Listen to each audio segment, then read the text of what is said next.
maybe it was done. You can scroll through that if you like. Yes, absolutely. Okay.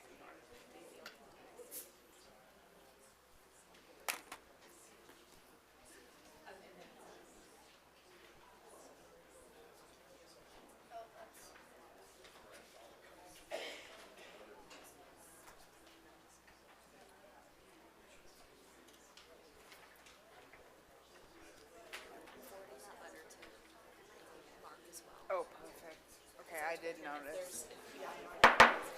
The hour of 6 o'clock upon us. We are going to go ahead and begin our regularly scheduled city council meeting for October 7th, 2024. I'd like to welcome everyone out this evening that's joined us. It's great to have you all here and to be participating in your city council meeting. So we'll begin this meeting with an invocation offered by Pastor Bill Sperry of the Caldwell Christian Church. Pastor Sperry, if you'd please come forward.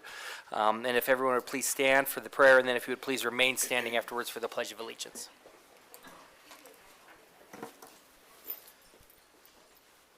And Mr. Mayor, by thanking you and the council for making this an earmark of what we do at the City of Caldwell. I just thank you.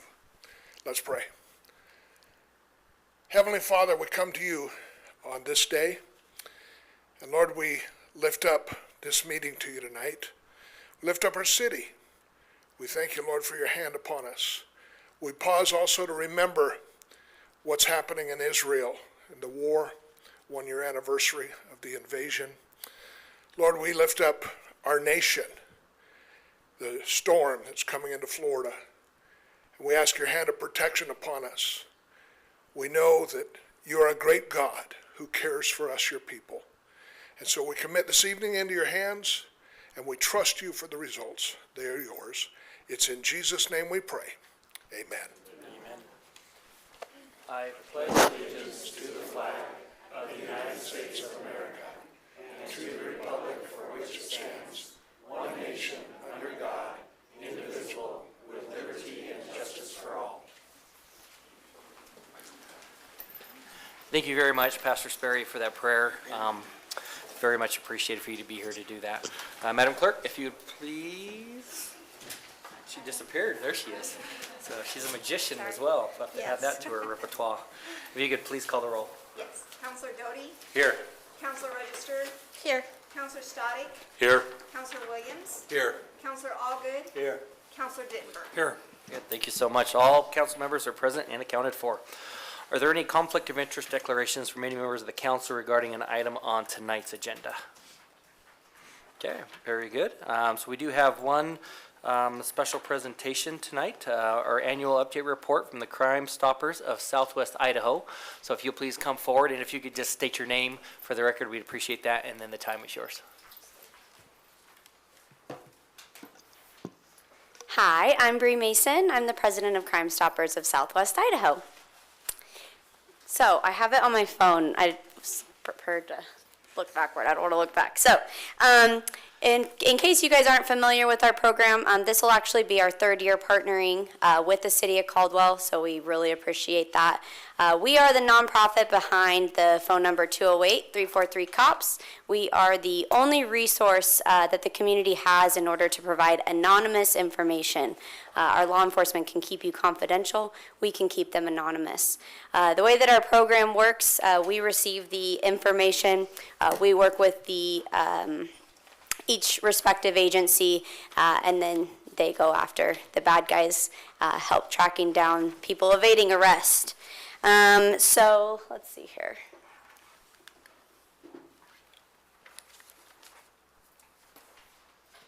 Along with the information that we receive, if it does lead to a felony arrest, we can give a reward up to $1,000.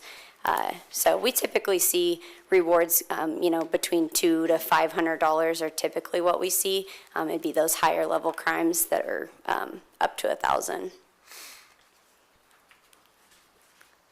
So we currently work with all of the Treasure Valley, all of Ada and Canyon County.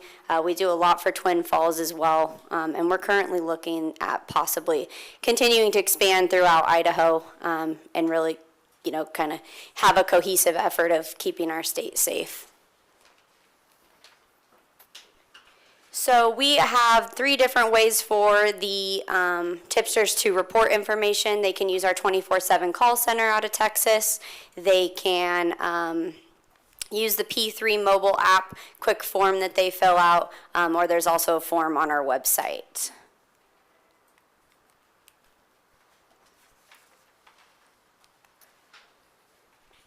Like I mentioned, so we have the service agreement with you guys. This is how we fulfill our agreement. We offer the 24/7 call center. We have the app. We have the coordinator, which is me working with law enforcement directly. And then we also provide a city event. So this last year, again, we did the shred event for you guys. We shred over 1,100 pounds and received about $300 in donations while we were there. And those donations are how we pay out our rewards. All the city funds is what we use for administrative costs, and then private donations, corporate sponsorships is how we pay our rewards. So our annual budget's about $80,000. We have been running with the per capita number of 11 cents. We have not increased that since we started, and last year we didn't increase our rate, like our total amount at all. This year we did bump it up just a little bit just because of demographics. So the 11 cents still stays the same. The total number went up just a tad just because of growth and demographic counts. So for last year, we asked for $7,013. This year, we're asking for $8,076. So these are our Canyon County stats. We really feel like it's important that we kind of look at the program as a whole. The whole point of all of us having each of the counties and the cities participating in this is to keep everybody together safe. So this is our stats for fiscal year 23. We had 9 total arrests for Canyon County. We received 278 tips. And so far this year, we've received 308 tips for Canyon County as a whole. So Nampa, Caldwell, and unincorporated Canyon is what that's calculated by. And we've had 4 arrests so far this year. These are our program stats as a whole, so this is going to be anything that we do for Ada, Canyon, like I said, Twin Falls, anything we have up north. This is our program as a whole. We've had 1,250 in fiscal year 23 tips. We had 21 total arrests last year. This year we're at 1117 and are at 11 total arrests, and we have some in the works right now, so that will be bumped up here shortly. So for fiscal year 23 and 24, to this date, we had 28 awards approved, which was $6,500 that we approved in rewards. And then this is some pictures from the shred event and an awesome statement from Chief Ingram. Did you want to say something here? Okay.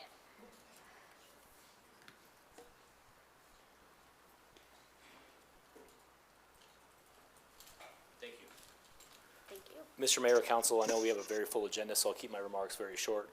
Obviously, the police department does a pretty good job, in my opinion, of building relationships with a community that historically doesn't trust the police department to report things. So it's really nice to have Crime Stoppers, which is best practice across the country. I'm very familiar with them. I used to work with them in my former agency, to be an outlet or an avenue, a platform for people that may not trust the police because the country they came from or their dealings with the police. And so it's nice for them to be, feel safe and inclusive. So I support Crime Stoppers, and they've helped us solve a lot of crimes. Any questions from you guys? Any questions for the chief? Okay. Thank you. Thanks so much. Appreciate it. Thank you. And not only that, we do live in a very safe community, and we do have wonderful law enforcement. That's our biggest thing, is we just want to be an extra resource in their tool belt. They're going to do it with or without us, but if we can give our community members the ability to, maintain their anonymity, know that they're not going to be subpoenaed or potentially have retribution, that's our goal as well. One other thing that we haven't added to the slide, and I'll make it really quick, we have been partnering with New York Life. Rod's been on our board for quite some time. Do you want to talk about the child ID program? Okay. Good evening. My name is Rod Carr. I work with New York Life. I've been a New York Life agent here in the Valley since 1994. New York Life has partnered with Crime Stoppers. I am the longest-standing board member. I've been on the board for probably over 15 years. We care a lot about our community and the things that happen. New York Life has partnered with Crime Stoppers doing our child ID program. Any municipality that we help out around the Valley, New York Life partners with Crime Stoppers to fingerprint and take pictures of children. God forbid if something happens to our children, that the parents will have something to take home with them to say, this is a picture of my child, here are fingerprints and things like that. So New York Life is very committed to keeping our communities safe. The other thing in partnering is, think of what it costs to put a deputy on the streets. The training and everything that goes along to find the good law enforcement career people that do the wonderful jobs in our community. Crime Stoppers is a wonderful way of giving our communities an outlet to report things that they see that maybe we don't. And so it has been a pleasure to be up on this board for as long as I have, and I continue to support them very much here. Thank you so much. So with that, if you guys have any questions, I'm happy to answer them. Otherwise, we just thank you guys again for your partnership. For sure. Do you mind introducing? I know there's at least two others. Yes, Sure, you mind introducing them real absolutely. quick? So this is Kenny Pittman. He is my vice president on the board with me.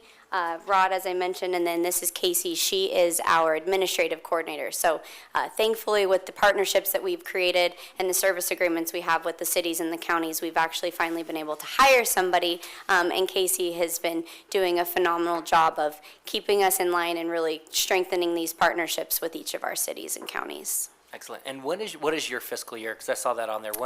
We run it the same way you guys do. So what, October to September? Yeah. Yeah. Okay, perfect. Excellent. Counselor Stoddard, you have a Yes, question? Mr. Mayor, I was just curious, the amount of tips versus the arrest ratio, is that typical of any area? It's kind of hit or miss. I mean, we kind of see it go up and down every once in a while. It all kind of depends on what's happening in the community. It'll be kind of quiet. And then, like I said, right now I have four arrests that just occurred that we're waiting on the board members. But it's been, a couple months since we voted on another one. So is that what you were asking is how? No, just the number of tips versus the ratio of arrests is it's pretty, the tips are high, but the arrests are low is what I was Yeah, curious and about. some of that, so two things. Some of that comes with us getting out into the community more. The community is becoming more aware of who we are, so we're receiving a lot more information. And unfortunately, that doesn't always mean it's good information, but you never know what you're going to get. And so we still provide all of that to law enforcement. The other piece of that is really working with each agency to ensure that we're getting the information back. Because once it's in their hands, unless they notify me that there's been an arrest or something's come from the tip or it was, worth working, that affects our stats as well. So we're really trying to strengthen those partnerships and make sure those conversations are occurring regularly so that we don't miss out on, the ability to show the return. Okay, thank you. Counselor Register? Yes, I was going to say, we have some former officers up here, but I was a dispatcher for a very long time, and so I appreciate this program so much because people don't want to talk to you. And when they call the police department, you're asking them a million questions. Like, we train our dispatchers to get all the information we can in the first minute, people's lives are in danger. So you're asking a lot of questions. It feels very pushy to people, and sometimes they just don't want to answer questions. They don't want to be involved. Like you said, they don't want to go to court. They don't want something to happen to them. So these kinds of programs are so important because I'm on your website right now looking at how to submit a tip, and you can sort of just take your time, put it in. You don't have to be part of that pressure. And I think to Counselor Stoddick's point, and what you were saying, that the more people know, the more people are going to call. So 3 arrests, 4 arrests, great, right? Yeah. But the number of people that are calling is just a real kudos to you guys for getting out there and being part of the community and people knowing about you, because it does help the law enforcement community as far as I'm concerned. Thank you so much. Appreciate those comments. And thank you so much for coming and presenting that. We appreciate all that you do in that regards for that. So thank you so much for doing that. We'll continue from what I see on the council, continue to support you in those causes. Wonderful. Thank you guys so much for your time. Okay, thank you. Next item on our agenda is audience participation. We do not have anybody signed up for that, so I know we do have some amendments to the agenda. Counselor Doty. Mr. Mayor, it looks like the new agenda has all of those moved already, so I'll make a motion to approve the consent calendar as amended. Second. Okay, so we have a motion from Counselor Doty with a second from Counselor Stodic to approve the consent calendar as amended. Any discussion on that item? Okay. Yes, Counselor, all good. I have a couple of amendments here that are not reflected on the agenda. Is there some additional amendments we need to make? Sounds like it. Do you have that? I don't, I'll go ahead. okay, yes, okay. Yeah, so, there's two amendments. Correct item 7 to read Shadow Glen subdivision, phase 4, associated with Bill 71, ordinance number 3632. Sir, your mic's off. Oh, Thank you. yeah. Thank you. And the second one is to remove item number 13, as requested by Fire Chief Frawley, to approve a resolution amended and reformed firefighting life preservation service agreement. So, anyway, those two amendments. Oh, thank you. Yes, and then the bottom one is to add an executive session at the end of this meeting. Okay, perfect. Good. Are you I'll okay second, with those I'll amendments? second Or that. I was- didn't okay, have we'll that just go sheet in with front of the me. motion. Appreciate that, Counselor. So, other motion been withdrawn. Got a new motion from Counselor Allgood with a second from Counselor Doty for approval of the consent calendar as amended, as well as the amendments to the rest of the agenda this evening. Any discussion? Okay, with that, the voting is now open.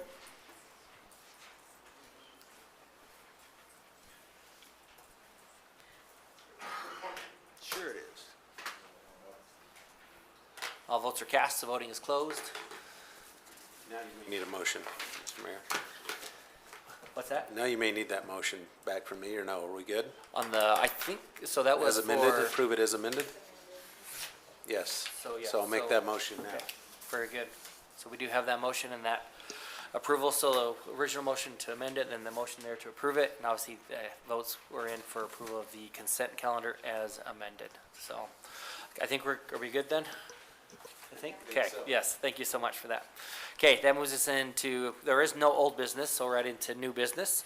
So the first item is the mayor's recommendation for the Urban Renewal Agency Commission for a term to expire July 1st, 2029. I do not have my cheat sheet in front of me, so I'm going to hopefully remember the name, Mr. Cole. So if you could please come forward and just maybe give a quick introduction of yourself for the council. I know you've spoken to some of them, so it's recommendation for him to be placed on the Urban Renewal Agency. This would be replacing Adam Garcia on that as a commissioner. So if you don't mind, just take a few minutes to introduce yourself. Good evening. My name is Tom Cole. I moved here from Oregon about 2 years ago. My wife and I live on Winsong Court here in Caldwell. I've been out of the government business for probably 3 or 4 years now, and I just felt drawn to get back into it if I could, be a volunteer some way, and so I heard about an opening on the Urban Renewal Agency, and so I applied for that, and look forward to answering any questions you may have, or so. Excellent. I could talk for a long time. No, thank you so much. I had the privilege of sitting down with Mr. Cole a few weeks ago and thoroughly impressed, just the person he is and his desire to serve his community. And we talked about, that's really what this is about, is wanting to serve and improve the community you live in. So we appreciate him being willing to take that time to do that. And so it was without any reservations that I was able to bring his name forward in that regard. So any questions from any of the council? Councilor Doty? Mr. Mayor, I just wanted to say I've also talked to Mr. Cole. Your resume is quite extensive, much more than what you just said here today. It's quite impressive, actually, and I think it will serve the Urban Renewal Agency well. So thank you for applying. Thank you. Councilor Stodic? Yeah, I was just looking at Mr. Porter. I was hoping for a smile. I got it, so I assumed that he approved. Thank you. Yeah, very good. Councilor Williams? Thank you, Mr. Cole, for your volunteering to serve our great city. I want to take advantage of the moment, though, to publicly thank Adam Garcia for his many years of service. He is to be commended and appreciated for what he has done for us At the same time, I want to remind everybody in the room, the decision we made was not personal to make it a requirement that you be a city resident. There's nothing personal about what we do up here. This is all business. And it had nothing to do with Mr. Garcia, and it has nothing to do with Mr. Cole. It has everything to do with what I believed as a precedent the city should set for decision makers to be able to impact our city the way something as critical as urban renewal does. And Mr. Cole, I appreciate your experience and the wisdom that I have no doubt you will bring to urban renewal, and thank you again for serving. Okay, thank you so much. Okay, with that, do we have a motion for approval of this recommendation? Mr. Mayor, Councilor Doty. I move to approve to accept the nomination of Tom Cole to the Urban Renewal Board Commissioners. Very good. Do we have a second? That's a motion from Councilor Doty, a second from Councilor Stodic, for approval of this as recommendation. Any discussion on that motion? Okay, with that, the voting is open, looks like, for this item.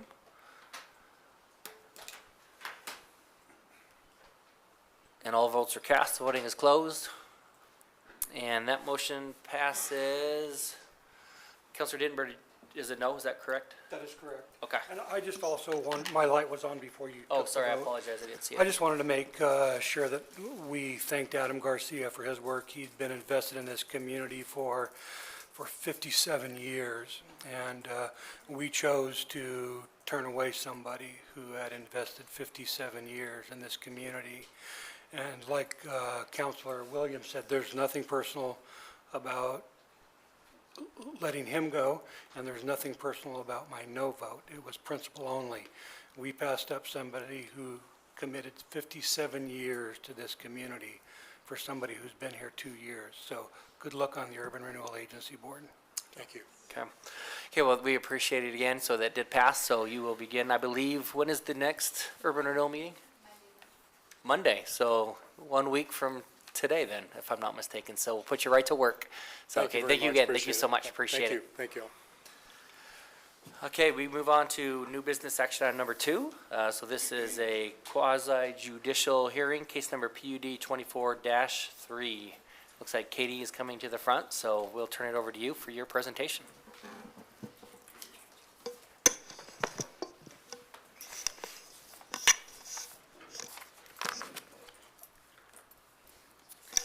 Thank you, Mayor and Council. Katie Wright, Associate Planner, 205 South 6th Avenue. This is Homesteads at Wilson Creek, application PUD 2403. The project location is 28.07 acres located north of Ustick Road and south of the Wilson Drain. The site has frontage along Ustick Road. The applicant is proposing a planned unit development with 251 residential units comprised of a few single-family style units, duplex units, and triplex units. The project site is currently surrounded by single-family residential to the west, commercial and residential to the east, commercial industrial to the north, and undeveloped land to the south. These parcels were annexed into the city in 1998 with the original zoning of R2. This zone has not changed since the original annexation approval, and there was no proposed development at that time. It was solely to connect to city services. In 2023, Silver Meadows was approved by City Council to allow for 251 residential units comprised of single-family homes and multifamily development. There also was a commercial clubhouse included in the Silver Meadows development. Tonight's proposed development is zoned R2. The purpose of R2 medium-density residential zone is to provide areas by zoning procedures in accordance with the comprehensive plan that provide medium-density residential development areas at a density consistent with the comprehensive plan. Such zones are primarily located in older neighborhoods and adjacent to shopping, recreational, or cultural facilities. Such zones should be placed in areas that have a full range of urban services available or projected to be established. The proposed development is surrounded by service commercial to the north, medium-density residential to the south and west, and service commercial and county to the east. Staff finds the R2 zone is compatible zoning district next to other medium-density residential and the commercial zoning on the opposite side of the Wilson Creek Drain. The comp plan designation is medium-density residential and is consistent with the intent of the comprehensive plan, and the proposed densities are in compliance with the comprehensive plan. The proposed land use for single-family and duplexes are allowed uses. The triplexes are especially permitted use within the R2 zone, which is well under the 30% allowed specially permitted and non-permitted uses within planned unit developments.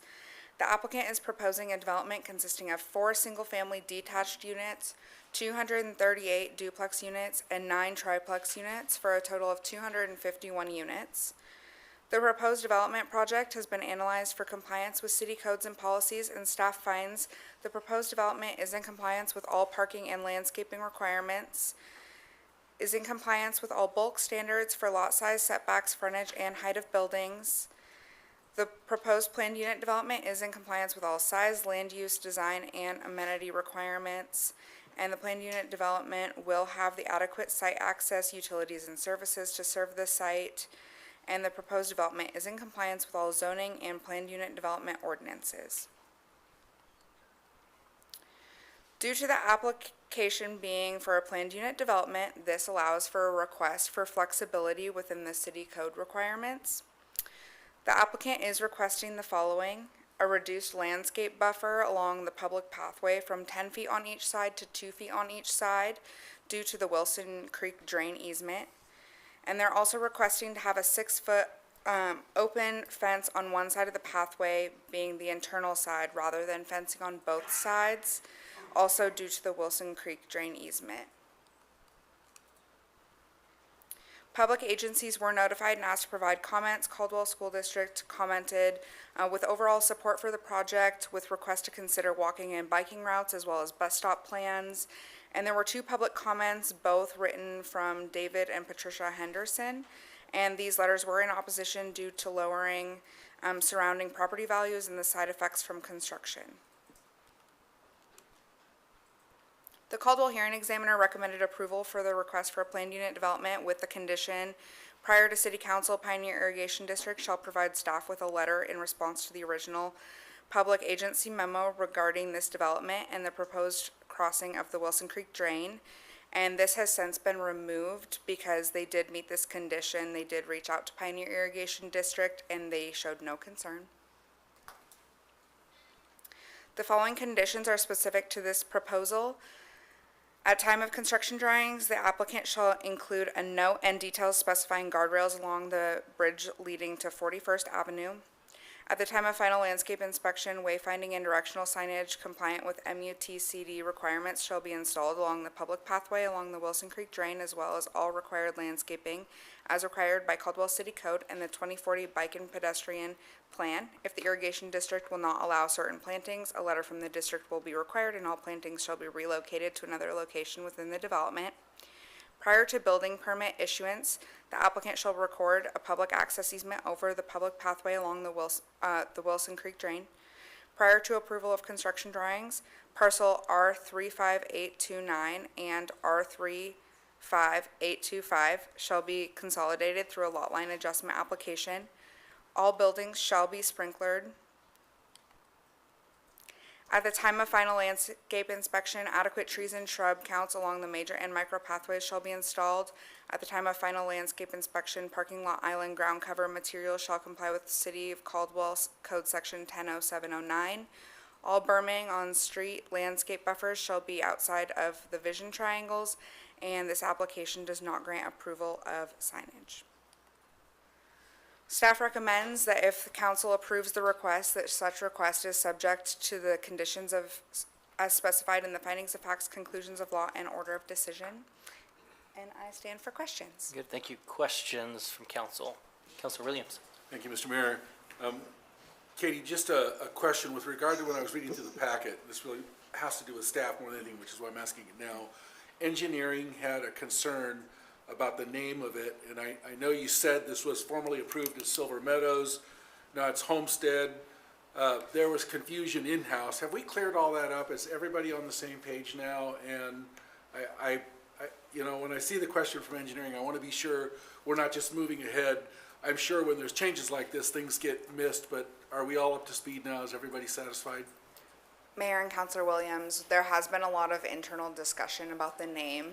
Some documents were originally submitted under previous names or as formerly known as Silver Meadows, things like that, but that has been cleared up internally on our side. Haley, if you have any concerns? No? Everything good with you guys? Okay. Okay, Yeah. thank you very much. Okay. Counselor Stoddick. Yeah, Mr. Mayor. Katie, will any of these structures connect to any single-family dwellings? In other words, in the backyards, two-story apartments and Mayor and Councilor, the applicant will probably touch on this a little bit.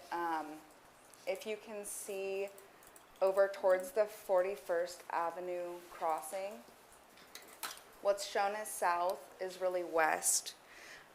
There are some single-family homes over there in a development, but I believe that all of the buildings in red are single-story, and the only one that may be in question would be the one backing up against quite a bit of open space towards the northeast. I don't have a pointer, so I'm sorry if that is confusing. okay, so bottom line is how many will be buttoned up against single-family dwellings? Mayor and Councilor Stoddick, technically none, Okay, directly abutting. okay, thank you. Yes. Counselor Jody. Thank you, Mr. Mayor. What's our parking count? We kind of skipped over that or didn't talk about it, but it usually comes up. So what's the total amount of parking spaces? Do you know? Mayor and Councilor Doty, I do know that they do have adequate parking. I can get that count for you, though. Okay, and maybe the developer can discuss it, but if you wouldn't mind Yeah. taking a look at that. As Of we course. know that more and more people are living in the same household, even if it's marked single family, and so I just want to ensure there's adequate parking. The 1.2 or whatever national average it is, isn't quite what we're doing here in Caldwell, so, Absolutely. all right, thank you. Thank you. Counselor Allgood. Yeah, just two things. I noted in the packet that we did not do a new traffic study. We just kind of updated what we had from the previous development. Are you comfortable with that? Because this is a little bit bigger than what we had previously. Mayor and Councilor Allgood, planning and zoning may not be the best to ask about that. Haley may have a better idea on how staff feels about that. Okay. Yeah, we did still review the traffic impact study updates that they made, and we feel comfortable with the revision. And so it still meets the standards of the current road situation? That's correct. Okay, and then just one more quick question. The 41st connection across Wilson Drain, that was discussed a lot on the last time we approved this. That is still an emergency-only access, or is it open to public this time? Mayor and Councilor, again, engineering may be better to discuss that as well. So the additional access that they'll be, or that they'll be seeking over on the north side at 41st and Everett, that will be a private bridge that they'll be constructing, so it'll be a private access into their site. There's no public roads through this property since it is a multifamily rather than a single-family subdivision. Will it be open to traffic, or will there be bollards, or what is your understanding of how that'll work? Oh, sorry, it will be open. So there will not be bollards, to my understanding, for that access. Okay, thank you. Counselor Register. Hello, I'm sorry. So a triplex is an apartment building, basically. Mayor and Councilor Register, our code does not call them as the same thing. They do have a different name technically in the land use schedule. Well, I was looking in the packet, so basically it's a building with 3 units in it though, right? Okay. That is And correct. so, the other question that I had that also didn't come up, which you usually do, so I'm curious about it. The other developments in that area, because I feel like we're overloading U-Stick. So, well, first with the parking study that came up, there were 1,884 daily trips noted. Is that from this project or all of what's on U-Stick? Mayor and Councilor Register, I think engineering would be best to answer that question. I would have to double check and reread the traffic study really Okay. quick, so let me look at that before I give you a final answer. Sure. I would guess with 1,800 trips, it'd have to be just this development. There's got to be Just- tens of thousands on Ustick. Yeah, in a that would day. be my guess as well. Okay, so if we're saying that it's just this development, what I want the council to be clear on, and everybody on the same page, is there's other very large projects already going in there. Usually you have a map of those, and it didn't come up this time, so can you refresh our memory? Ustick in Indiana, how big is that one? How many units? Do you remember? It's quite a few, right? Use, Anybody?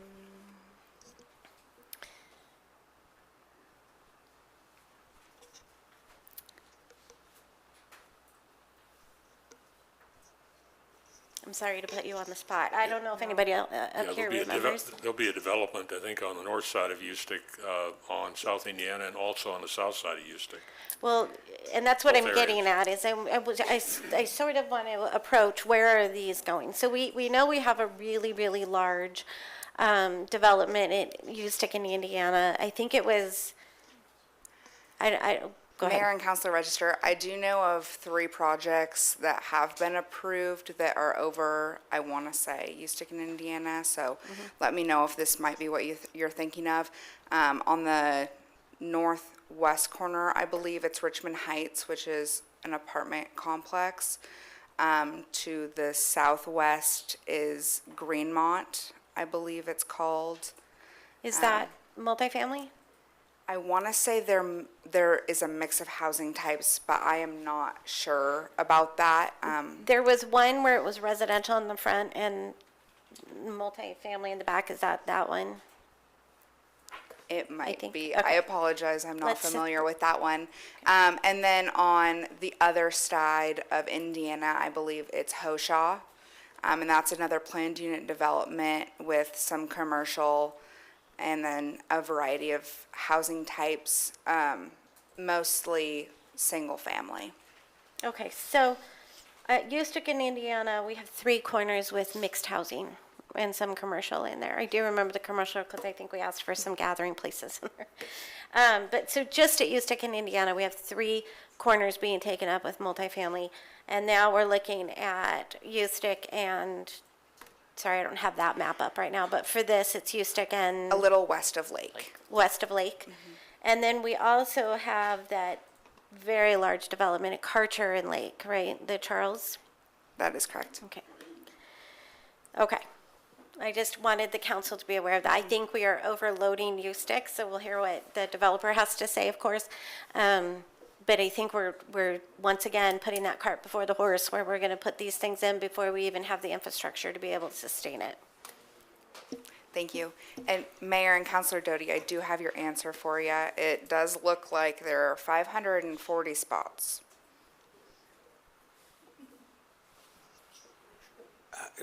How many dwellings were there total? Do you know? 251, so that would be over the 2 dwelling, or 2 spots per unit. Right, thank you. Yeah, Okay, excellent. Thank you so much. Appreciate it, thank you. Katie. Okay, so we have a number of people signed up in favor of this application to speak. So Bonnie, are you the main representative on this one? We'll be taking the 10 minutes. Okay.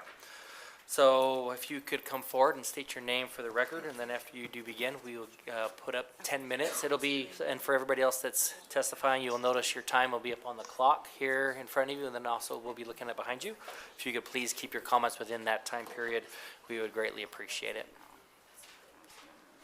And we do apologize, we'll have to kind of look back. We are getting a monitor down here below in the very near future to make that easier, so we don't have it quite yet, apologize. Okay. Thank you, Mayor and members of the council. Good evening. My name is Bonnie Layton. I'm with NV5 at 690 South Industry Way, Suite 10, Meridian, Idaho 83642. And I'm here tonight to request your approval of our application for a PUD for the project known as Homesteads at Wilson Creek for Dominium Inc. Let's see. I'll quickly go through, I think Katie did a great job, as always, giving you a background on the project. The future land use designation for this property is medium-density residential. It's near the corner of Lake and Ustick. Both are major thoroughfares within the community and especially within this area. There's been a lot of growth and expansion, as Councilmember Register had pointed out.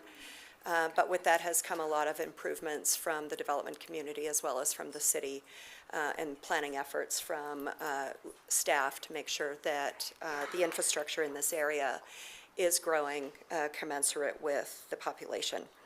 We are bordered by commercial and service to the east and north, and medium residential to the west. And to the south, there's another project. It's undeveloped at this point, but it's been approved for development on the south side of Ustick.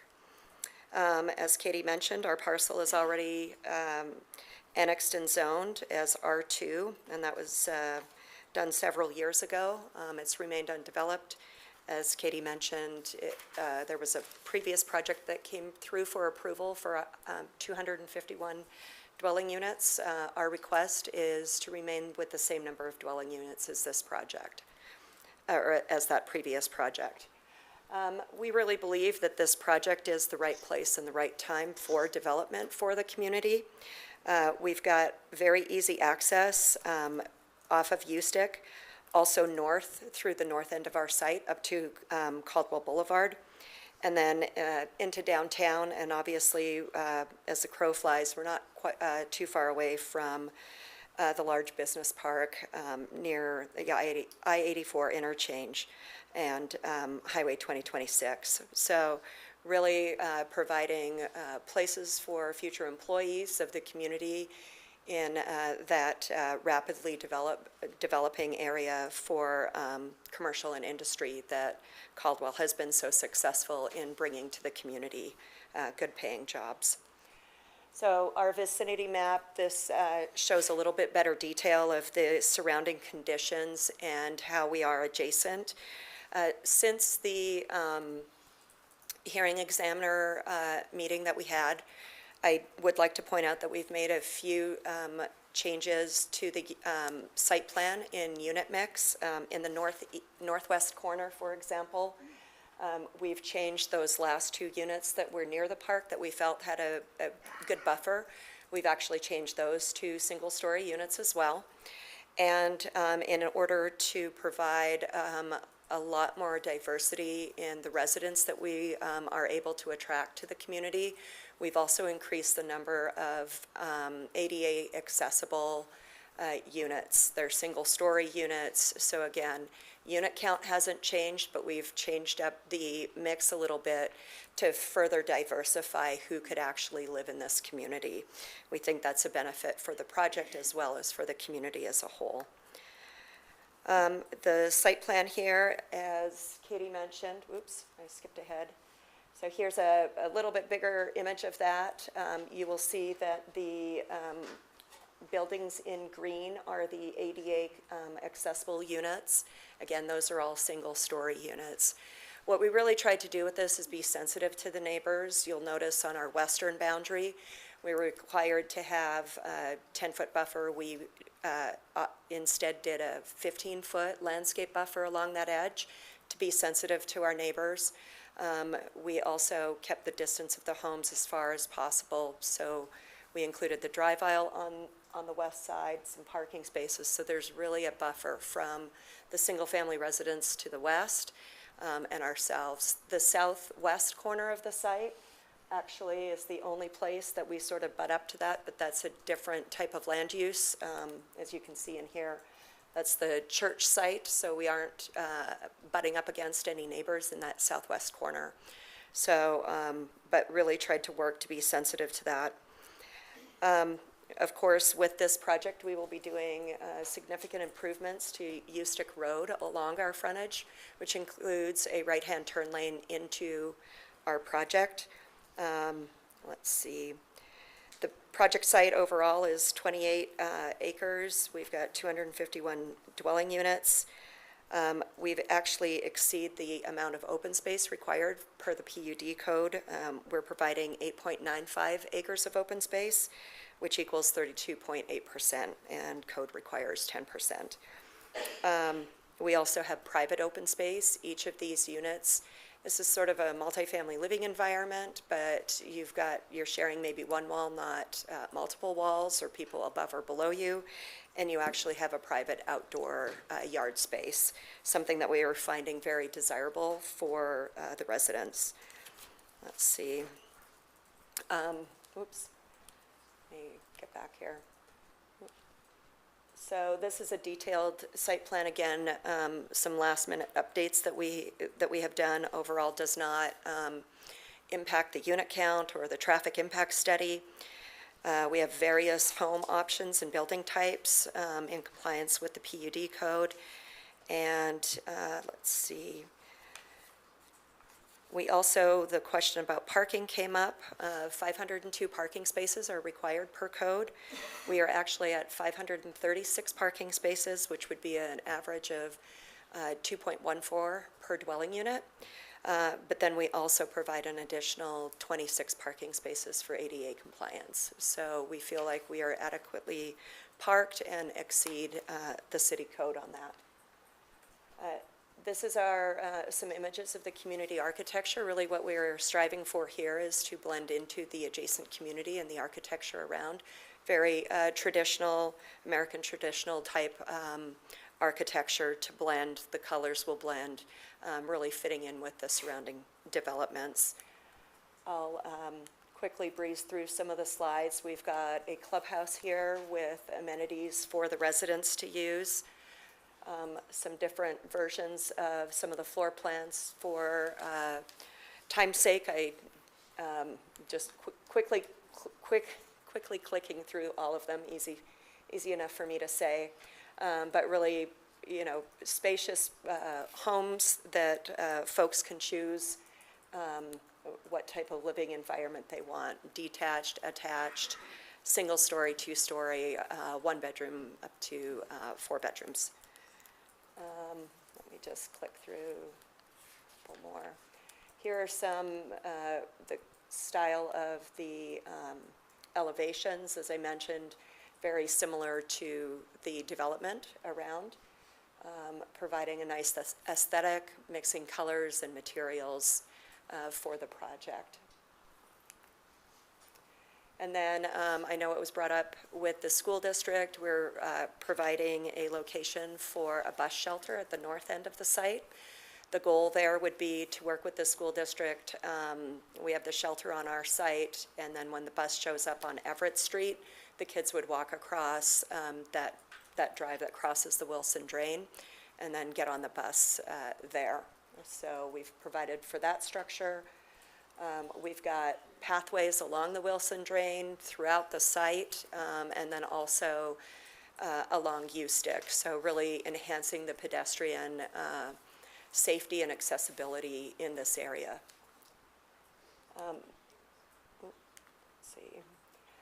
So a couple things I wanted to bring up on our PUD request. As Katie mentioned, there are sometimes, it allows for us to ask for some variances. Along the Wilson Drain, as I'm sure you're aware of, which is common in a lot of areas of town, the drains kind of are, they're cleaned out and dug up, and once we go through and grade the site and construct, that condition really improves. One of the things that we looked at and what we worked towards is favoring a larger buffer on the west side of the project, and then asking for, in most cases, it would be at least 8 feet on either side of the pathway for landscape, which is plenty and consistent with some of the other pathways around town that are major pathways like this.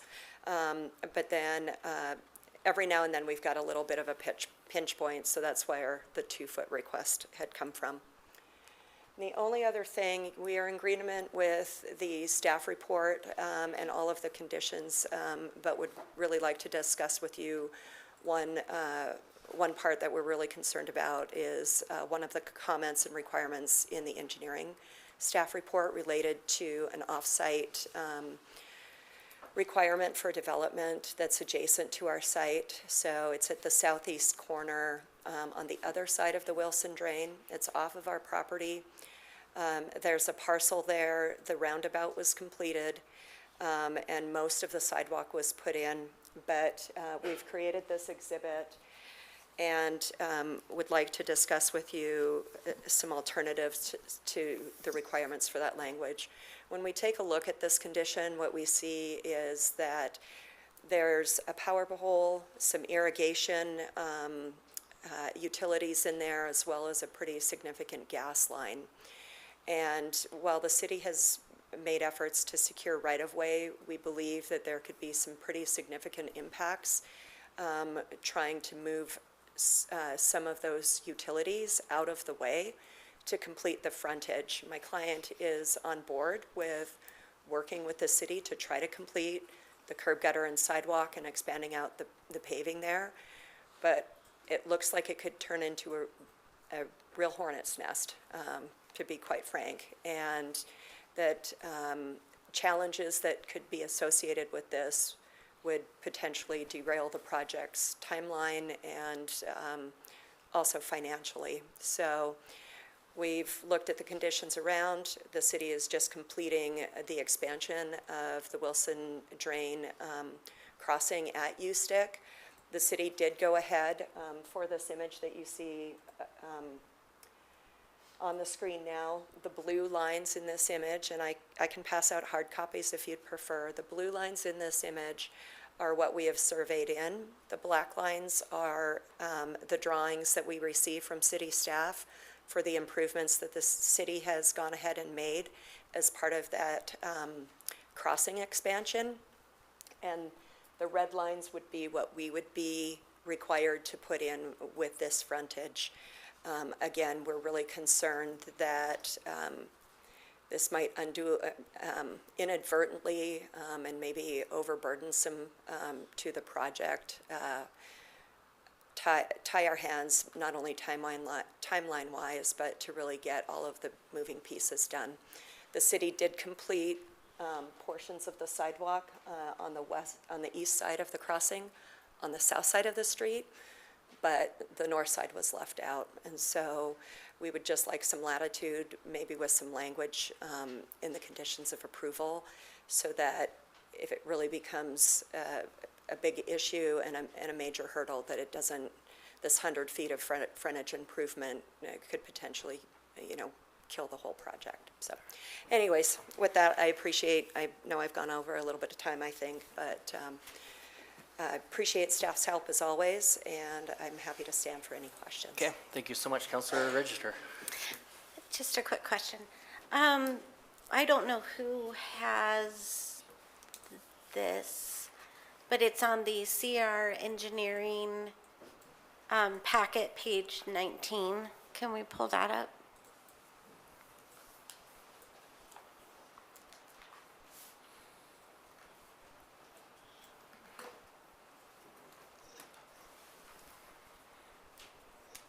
Is it in the agenda, I think? The agenda packet? So I don't know if I think it's we're able page to pull it up. 404 of our agenda. I don't know, are you able to pull up the agenda? I don't know if you,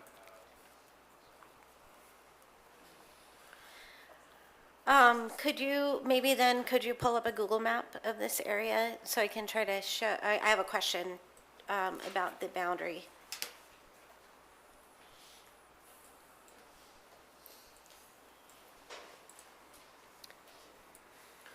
would one of the slides by chance work that Katie had presented that had the aerial? Maybe, I don't remember, those were the two that I had earmarked. What I'm looking at on a Google map is U-Stick this lot, obviously. And on the west side of it, you talked about giving the extra buffer. And in the presentation, they said that it would not be backing up against houses. Now, that's what I'm trying to get clarification on. It does look like this development will come right up against houses. Maybe there might be a drain in between, I can't really tell. But those are people's backyards. So what I'm curious about is, are those buildings that are going along there, are those 2 stories or? If I can get some assistance. Is it possible to pull up like a Google Maps on there, or no?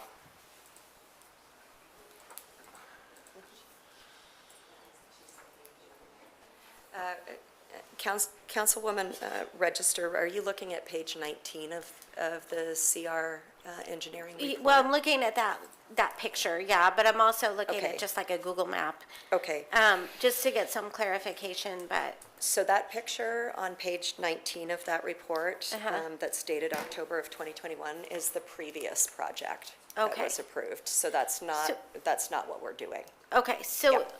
you're not building on that west side then of the parcel? That is correct. We are not building on that side. If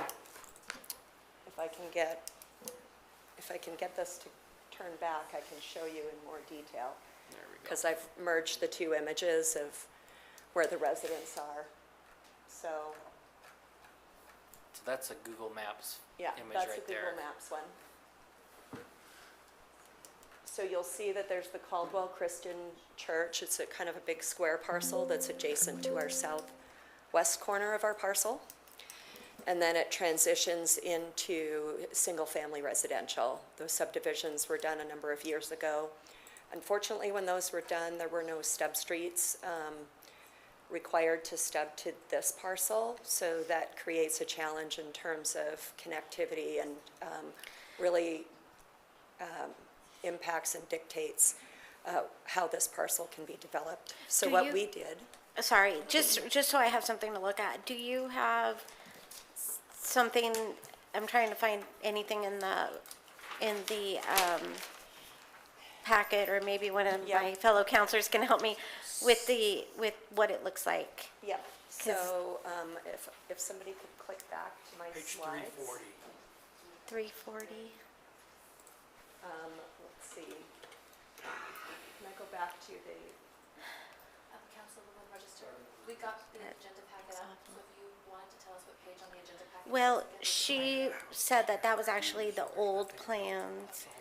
So I can see, Yeah, there's landscaping and then. I see where Counselor Dittenberg's directed me to, but that's not helping what I'm trying, like, what I'm looking at here. I'm trying to, actually, so on the Dominion, this is the current plan, okay. so let we're me just find- rotated. Let me find that one. Yep. What So we're, page do you have so, there? so north is to the left. Her thing. Okay, so we have U stick, it's kind of turned funny. Yep, it's turned. So the houses then in this picture that are on the south side of your drawing, not necessarily on the south of the Correct. development. On the bottom of the page. Right, so those little like kind of orange colored developments, I don't know what you want to call them, Yes. back up against a residential neighborhood. So are those residential, are those 2 stories, what are those? They're all single stories. So you'll see in the northwest corner, we have 2 green, single story, ADA accessible. Then we have, as you move from the left to the right, we've got a little parking area. Again, we have an enhanced landscape buffer. We were required to have 10 feet. We provided 15 feet for that.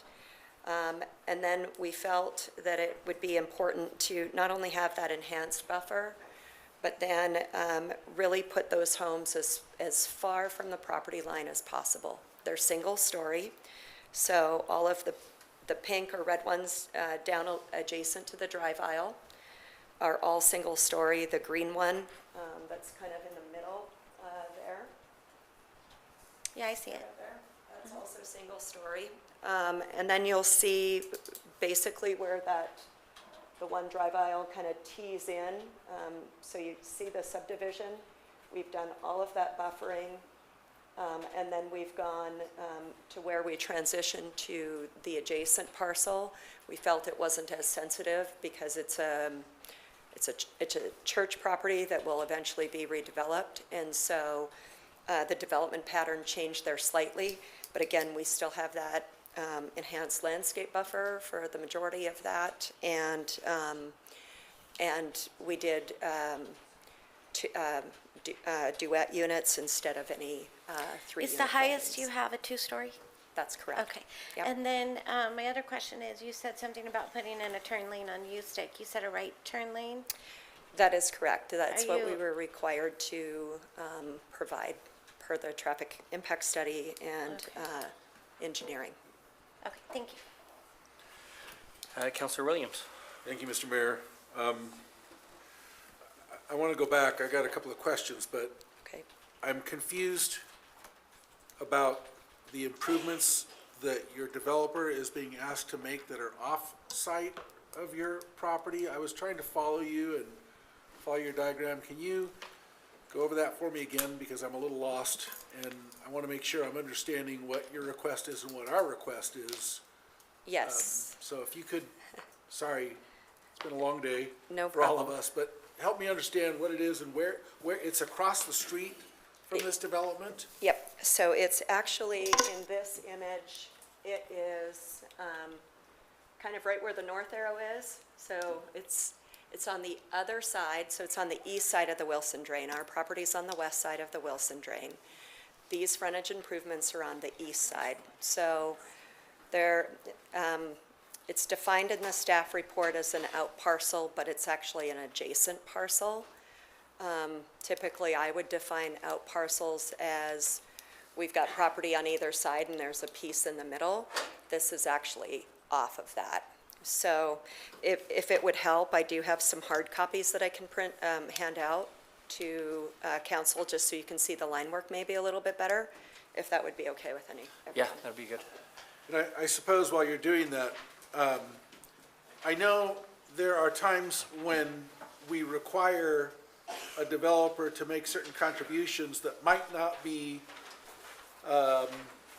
on the site, but I suppose my concern is in those cases, it's a defined contribution, it's a defined amount, whether it's to go towards parks or roads or improvements, where this appears to be an open-ended thing where we don't even know what this is gonna cost the developer, from what I'm understanding.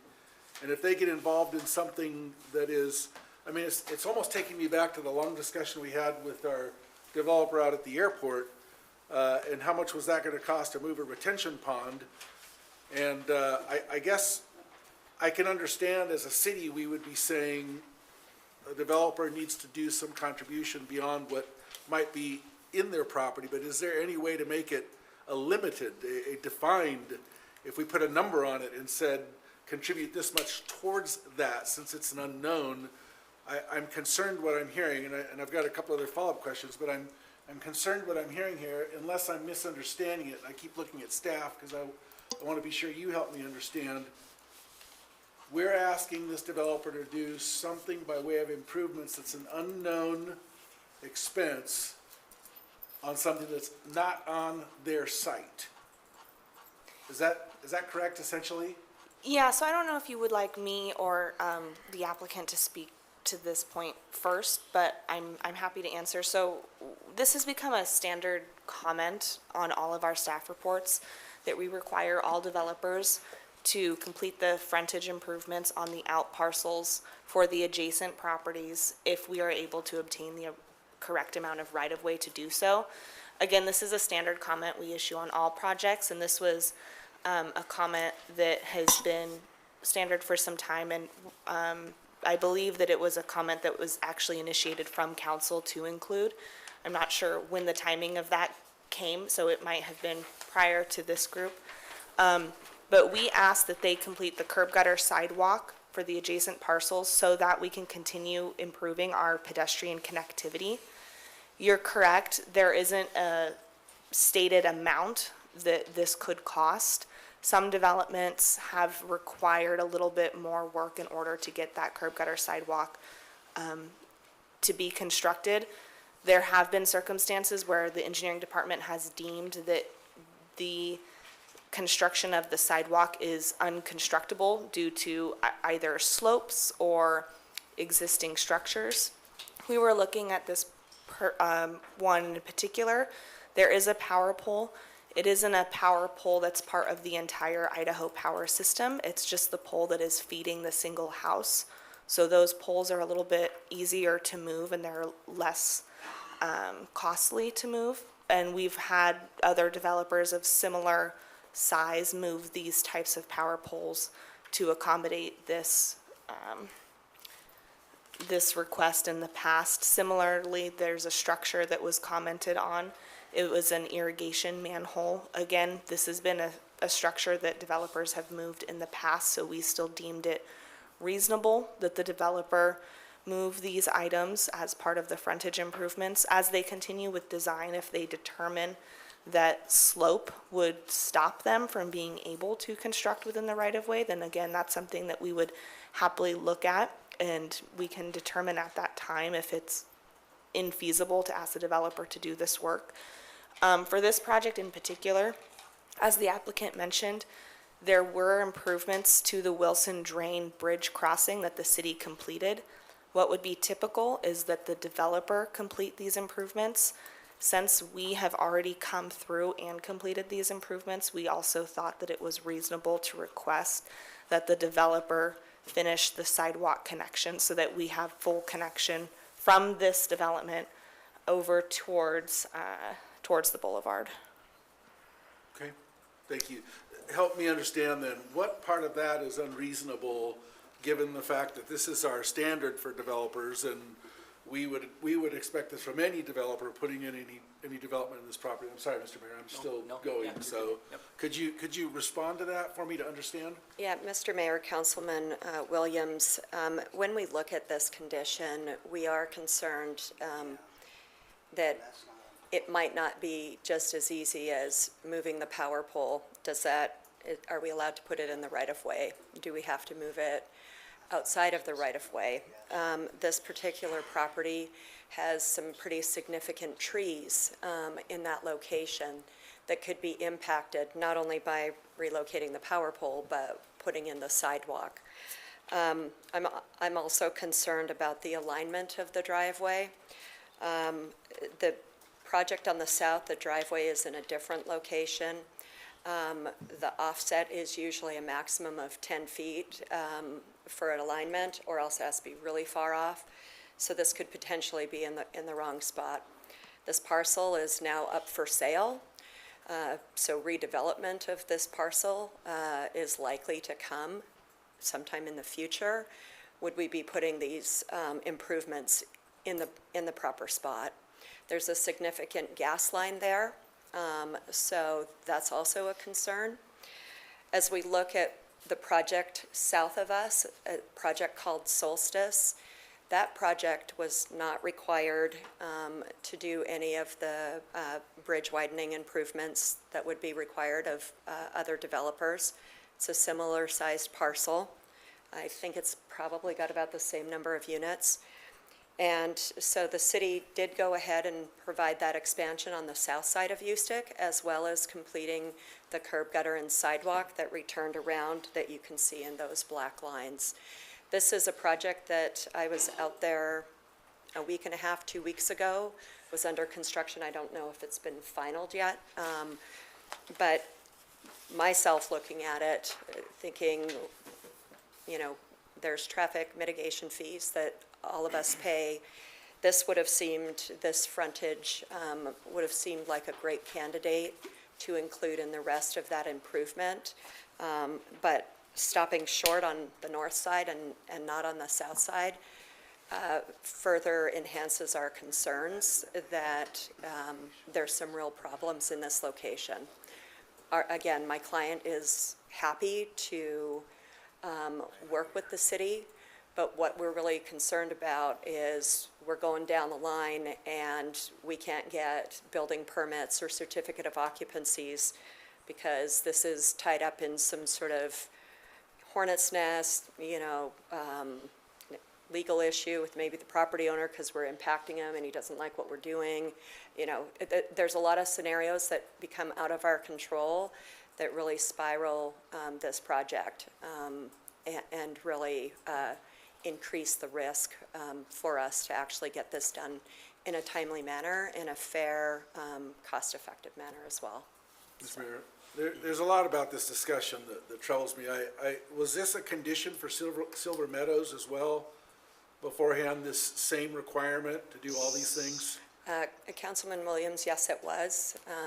I have not spoken to those owners, but I would guess that a condition like that could be something that is a deal killer on that project too. You know, I don't know the nature of those folks that entitled that and what their discussion was, but we've taken a really hard look at this. The crossing of the Wilson Drain, the flood studies that we've put a significant amount of work into understanding what the development commitments are for this piece. And we think there are some topographic issues, but then also some utility issues here. We're fine if it works out and we can do those improvements, but we would hate to get into a situation where we can't get that finalized and now the whole project is dead in the water, stalled out because of 100-ish feet of frontage. Sorry, Mr. Mayor, I have another question, and then I'll move on. But before I do, I feel like we need to resolve this. I feel like there needs to be some middle ground on this, because I'd hate for us to continue to drive away developments like this. I appreciate, it's obvious that you've been listening to other city council meetings. You put a road up against the fence where the houses are and landscaping. You knew we were going to ask you that, and you still made them one story. This is as good a design of a development as we could ask for and what's already zoned for this in an area that makes sense to build this kind of housing. Where else are we going to build it? We have a housing crisis and a housing need. This makes a lot of sense to me, and so I wish there were some middle ground we could reach tonight so that we're not killing a project with requiring something that's burdensome for a developer, while at the same time not just saying, well, if you don't like it, we'll let it go. I think there has to be some middle ground here, and I'd love to find that discussion perhaps with the developer to find somewhere we could agree that once they've reached this threshold, they've satisfied their obligation to us. I don't know how to do that. Mr. Mayor, my other question, and this is for the developer, this seems to be missing some amenities to me, and by that I mean this. The clubhouse, I'm sure, is nice. It's hard for me to envision it, but I don't see basketball courts. I don't see the pickleball courts that we're finding so often. There's a lot of open space. You've exceeded your open space. Again, you've done something. I'm thinking, what more could we ask for? And yet I'm going to say, I want more. Directly across the street, we were talking to someone 2 weeks ago, and they're proposing a whole park area there. And so I'm wondering if there's any room for you. Now I'm asking them to spend more money on their development, but I'd rather see them do it here, where the residents in this development have a swimming pool, have a pickleball court, have the tot lot. I don't see any of that in here. Have you given any thought to that? Mr. Mayor, Councilman Williams, yes, we have, and we do have the clubhouse. Our goal is to provide a tot lot. We do have the room, as you mentioned, for that. We've got some significant walking paths throughout the development itself, as well as the regional pathway. My client is here this evening as well. He may be able to touch base on what they see their residents of these types of communities and who they cater to as residents. They're probably got the best finger on the pulse of what their residents are looking for. So, Yeah, and if it's okay, before we go on to the other questions, that one, if we could follow up one more time, I just want to make sure for my clarification, because I thought the city engineer that said that the city had done some improvements recently that they would have had done. And I'm trying to find, was that from maybe my aerials are old. I was guessing it was either the 41st Avenue or the culvert, but from the old aerials, it doesn't look like anything has been done. So could you just re-clarify what the city did do that they would have done, or did I misinterpret that? Yeah, it was the widening of the Wilson Drain crossing. So it would have been that culvert got widened further so that the curb gutter sidewalk will now fit within the right-of-way without any culvert redesign or reconstruction needing to occur. and that's on Ustick Road. That's on Ustick Road? Yeah, Okay. just to clarify. So it's been widened enough now where the sidewalk is there, you don't have to widen the culvert anymore? That's- There's enough room? Okay. Yep. Okay, Thank you so much. Sorry, I just wanted to clarify on that before we went on to the others. And if you look at our drawing, Mr. Mayor, I apologize, you'll see that what we've shown in that drawing that I handed out to you this evening shows kind of in the upper left-hand corner of that drawing, the orange lines are all of our construction drawings, the plans for this project, and how that sidewalk would transition and connect into the portion that the city has built with that widening project. So just to be clear, to make sure you understand how we drew that up and tried to color code it a little bit. So, Perfect. And do we have the right-of-way for that area currently? Would that have to be procured?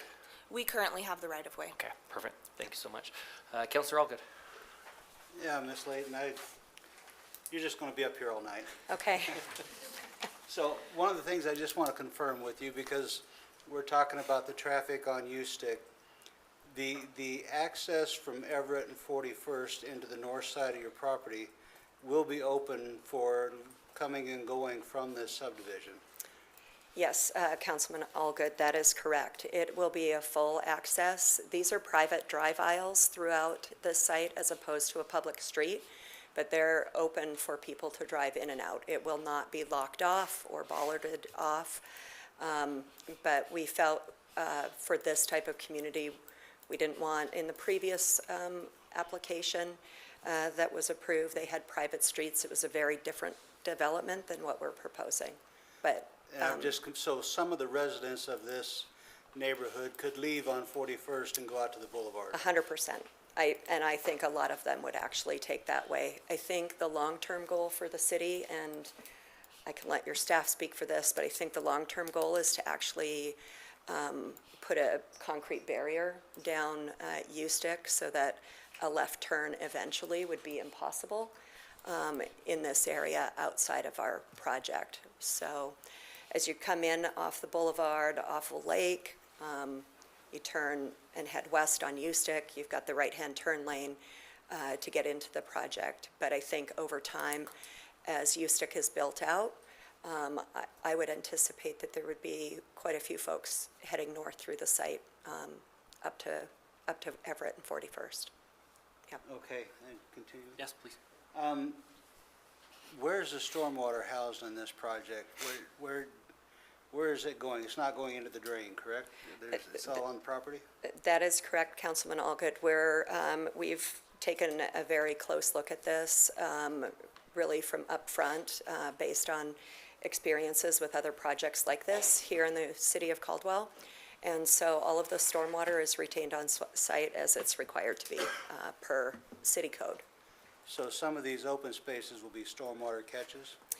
That is correct. And we've designed the areas adequately to handle the stormwater. And you've talked about doing this project in a timely manner. Is this all one phase? You're going to be doing this in phases? Kind of what's your calendar look like? Councilman Allgood, our client is anxious to get moving on this project.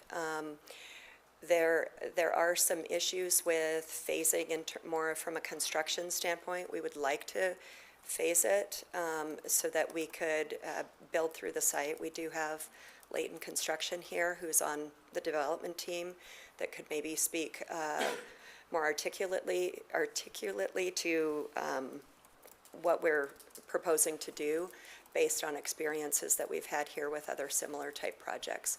We'd really like to develop this as an apartment site project. So you build part of the site, you make sure you have access for emergency services, you can get some certificates of occupancy for some of the buildings, and then you sort of build through the rest of the site, as long as you comply with the fire and building codes for accessibility. That's how we would prefer to build that at this site as well. Okay, thank you. Yep. Very good. Any other questions from council at this time? Okay, very good. Thank you so much, Bonnie. Thank Appreciate you. it. Okay, so we have Larry Johnson and Cooper Sharp signed up in favor but not to testify. Is that correct? Looks like it. I am not sure. I just know they signed up in favor to not on that. So there, it looks like Meridian, Idaho is the address, I believe, on both of them. And then David Henderson signed up in favor. Is that correct? You're opposed? Okay, then we'll hold off on for you to come forward then. And then we'll move your name from the in favor to the opposed sheet. Then we have Carl Anderson signed up in favor to testify. Do you want to testify, Carl? Briefly. Okay, please come forward.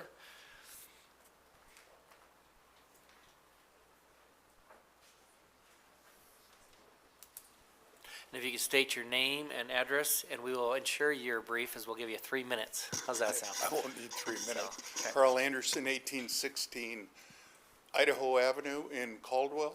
I had worked with the previous developer on this project. The whole idea of this project was to create affordable housing for the Caldwell residents. It's been a goal of, I believe, the city for quite a while, and this just moves along toward achieving that goal. I stand for questions if you have any. Perfect. Thank you so much. Any questions for Carl?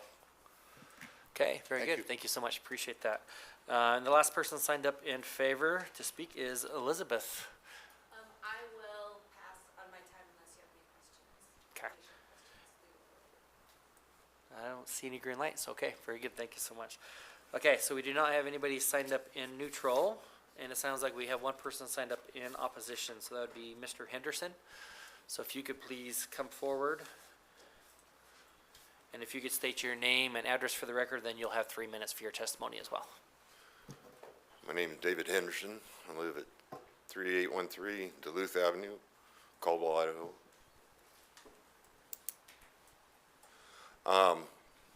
Thanks, council and mayor, for letting me speak this evening. My main concern about this development is the property value of mine, which is directly west, on the west side of this property. It's the kind of housing that this development has that I'm afraid that will drop the value of my property. And I don't want to see that. I don't think anybody does. One other thing is that the housing that they're proposing is, renters don't upkeep their property. I understand they're going to have a faculty there that will maintain and take care of the place, but even then, renters don't take care of their property. Not like a homeowner would. Now, if these were houses, I wouldn't have no argument against it. And I love the plan.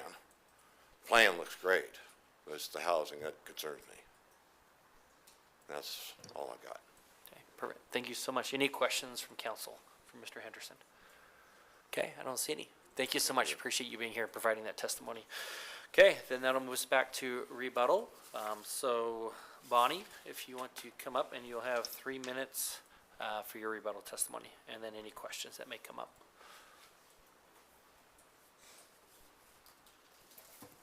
Thank you, Mr. Mayor and members of the council. Bonnie Layton again with NV5. Again, thank you for your time this evening. I think obviously we have tried to work as a team to really provide a quality development. This will be a professionally managed property, an asset for the developer who is whose business plan is to build this and hold on to this long-term. This isn't a flip type of project, but it's to build, own, operate the project. I think there's some additional security in that. Even, I was a renter once, I'm sure most of us were. I think there are some great communities with effective management that they can become important parts and pieces of the community. People relocating here for work, young folks getting out on their own and graduating high school or college and looking for a place. This becomes a really attractive option for folks. Really, we appreciate the thoughtful discussion tonight regarding the frontage improvements along Ustick that are on the adjacent parcel. perhaps if there was just some flexibility in the language, whether it's maybe a dollar amount, if it was a, say, a $50,000, we can contribute that to a mitigation fund for those improvements. If the alternative, if it proves out that this becomes a very challenging condition that we expect it to be. The other thing is maybe if the language was, as long as we're able to do those improvements entirely in the right-of-way, which would include any relocation of, the power pole. I'm concerned about the irrigation for sure, and the gas line in there. So we've had some great discussions with staff. Haley had mentioned to me in an email that said, if it's determined at a later time, once more field information is gathered, that the frontage improvements are not constructible, we'll be able to work with you to determine the extent of design and construction. Constructible is a relative term. With enough time and money, probably anything's constructible. So maybe reasonably constructible, it's still a little bit of a subjective term. And a timely and proportionate fair cost. This could end up being a significant burden on one party.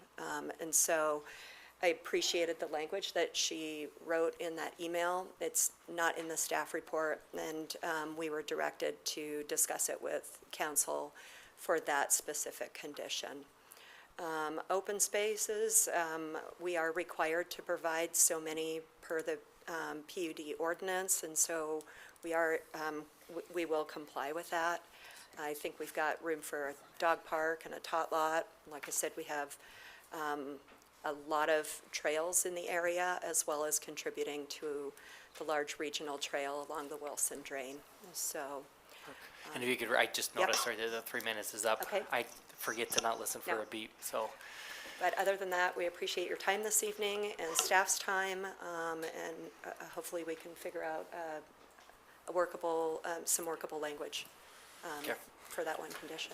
Very good. It looks like we may have a question from Councilor Doty. I have a couple things, Mr. Mayor. First of all, I'm all for infill projects. I think it keeps us off the farmland, so we hear that side of the argument too. So if we don't do medium or high density in our infill projects, then all of those properties get moved out to farmland. And if people want to purchase a home in here, well, then they should research and know about the congestion or research the area before that. So that doesn't concern me as much. I just want to keep people off farmland as much as we can, and you do that by completing infill projects. I do have a question.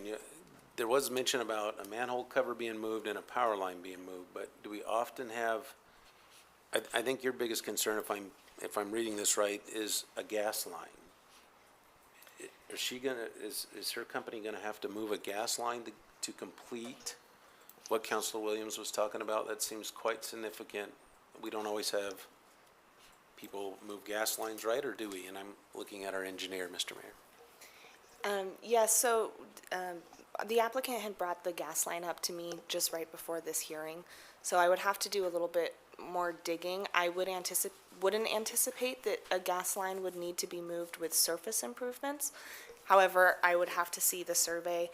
This would be one of the items that we would continue to work with the applicant on, and as we progressed in design, if we deemed that a gas line needed to be moved in order for these improvements to be made, we would probably, that would be something that we would deem as typically above and beyond reasonable expectations. So I would just have to continue to work with the applicant to see what that gas line looked like before I could answer your question definitively. Yes, it sounds like if a gas line needs to be moved, our answer is we would not require a gas line to be moved, right? Especially if it wasn't within the right-of-way, because then you're gonna have to ask the neighbor if you can buy their property or move it onto their property, right? Right, yeah, and I'm not So- sure if it's a gas main that's being discussed, if it's a service line to the house. I would have to see the survey and work with the applicant. But the other two things seem to be very common. So as long as it's about the gas line and moving that could become quite expensive. And that's not as common as moving the power pole and the manhole, right? Yeah, and that's correct. And then I'm not gonna let you off quite as easily. I'm gonna go back to Counselor Williams. You said that there could be tot lots and there could be these things. Are you committed to doing that? Or at one point, we were gonna hear why that doesn't work in here, but I don't think it really matters what, or the type of folks that go in here. They're all entitled to that. They all have visitors that come to their homes, right? And so, and then you have, they weren't identified on there, but Counselor Allgood brought up a good point. You have the drainage ponds. But if the drainage ponds are taking up a lot of your open space, where are you going to put a tot lot or a whatever, basketball court or pickleball court? So not just, yeah, we're thinking about doing that. I think we need a harder answer than we're thinking about putting that in there. Because that doesn't mean you have to. No, Councilman Doty, we are required to provide so many amenities with a PUD application. And so in our northwest corner, we've got room for a dog park. We've got room in the site for a tot lot.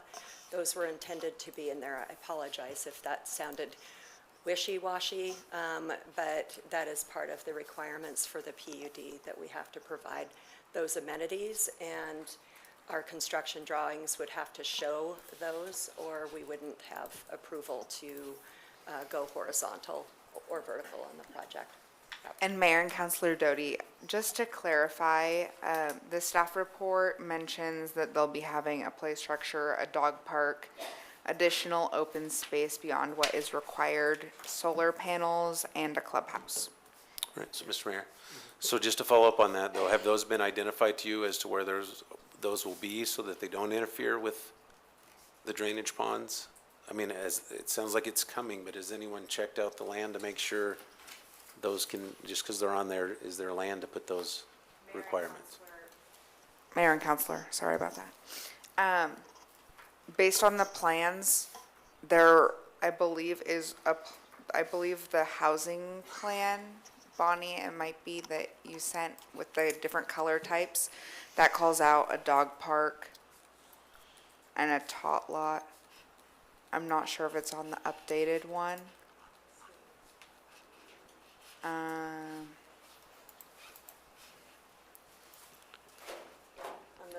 On the plan that I have, it does show a tot lot and a dog park.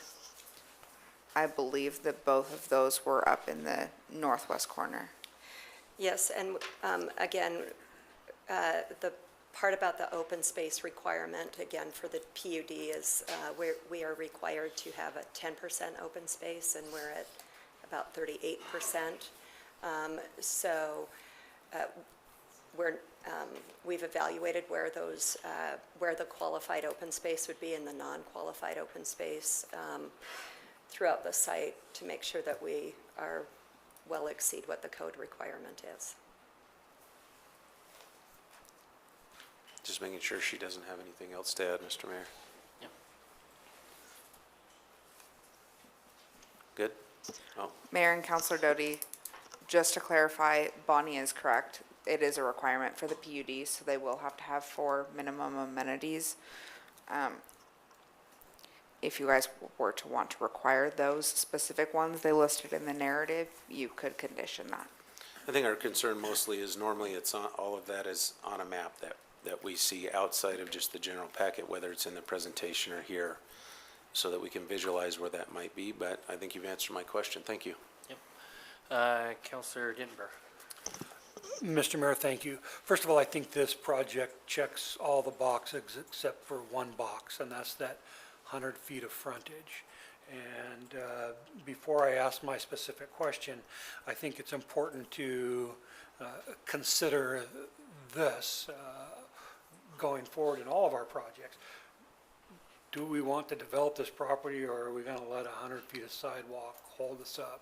And the potential taxes that we would receive from that would well outweigh 100 feet of sidewalk. So I appreciate the project.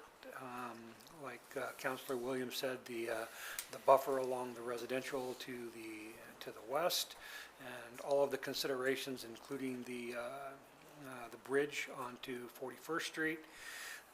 And if I understand this little thing that you handed out here correctly, and Counselor Williams did talk about, kind of coming to a compromise, this is your compromise, just a small realignment, is that correct? Councilman Dittenber, what that is showing, that exhibit was really put together to help illustrate what our concern was. There's a lot going on there. We are able to, with the orange lines on that drawing, show how we would transition to that bridge and that sidewalk. As I mentioned, that parcel adjacent to us will, if it's for sale, probably develop a little bit sooner in the future. So in the meantime, we're trying to accommodate that transition, but we don't want to get hung up in a scenario where it's, where it really hangs up our project. So I appreciate your comments about So that. you can work with the city and come up with a compromise, you think? We would like to. That is my client's preference, to be able to work on that. But we're concerned that with a little bit more investigation, we feel from our side that, again, the improvements weren't done as part of the bridge widening, although they were continued further east on the south side. And I think that's potentially because there are some issues there. So we just want to make sure that we're going in eyes wide open and everyone's expectations are the same. We would hate to get further down the road, and we've put a lot of work and effort into this, and then we're derailed for 2 years because of these issues in that 100 feet. So, thank you. Councilor Register. and then we'll do Councilor Williams. Yeah, question. You represent, I'm sorry, the company is rental, something rental?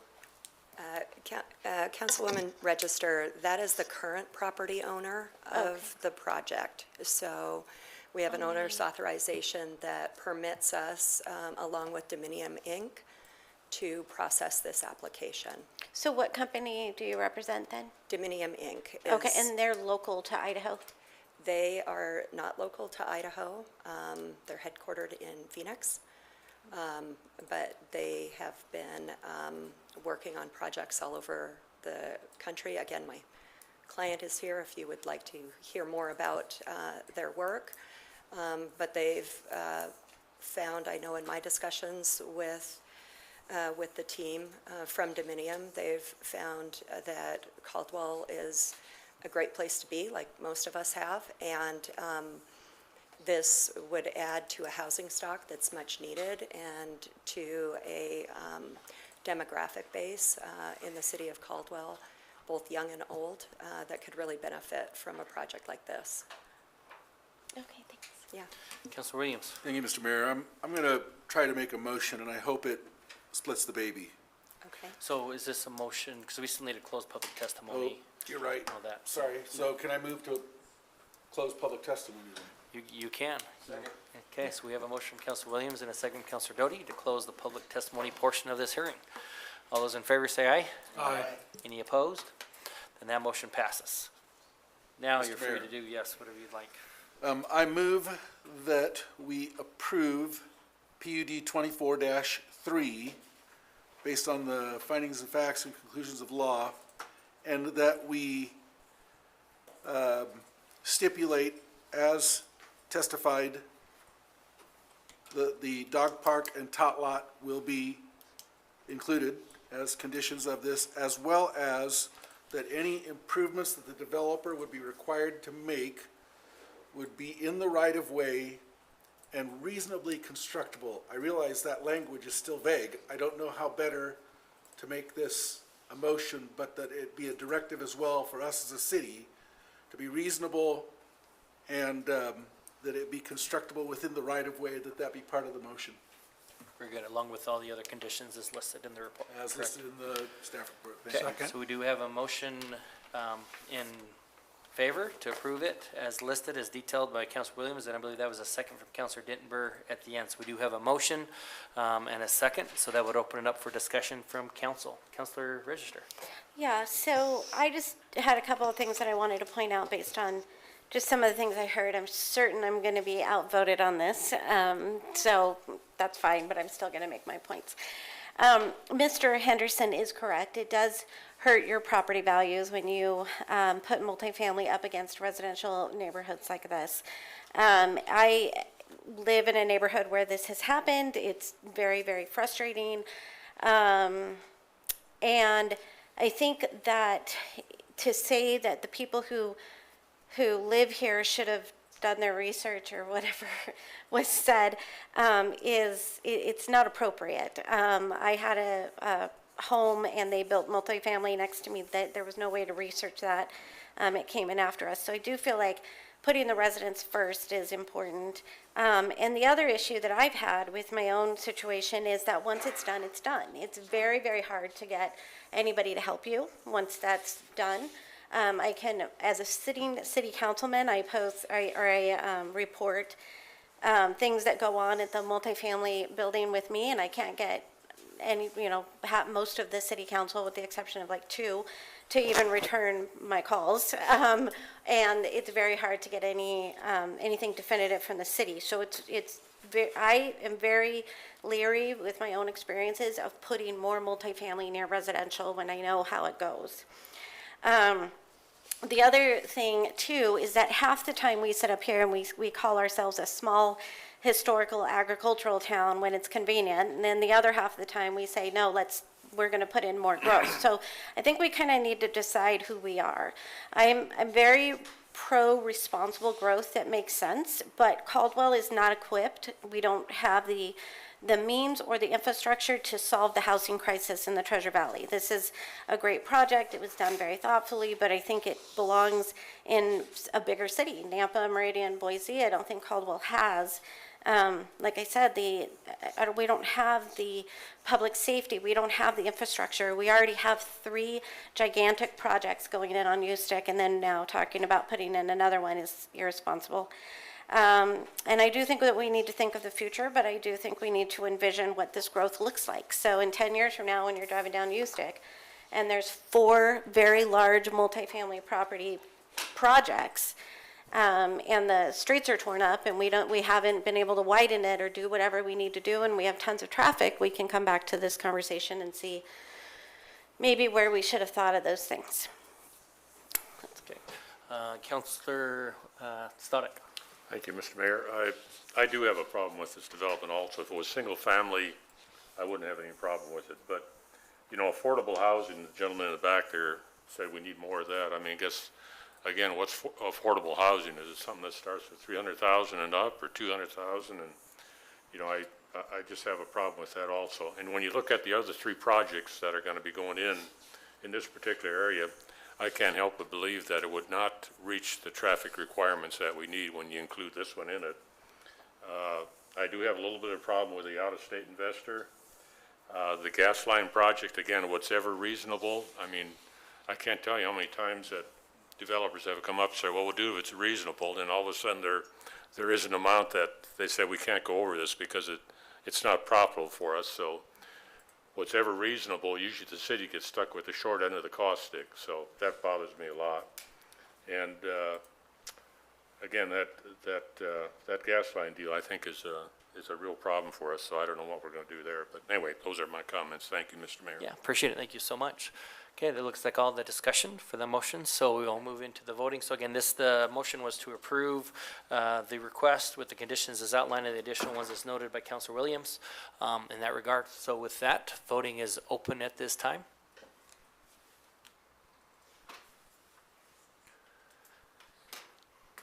And all votes are cast. The voting is closed, and the motion does pass with 4 in favor and 2 in opposition.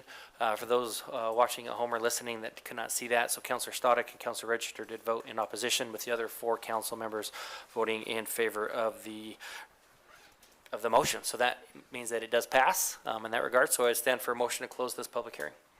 So moved. And a second. There's a motion from Councilor Stoddard and a second from Councilor Doty. All those in favor say aye. That motion passes. Okay, and that moves us into our next item on the agenda. Let me get back here. So that is number 2, 1 down and on to number 2. So, well, actually, no, sorry, 2 down, on to number 3. Okay, so this is for a public hearing this is for a legislative matter regarding taking public comments on proposed new fees or fee changes in excess of 5%. Could I get on that list, please? Yes, we will make sure you can get on there. So, who is presenting this one? Rochelle. Very good. Excellent. Okay, Rochelle. Thank you, Mayor, Council. I am here tonight representing on behalf of Ray Lynn, Finance Director. My name is Rochelle Castleberry. I'm the Treasurer for the City of Caldwell.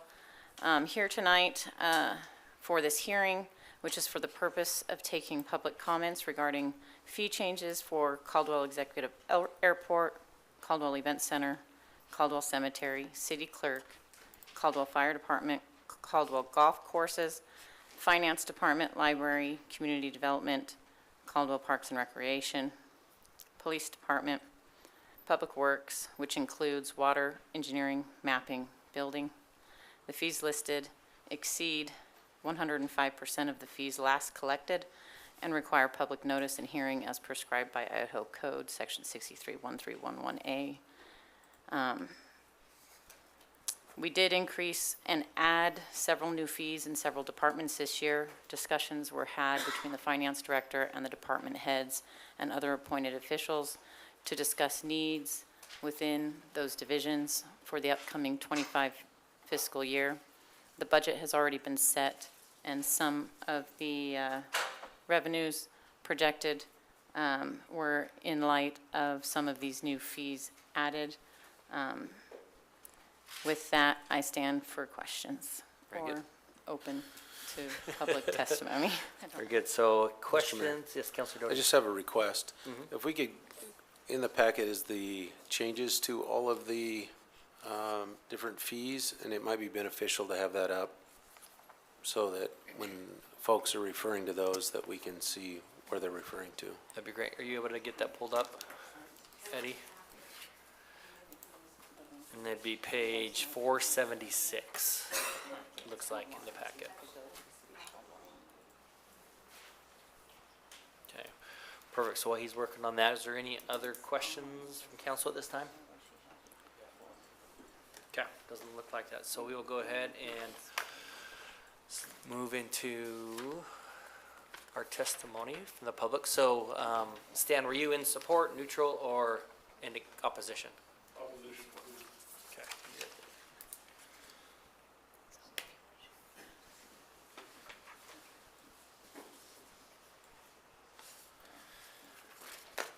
Okay, there they are. So we do not have anybody signed up in support. We do have one person signed up in neutral, Justin Harrison. So if you'd please come forward, and you just state your name and address for the record, and then you will have 3 minutes for your testimony. Mr. Mayor, can we make it larger? Is it possible on his screen so it's larger on that screen? So yes, is it possible to zoom in at all on that, Eddie?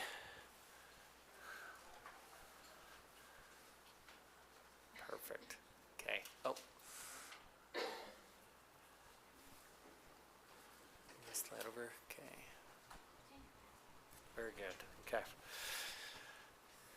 Okay, very good. The time is yours. Mayor and Council, Justin Harrison, 3612 East Rolling Green in Nampa. I'm on the Airport Advisory Board. I'm speaking only to the changes at the airport that I'm aware of anyway.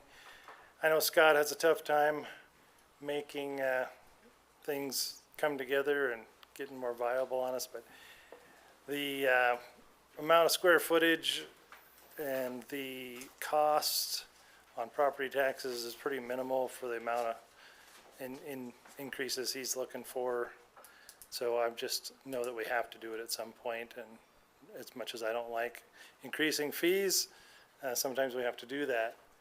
I do feel that some of the commercial property, or not, the hangar owners do take advantage of the city in that case, as far as they're not paying near the lease rates that they could if they were in the private sector. And so in that case, I kind of agree with increasing those things. I do have concerns over some stuff coming up that we'll be discussing in our meeting this Thursday regarding minimum hangar sizes, which will essentially push out individuals like myself if we ever wanted to have a hangar They probably push costs over $500,000 for a minimum, so that's something I'm concerned about. But as far as the rates coming up, I know we have to do it. Trying to stay under the wire on stuff that has to be voted on is something that can be done, but there'll be more discussion on that, I'm sure. So thank you for your time. You're welcome. Any questions? Okay, very good. Thank you so much. Appreciate you being here. Okay, we do have two people signed up to speak in opposition. So Jean, if you could please come forward. If you could state your name and address for the record, and then you'll have 3 minutes as well. Good evening. Thank you. It's Jean Kreitbring, 15855 Orchard Avenue, and I'm strictly going to be dealing with golf. According to Cattail Crossing Golf Blog, municipal golf courses are designed to be accessible and affordable for the public, regardless of skill level, residency, or membership. They typically offer reasonable golf fees, flexible booking options, and even offer discounted rates to local residents. Municipal courses are often a good option for beginners and those looking for a more affordable alternative to private or semi-private courses. It aims to provide recreational opportunities for all citizens and promote community cohesion, unquote. The future of your golf courses lies within your community. What about promoting recreation, family interaction, and the love of golf at an affordable rate in Caldwell? The last time I addressed the council, I guessed that the golf fees would increase over 10%, which would be the third year in a row. When I went to the golf board meeting as a guest the following day, I was asked to share. I shared my guess that fees would increase over 10%, and I was scoffed. Well, here we are with fees increased anywhere from 7.69% up to 35.65%. The average increase across the board is 20.32%. Let that sink in. An average of 20.32%. Cost of living increase was a mere 3.2% for 2024, but 8.7% for 2023. The inflation rate was 2.5%. So we possibly could have, if approved, an increase on an average of 20.32%. Trust me, I know that fees need to be increased due to the cost of supplies. However, 35.65% at Fairview is excessive, beyond excessive. The majority of your clients at Fairview are senior citizens, beginning golfers, families, all with limited financial resources. You've just priced Fairview out of reach of your clients for a 9-hole municipal course. In addition, if Centennial doesn't raise their rates at the same rate as Caldwell's gouge job, we have priced Purple Sage over Centennial, and they offer senior rates. Not good. I'm wondering why there is an aerification rate for Purple Sage, but not Fairview. Fairview gets punched too. Same issue with the winter rates. There are winter rates listed for Purple Sage, but not for Fairview. Does that mean the exorbitant rate is charged year-round, no matter the conditions? It lists handcart rental as new for both courses. Handcarts have been rented at both courses for the past 4 years. That's nothing new. In addition, years ago, the golf board suggested offering discount rates for veterans. Also, many other courses offer youth on course discounts. Caldwell is missing the boat for marketing. In conclusion, I understand a minimal increase, but I am beyond disgusted with the inflated 20.32% average increases being proposed. Not good. You aren't going to foster the love of golf within Caldwell at this rate, nor encourage citizens from all over the valley to travel to our courses. Okay, thank you, Jean. Any questions? Councilor Doty? Maybe just some clarification, Mayor, thank you.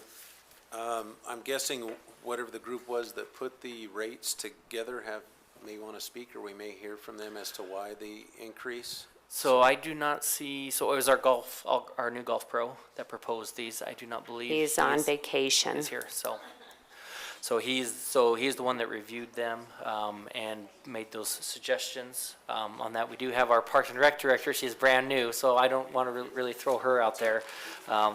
So I don't even know if she's had the chance to meet our golf pro yet, to be honest. She just started last week, just very quickly. But these all came from, I had just some preliminary discussion with him. We didn't talk about any numbers, but I know him coming in, his thought was that they were extremely low. Sees many of the courses around the valley, and we always hear about that our course is the best course in the valley, as far as condition goes, and so he felt that these were appropriate in the proposal that he gave. But An additional? not trying to put it into his words, but that's kind of. So are we being compared to Boise again, which has been a bone of contention? We are not Boise, we are not Meridian, and we are not Eagle. We're Caldwell. Yeah, and I would say that we're not, other than that we have better courses than them, and better conditioned courses than all of them, in that regards. But the fees felt that were too low, in order to get the profits that we'd like to see out of that course out there. So this is what was proposed from the new golf pro, and I'm sure he talked with his assistant and others out there to propose these fees. I do have a letter that I was asked to read from the golf pro. It's me. Oh, Hi. yes, sorry, thank you, Rochelle. Sorry. Can I I'd speak? like to read that now and then add a little bit of pieces of information. I do, as the treasurer, have information about the funding sources, how the course is done, and I can provide at least an attest to those items that I'm familiar with.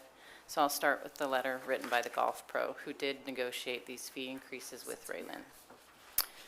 The City of Caldwell golf courses have always been a source of pride for our city. Both Purple Sage and Fairview provide much-needed green space, community recreation, and bring outside visitors to our community where they spend money out at our courses, as well as surrounding businesses. Maintaining these aging golf courses has been quite a struggle recently, with much of our equipment being quite old and significant repair or replacement. We are proposing rate increases in daily green fees, annual passes, and practice range. The rates that have been proposed are still significantly less than surrounding community golf courses, making our facilities affordable and, quite frankly, a bargain. To address some of the areas that have been substantial price increase, for example, the sprinkler cost $300 a piece, and we have over 2,500 on our properties. Fertilizer costs are up 25% over the last 4 years, with a small increase to budget line item.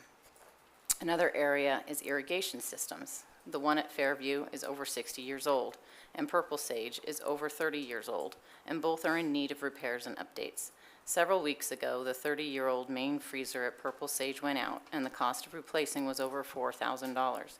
And as of now, the ancient refrigerator freezer at Fairview also quit working, and we are currently getting bids for repair or replacement. The back 9 cart paths at Purple Sage are also in desperate need or repair. As we are sure you are all aware, the cost of labor has also increased over the past few years, and employing and retaining quality employees is vital to the success of a customer service business. With all of the above-mentioned needs, we feel that raising our fees this small amount will allow us to make the necessary repairs and replacements and keep our community golf courses well-maintained, self-funded, and continue to provide the citizens of Caldwell and surrounding communities with the opportunity to enjoy a quality golf experience. The golf course, from what I've seen, purely from a financial standpoint, has struggled to do well. Although it has been in the positive the last several years, it is still barely breaking even. That does not include capital purchases of new golf carts and mowers, which has been funded from the general fund and then gifted or transferred over to the golf department to assist with cash flow. They are still responsible for maintaining and upkeeping that equipment, and so they do bear the cost of that. We, I think, as a city, have a goal to have them be self-funded.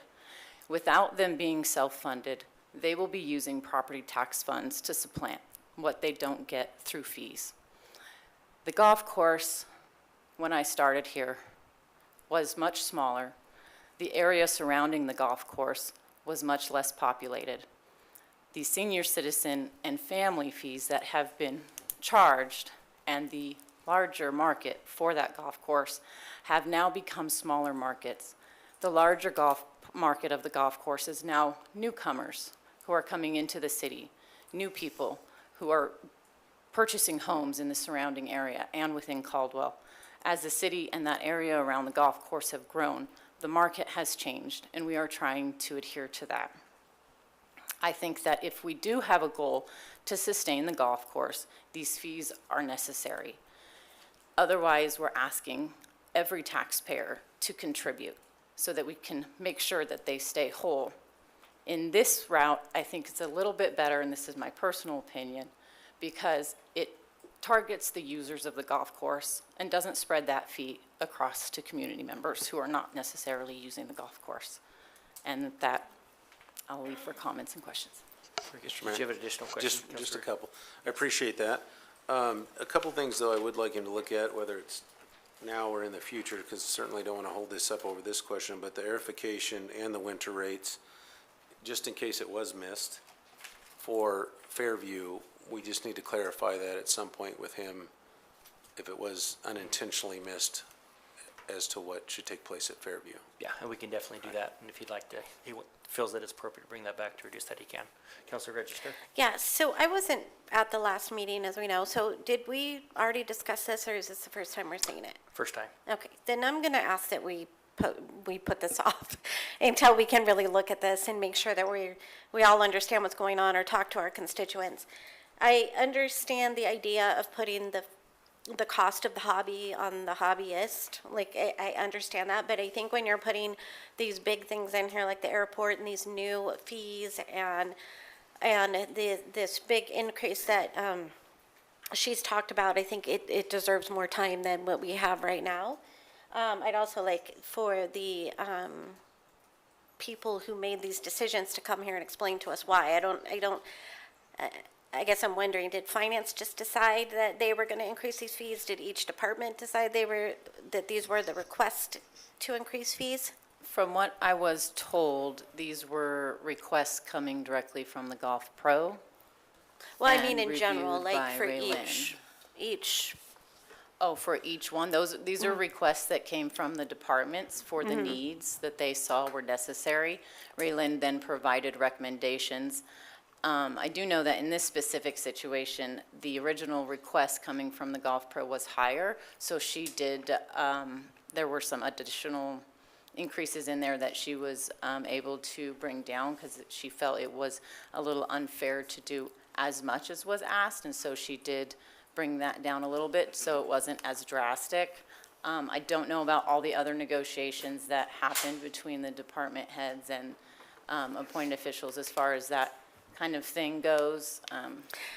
So is there a discount for residents at the golf course or something like that?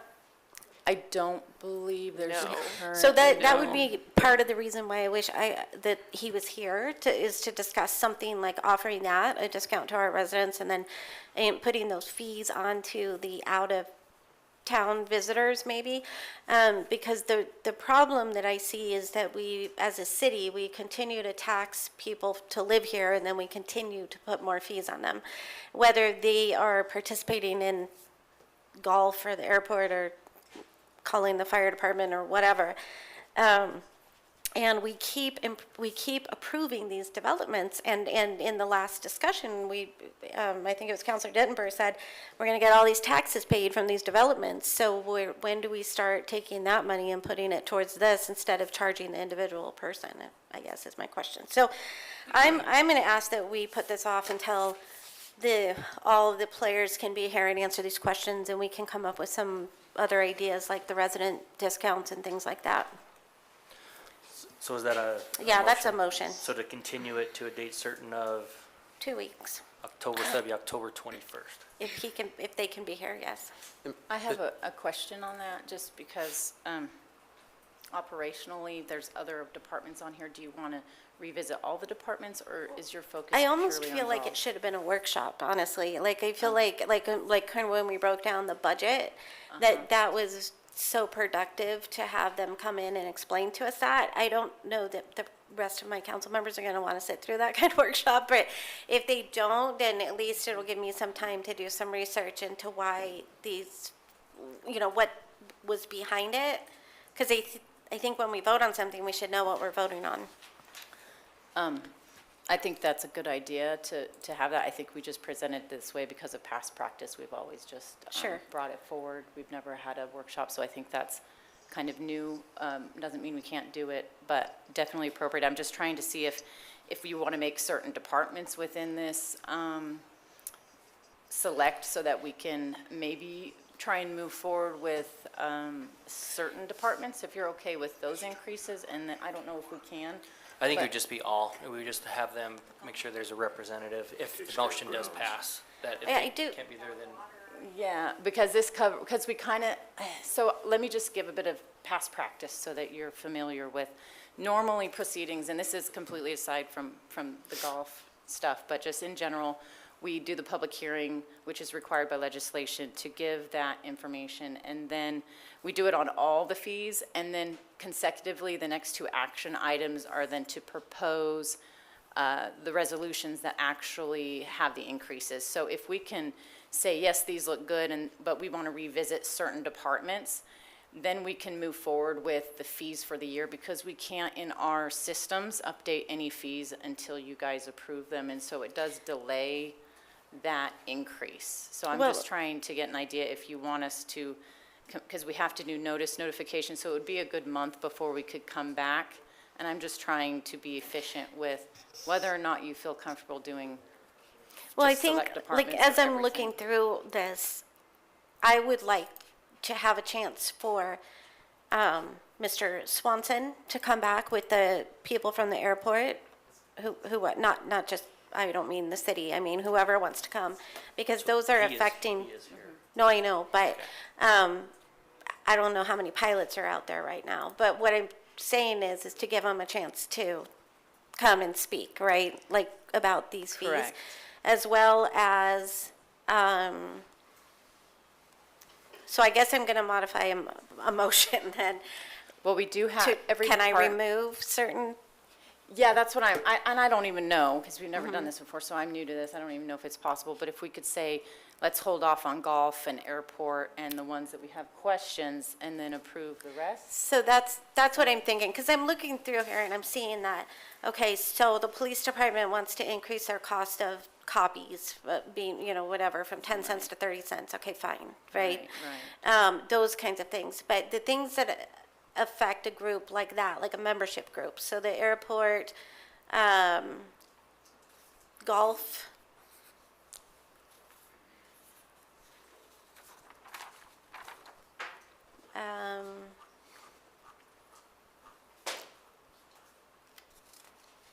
maybe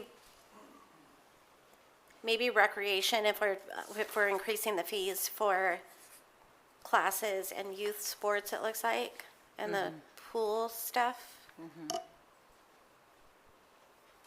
I think those three. Okay, I think that, Can I ask a question too? You made a comment about the city bought the golf carts. It's my understanding the city gave the golf course a loan, and the golf course had to pay it back. The citizens have not paid for golf carts. The course paid for the golf carts. Yes, they had to pay back the loan, but the taxpayers have not, from my understanding, the taxpayers have not paid a dime towards the golf course in the last 5 years. So the loan was paid back from the golf course about 4 years ago. And so there are still equipment needs that are continue to grow out there. So just recently, we purchased, I think, 10 or so new used golf carts. We purchased some automatic mowers out there last year, which were quite a bit of money. We purchased other new mowers and pieces of machinery and equipment out there. But the taxpayers didn't pay for those. Well, the general fund did, and the general fund is funded with tax revenues and sales tax revenues. So they did give them, they purchased it and then said, you will take the cost to maintain it, but they did purchase most of the capital in the last several years. So the loan was paid off quite some time ago. So, okay, any other questions? Yeah, Mr. Mayor, I'm just Councilor Sadiq? curious, were these fees discussed within the board? No. Oh, they weren't? Nope, and I was just a guest, but the golf board did ask to have a special meeting to hear, and that was not followed through on, so no. So the ground superintendent didn't have any input in this either relative to the commission, the golf board? Nothing, no. We saw it when it came out in the paper. And I will say, I asked the assistant superintendent, the assistant pro if he knew, and he was not aware of the rate increases. Okay, So that's a big no. thank you. Okay, I don't see any other questions at this time. Stan, knowing that it looks like airport's gonna get pulled from this, do you still want to testify, or do you want to wait till that comes back? I'd like to say something, Okay. Mayor and council. Stan Seward, 4003 Preston Avenue. And surprise, surprise, I want to keep talking about golf. So, I want to talk about a very odd golf course, though. It's typical in that it has the usual expenses that we've all talked about just recently, grounds, water, labor, that kind of thing. It's very typical in that way, but it's very different in that the income for the golf course comes from cart storage leases, okay? So if you have a golf cart, and you want to store it, you pay the airport, or you pay the city to store your golf cart. That is how the golf course is funded. Something also odd about the golf course is the golf cart owners are very unhappy, because every time the city needs money, it costs more to store your golf cart. So the obvious question is, where are green fees? Where are usage fees? And yeah, maybe I pulled a little quick one here. I am talking about the airport. But when we look at the airport fee structure, what we're looking at is we have an airport with over 50% of the traffic is training traffic. They're going around and around in the pattern, and it's frustrating the folks that are funding the airport because it just feels like we don't have value. The users of the airport don't seem to be contributing, and when I say that, I mean the folks that are just stuck in the pattern, making it hard and even dangerous to use the airport. It doesn't seem like this fee structure is taking that into account. And a couple years ago,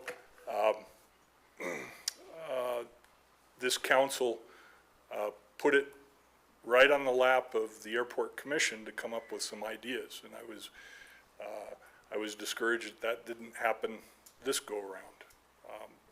I think there's good people on the advisory board, or whatever we call it these days, and I'd like to see it get run past them, because we have huge businesses at the airport that, as near as I can tell, don't seem to be contributing much to the cost of running the airport.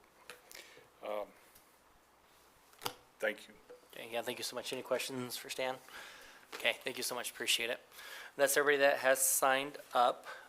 So I'd stand for actually a motion to close the public testimony portion of this hearing. So, second. It's a motion for Councilor Algen, a second from Councilor Doty. All those in favor say aye. Aye. Any opposed? That motion passes. So that'll then move, that was the public hearing, so now it does move us into action item 4, which is the resolution, 315-24, to adopt the fees. It sounds like there may be a motion with some taken out. Is that more or less correct, Councilor Richer? I'd leave it up to you on that, so. Yeah, I'm hesitant because I haven't gone through every single line, so maybe somebody else wants to, if anybody else wants to suggest anything else be pulled, otherwise Anybody else want to make a motion, or is there any discussion? I would just like the motion clarified so we know what we are pulling. Yeah. Golf, airport, and recreation at this point. So that, would that be a motion to approve? Are those the only things on that list that are like user-based fees? Yes, there's two action items. This one is to go over the departments that you discussed, and most of the government-funded departments. The next resolution is mostly for some building, engineering, and sanitation, and more of the enterprise fees, but the ones you're specifically referred to would be in action item 4 on this resolution, to remove those specific departments. So that would be like, as you mentioned, for this action item 4. I want to hear what Counselor Allgood has to say first, because Okay, Counselor he's Allgood. got to look. I was just curious, are we talking about doing a workshop? Or are we talking about bringing these back to a council meeting, just as we are? What was the- I think a workshop would be appropriate. I honestly, because I think there's some of these where maybe we could offer like a residential discount or something like that, and I don't know that we have the time to discuss that in a meeting. The reason I asked that question is, if we're going to do a workshop and set it out a little ways, maybe we could take some more time to look at this and add one or two, because I agree with the 3 you're talking about, but maybe there's 1 or 2 more that we might want to add. I agree, yeah. So if your motion would just set a workshop, and maybe in the next day or 2, we could email the city clerk or the mayor that maybe we would add one if we need to. Does that work? Or how does that work? So it would be whether it either be to table it, if you're not going to approve any of them, then it would just be a motion to remove it from the agenda or to table it, or if there's some you want to approve, so those can actually go into effect sooner than later. Do you have, are you on a time, do you have some kind of cutoff date for this approval? No, the sooner the better. When we budget, we usually budget for an entire year's worth of. So is it possible to table this for 2 weeks, but then in those next 2 weeks, have us let you know which ones we want to pull off into a workshop? Maybe, I'm not sure. We've never done that before. Because we had the public hearing tonight, maybe the attorney or someone can tell, can we come back after a workshop with a resolution to pass the fees without doing another public hearing unless there's new fees? No, I think you're going to have, if there's significant discussion in a workshop or at a council meeting, if we have staff members come and talk about the fees and why they are proposed the way they are, I think it's probably wise to have the public be able to weigh in on whatever additional information is disclosed at that point. So you'd need a second public hearing on the stuff that we pull off and talk about in a workshop? Yeah, particularly because it could change, right? Well, so what I'm asking right now is, if we postpone approving any fees tonight for 2 weeks, can we then, within those 2 weeks, pull out whatever we want to be in a workshop and only at the next meeting present what's left for approval? Is that that's what you're saying, right? So you Councilor would Allgood? continue action, unless you wanted to approve some of those, you would continue action item number 4 to a date certain of October 21st. Then at that hearing in 2 weeks, then you would state which ones you're going to approve and which ones are going to continue on for further workshop. Mr. Ray. Because if I'm hearing Councilor Allgood correctly, that's what you're asking, right, for that delay? Okay, that's my motion. What you just said. Okay, so the motion would be for action item number 4 to be continued to a date certain of October 21st. Is that correct? Right, but then between council in the meantime to let finance know which ones we want pulled off to be put in a workshop. Okay. Is there a second to that motion? I'll second. Okay, very good. So we have a motion and a second. Is there discussion? Councilor Ryan, you wanted to say something earlier. I didn't mean to not have you. Let's just move forward, Mr. Mayor. Okay. Okay, so we do have that motion. Is there any discussion? Councilor Williams? The only concern I have is this council has already approved the budget for the fiscal year, and now what we're doing is telling finance we're not going to fund the budget we approved, even for a period of time, which is going to affect this budget Because if we put this off a month or 6 weeks or 2 months in our decision-making, we might need to amend the budget then.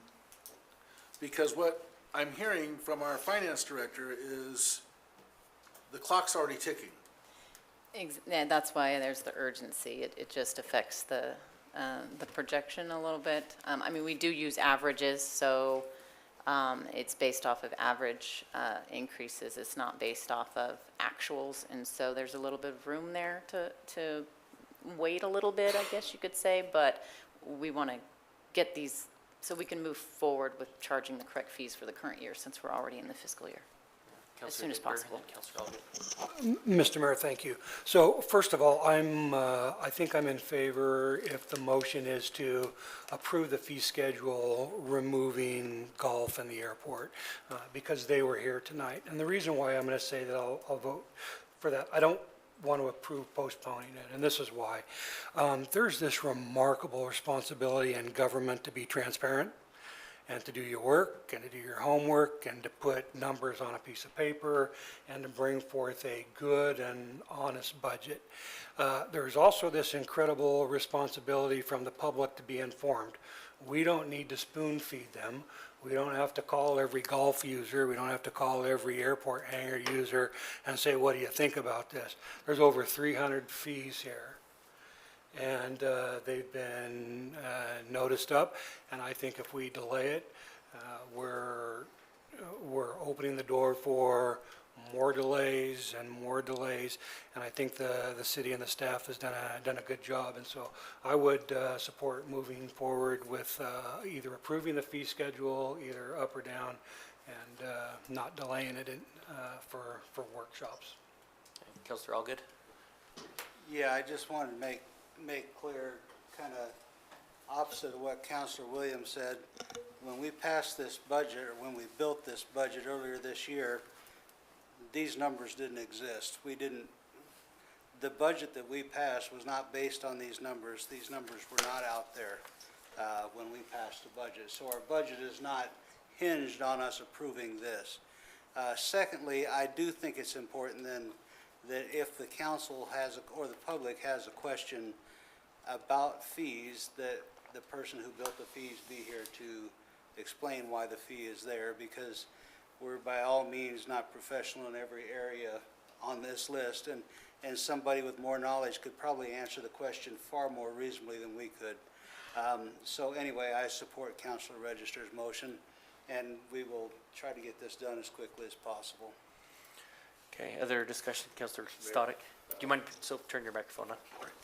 I agree with Mr. Allgood and Councilor Register also, and if I'm not mistaken, Mr. Hilty, the budget can always go down but not up, is that correct? There is and Rochelle can correct me if I'm wrong, there's a statutory provision that says you can approve a budget that is lower than what you publish in the newspaper, but you can't increase it. And I think that we're past those issues. Yeah, but I believe that's specifically to expenditure appropriation. If you exceed revenues, you don't have that. I don't know, I'm not 100%, but from past practice, I believe if you exceed revenues, then you don't have to do a budget amendment to increase revenue. But if you increase your appropriation for expenditure, it's required. So you have to stay below that original budgeted expenditure. And my guess would be some of these fees would probably go down if they're changed at all, so I think we're okay. So, thank you. Yeah, Councilor Doty? I just have some extra comments too, Mr. Mayor. So I'm on both sides here. I think that once it's noticed, it is noticed, and it should come out. We shouldn't then go back and say, all of these people didn't show up once it was noticed. However, I support Diana, or Councilor Register, sorry, on this too, where if we're going to talk about increasing your fees, I think the department head should be here. And in relation to the golf board, I'm on the golf board, and I saw the fees at the same time as everyone else. In addition to that, it sounds like they weren't even discussed with you. Do I have that wrong? So he just did this without you present as well. I get Raylan was present, which we respect very well, but I think the issue is none of us were present for any of these fees, and that's the frustrating part. So it isn't, I support that once we give a notice, but we got to do it we got to do it right, meaning none of us up here were involved in any of this. And that's the frustrating part. Any other discussion? Yes. I just want to make just a few points. Stan is right. There was a time where we sent it back to the airport commission and asked you to come up with whatever the solution was, and it worked. You came up with the solution. Everybody seemed to walk away with a little bit of a win. And so going back to this transparency idea, yes, we have a responsibility to be transparent, but I don't think that allowing the user to come back is spoon feeding them, quote unquote. I think when you have a user-based fee, that they deserve to have the discussion. So yes, on being noticed, yes, people should show up when these things come up. Yes, the people have a responsibility to be here. But I do feel like there have been many instances where the council has asked for time so that we know exactly what we're voting for, so that we're not blindsided later. The parking meter thing is a great example. So I don't think that giving it 2 weeks is that bad of an idea. And I think you can, I think probably the administrative type fees are going to be fine, but I do think that we need to speak to the users, and I don't think that we should be saying that we shouldn't spoon feed the community, because when it comes right down to it, we represent the community, so we should be hearing from them and not just treating them like they're sort of an afterthought. And I also agree that we have these commissions in place, I think, for these reasons. So I do believe that Golf and Airport especially probably should have talked to their commissions and made sure everybody was on board. And I know the Parks and Rec lady just got here, but there's a Parks and Rec commission too. So those are my thoughts. Okay, so let's take a vote. So the motion is to continue action item number 4 to a date certain of October 21st. All those in, Mr. Mayor, can I just ask for clarification of the motion for my minutes, please? Yeah. So the October 21st is going to be a workshop setting followed by an action item? It is At not. that meeting, or is it just an action item? it is again? just an action item. And then if there's ones that wish to come out at that time, to go to a workshop. That way, hopefully, some of these can get approved. Yeah, and you can, let them know, but it'll be, the motion and all the discussion does need to be at a public hearing. And so it would be at the 21st hearing, where then you would discuss which ones you want to come out and which ones you want to leave in there to approve. That way it doesn't delay all of those for several months. So, Mr. Hilty, we've closed the public hearing tonight. So this technically is just an action item to approve or deny the resolution on the 21st. Am I correct in that? What's that? Yeah, unless there are ones that they want to pull off. And, maybe, Do I need to renotice the public hearing? no. I guess that's what we're looking at. You won't need to renotice the public hearing, because if there are ones that are pulled off or changes, those are going to have to be delayed. Okay, so And then there there will be would be a a public public hearing hearing, again yeah. for those. Okay, Following the workshop. all right, yeah. thank you. Okay, I think we're clear. So all those in favor of continuing action item number 4 to October 21st, say aye. Aye. Any opposed? Okay, so that motion passes.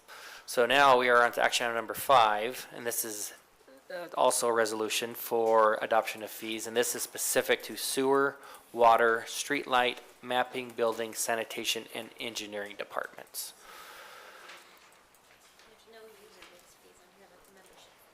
No, these would be like fees, like for if you're getting a sewer connection or a water connection, so. Or if you're applying for a building permit, things of that nature. So any discussion on that or any I do have some discussion to talk about on that one.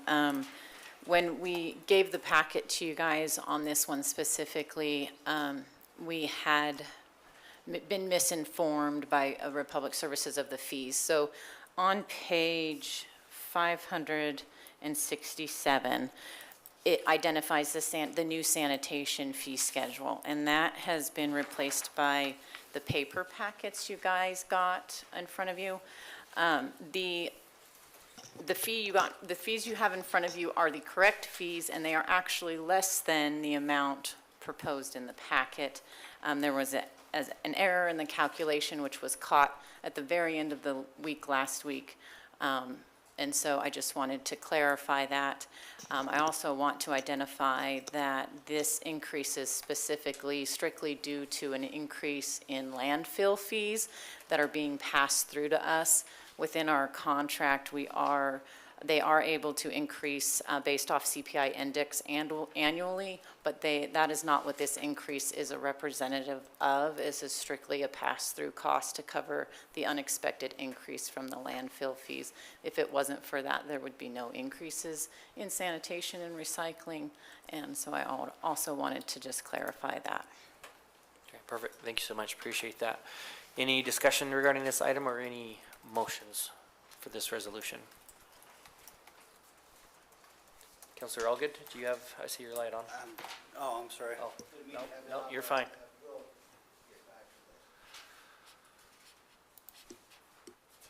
Mr. Mayor, Yes. I'll make a motion to approve resolutions 316-24 through 321-24. Just making sure that's the one we're on. Yep. Adopting the schedule of fees, services provided by the sewer, water, streetlight mapping, building, sanitation, and engineering departments effective October 1, 2024. Second. Okay, so we have a motion from Counselor Doty and a second from Counselor Stodic for approval of the resolutions as noted. Any discussion on that motion? Okay, with that, then the voting is open. Let me make sure it's the right, and that is the correct one. So voting is open at this time. All votes are cast, and thus voting is closed, and that motion does pass unanimously. Okay, that moves us into action item number 6. This is for consider resolution 322-24, finding that certain areas within the municipal boundaries of the city of Caldwell are deteriorated and or deteriorating and appropriate for urban renewal activity. Mr. Hilty, turn it over to you.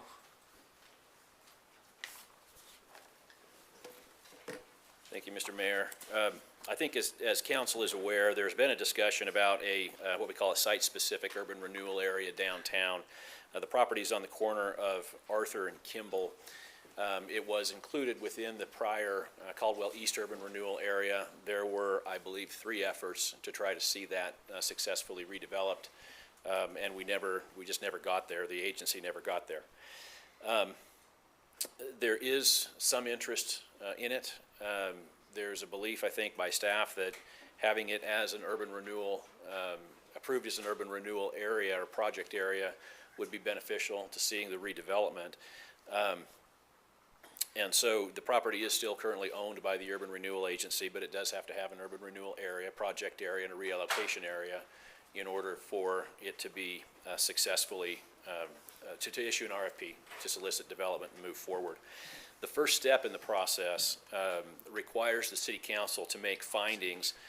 Specifically, the required findings are that the area is deteriorated or deteriorating. Those phrases are defined by statute. Staff has gone out and kind of done a quick analysis of the property based on the required findings and prepared the resolution that you have before you. I think you're all very well familiar with the property. Go ahead and scroll through to the pictures here. Well, these are the parcels that would be included. My understanding from Ophelia is that the property owners of each of the parcels have been contacted and that they are willing to have their properties included in a project area. Going to the next one, that shows the direction. These are the pictures. As you all know, it's basically been cleared. It's ready for redevelopment. Some of the things that statutorily qualify it as deteriorating or deteriorated are it's very small lots. There's a 100-year-old plat. It's composed of several lots. They take access off of different streets. The size of the property is small. There's parking restrictions. There are access restrictions. It is currently undeveloped, underdeveloped, certainly given its location and proximity to the plaza. And as far as staff's concerned, it's appropriate as a deteriorated or deteriorating area for urban renewal activity. I know Stephen's been in contact with some interested parties that will receive the RFP, but of course the RFP process will be open and advertised, and we'll solicit proposals from any interested parties. looking at the resolution itself, if you'll go down in the middle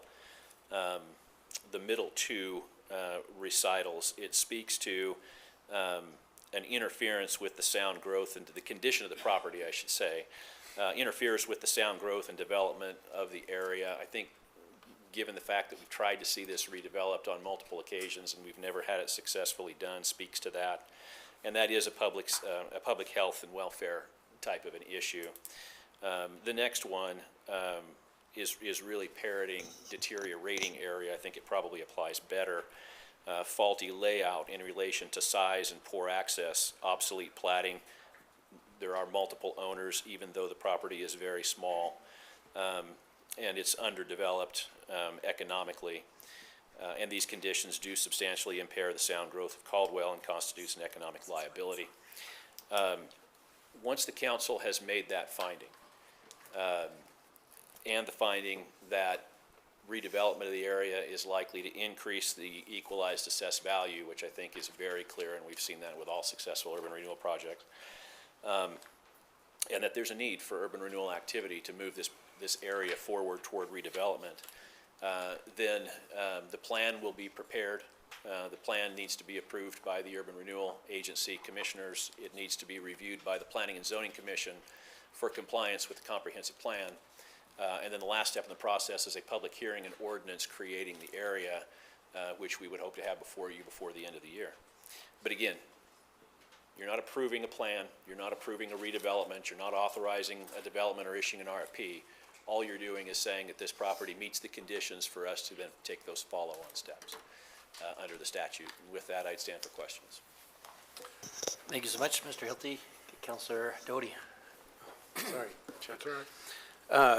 Obviously, I sit on urban renewal. I just want to make it very clear, a couple of things we didn't cover. It's very specific though, right? We only approved like 2 items, I believe. Am I talking about the right one? I'm looking at Mr. Porter out there. Is this the one where we only approved for the money to be used on a couple of specific items? So the plan and the feasibility study are still in draft form, but so that understood, yeah, the answer is yes, that's what's contemplated. Correct. And then the RFP, if it passes tonight, the RFP goes back to urban renewal or to council? So the Urban Renewal Agency would issue the RFP and decide on a proposed developer. Understand the council still has to approve the actual plan. That Right. will come back before you, not in draft form, but in proposed form for passage or for amendment or denial. Thank you. Councilor Yeah, Stoddard. Mr. Mayor, Mr. Hilty, was this part of the old Aztec development that they were gonna do? No, it is. That huh? was one of the So they're developments that- completely out of it? Yes, they're completely out Glory of it. be to the good Lord for that one.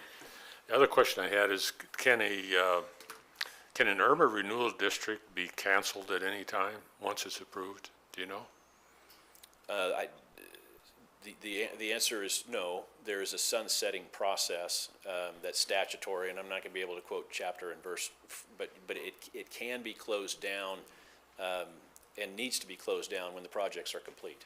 I mean, if it's approved and nothing's been developed yet, can it still be closed down after that or not? Counselor, I'd need to look at the statute and Okay. advise you on that. There's language in there that's not going to apply to this that has to do with bonded financing, Okay. notices and hearings and things like that. So I apologize. The short answer is, yeah, it can be done. There's hoops that we'll need to jump through, and whether or not it progresses to a point that we have some delays or we have to continue it for some reason, that's where I'm just not clear. The reason I asked the question, I was approached by a downtown businessman. He asked me the question. I couldn't answer it, so that's why I'm asking you, so, thank you. Very good. Any other questions? Oh, yes, Councilor Register. You mentioned that the business owners there were in support of this, or that somebody had talked to the businesses there and they were in support of this? The property owners, Oh, property owners, sorry. yeah.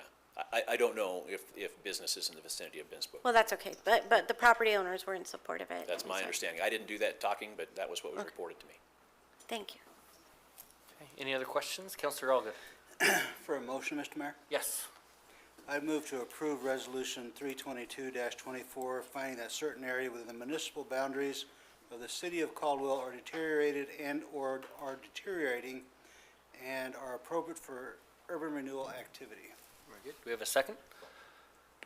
So it's a motion from Counselor Allgood and a second from Counselor Stodic for approval of Resolution 322-24. Any discussion on that motion? Okay, with that, then voting will be open at this time. And all votes are cast, so voting is now closed, and that passes unanimously. That moves us on to action item, new business action item number 7. This is consider bill number 71, ordinance 3632, to annex Shadow Glen subdivision, Mandalay Ranch subdivision, Cedar subdivision into the Caldwell Municipal Irrigation District. So this is just a housekeeping item to bring these subdivisions into the Caldwell Municipal Irrigation District. So do we have a motion for passage of these bills and ordinances? Mayor, Yes, Councilor Williams. I move to approve bill number 71, ordinance number 3632, bill number 72, ordinance 3633, bill 73, 3634, and move for its passage by title only. Very good. We have a second. That's a motion from Councilor Williams and a second from Councilor Doty for approval of these bills and ordinances as noted. All those in, oh, do we have to do a, can we do a voice vote on that? No? Okay. Roll call. Very good. So I'm guessing we've got it there, Eddie. Right? Very good. So with that, the voting is open at this time.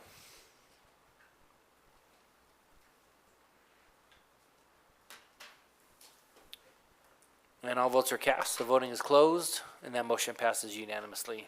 So that is on to action item number 8 under new business. And this is resolution authorizing the acceptance of a change order in the amount not to exceed $3 million, if I'm reading that right. I think so, for the Caldwell Municipal Pool Bathhouse as accommodated within the FY25 budget. Rochelle, are you doing this one? Okay, very good.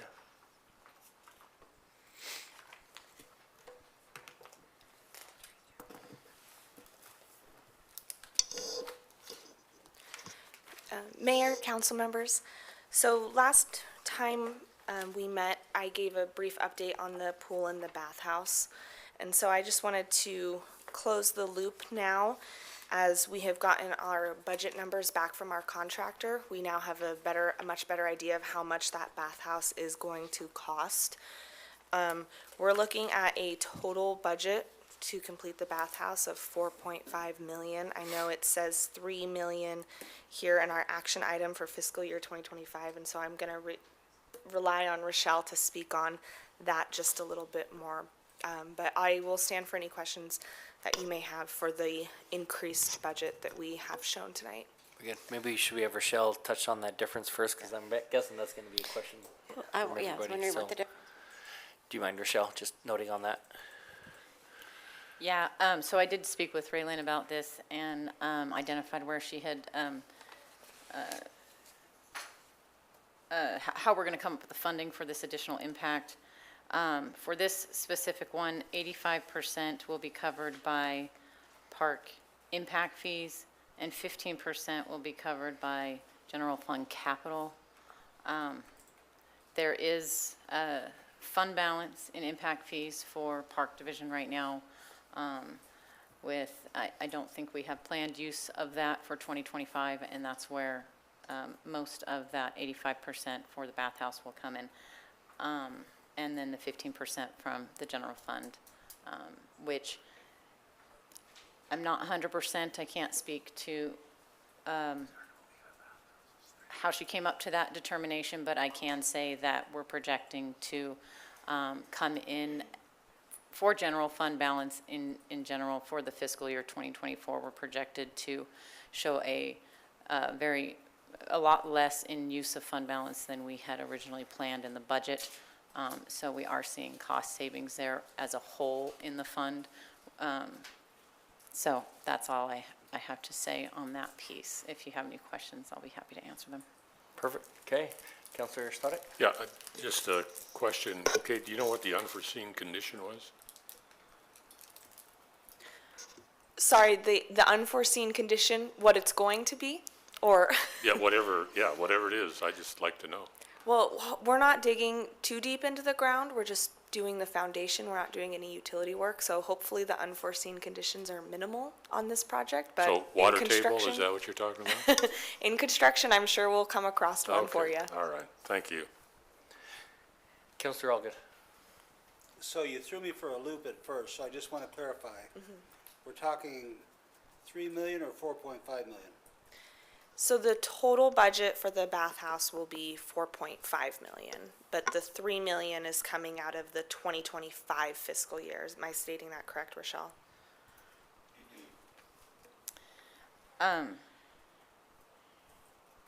Yes, that is correct. We will have, this is a 24 project, and so it will be obligated in 24, but not be used until 25, because the funds were already appropriated in 24. You will see it represent itself in our roll-forward budget amendment that we do in December, January, for any projects that happen to cross fiscal years. We come in and say these are funds that essentially are going to go into fund balance now because we didn't finish them in time, but we still intend to use those funds by increasing appropriations for these said projects. That will come back to you through our roll-forward budget amendment, because current practice is that we don't budget for projects that we have started previously. We only budget for new projects, and therefore old projects that are not completed. There's a cost savings there if they aren't completed, and that money then gets rolled into a budget amendment that we do at the beginning of the new fiscal year. And I'm guessing that this came about, if I'm remembering back when it was presented to the council, to either push forward to try to finish the pool really quick in last year's budget, to open it for basically 3 weeks and then close it down, which would have been a big loss of money because hiring employees, chemicaling it, and then having to have the pool sit for 6 months on warranty, not being used, was decided to have it open in May, take the time to do it right, and then not worry about that warranty starting until next year. So that pushed it from FY '24 to '25. Does that kind of sum it up, would you say, or am I off on that? That makes sense, but I wasn't involved in the reason as to why the project was delayed, but that very well could be. That was my recollection. I don't know if anybody remembers that different. Yeah, and I'm just trying to, what was the original price tag of this remodel of the pool? We had originally requested and approved 2.9 million, and that was, I'm trying to remember, it was late spring, early summer when we originally came to you for the bathhouse with 2.9 million. And then the pool is the next action item that we can discuss. So the bathhouse is going from 2.9 to 4.5? That's correct. Okay. Okay, any other questions? Well, so that was my question too, so the difference is $1.5 million? No? Sorry. Or Yes. for the bathhouse, I mean. That's correct. So we did provide our bid result estimate to you from Benetton that shows the breakdown of the bathhouse. We did go with the most affordable material for the most part. You know, there's one item here or there that we did want to make sure the bathhouse still looks nice, and we didn't do the absolute cheapest option, but we just underestimated what the cost would be. Okay, so we underestimated by 1.5 million on the bathhouse, and it looks like 500,000 on the pool, so we're looking at another 2 million That's correct. tonight. Okay.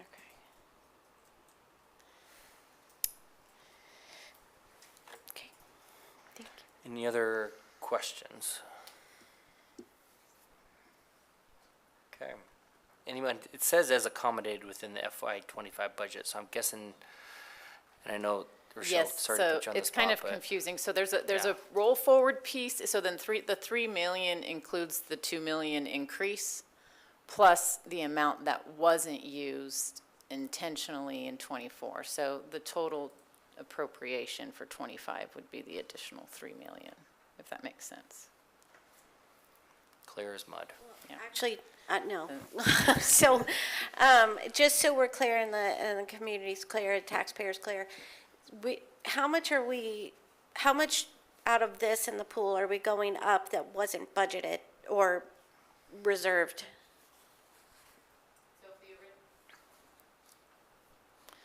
So the original amount in '24 that was budgeted was 2.9 approximately, and I'm getting that information from Haley here. Then the new price is now the 4.5, right? And so in 2024, I know that we didn't come close on the bathhouse specifically. We are almost done with the pool, but the bathhouse got started late, and we did not use up 2.9 of those funds. I think we're closer to maybe 1.5 or less.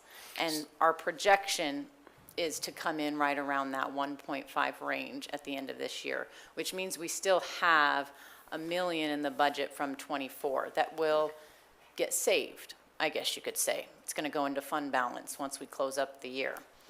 And so next year in '25, we have to appropriate for the remaining $3 million that will be needed. So 1.5 will actually end up getting used in '24, and then the additional $3 million will actually be getting used in '25, with $2 million being an additional amount of appropriated funds and $1 million coming from previous year revenues. The other $2 million will probably come from other cost savings, but not specifically cost savings related to not completing the project on time. So when all is said and done, what's the total cost that we've spent? 4.5. On everything? For Pool the and bath, bathhouse? for the bathhouse, sorry. The So pool, 4.5 on the bathhouse, and how much on the pool?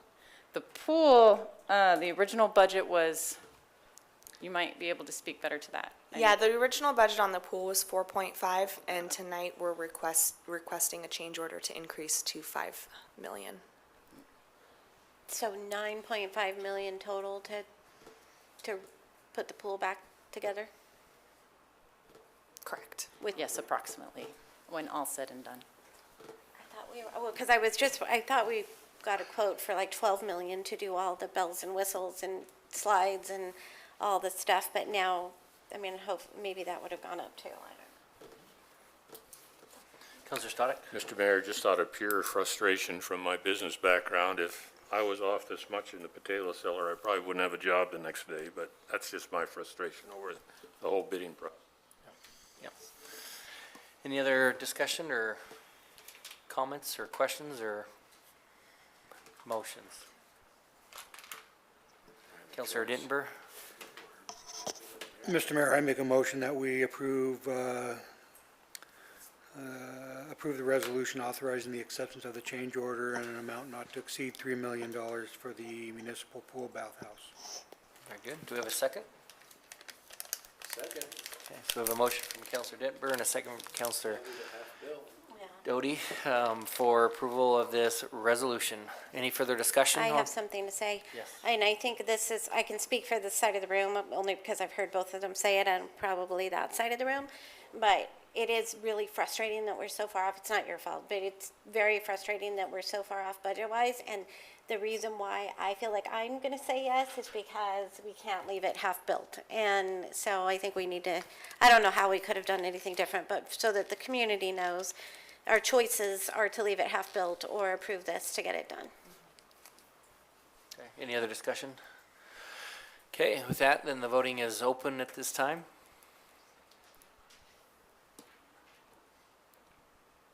All the votes are cast, the voting is closed, and that does pass unanimously. And that was at action item number 9, very similar. So sounds like a resolution authorizing the acceptance of change order for $500,000 for the pool.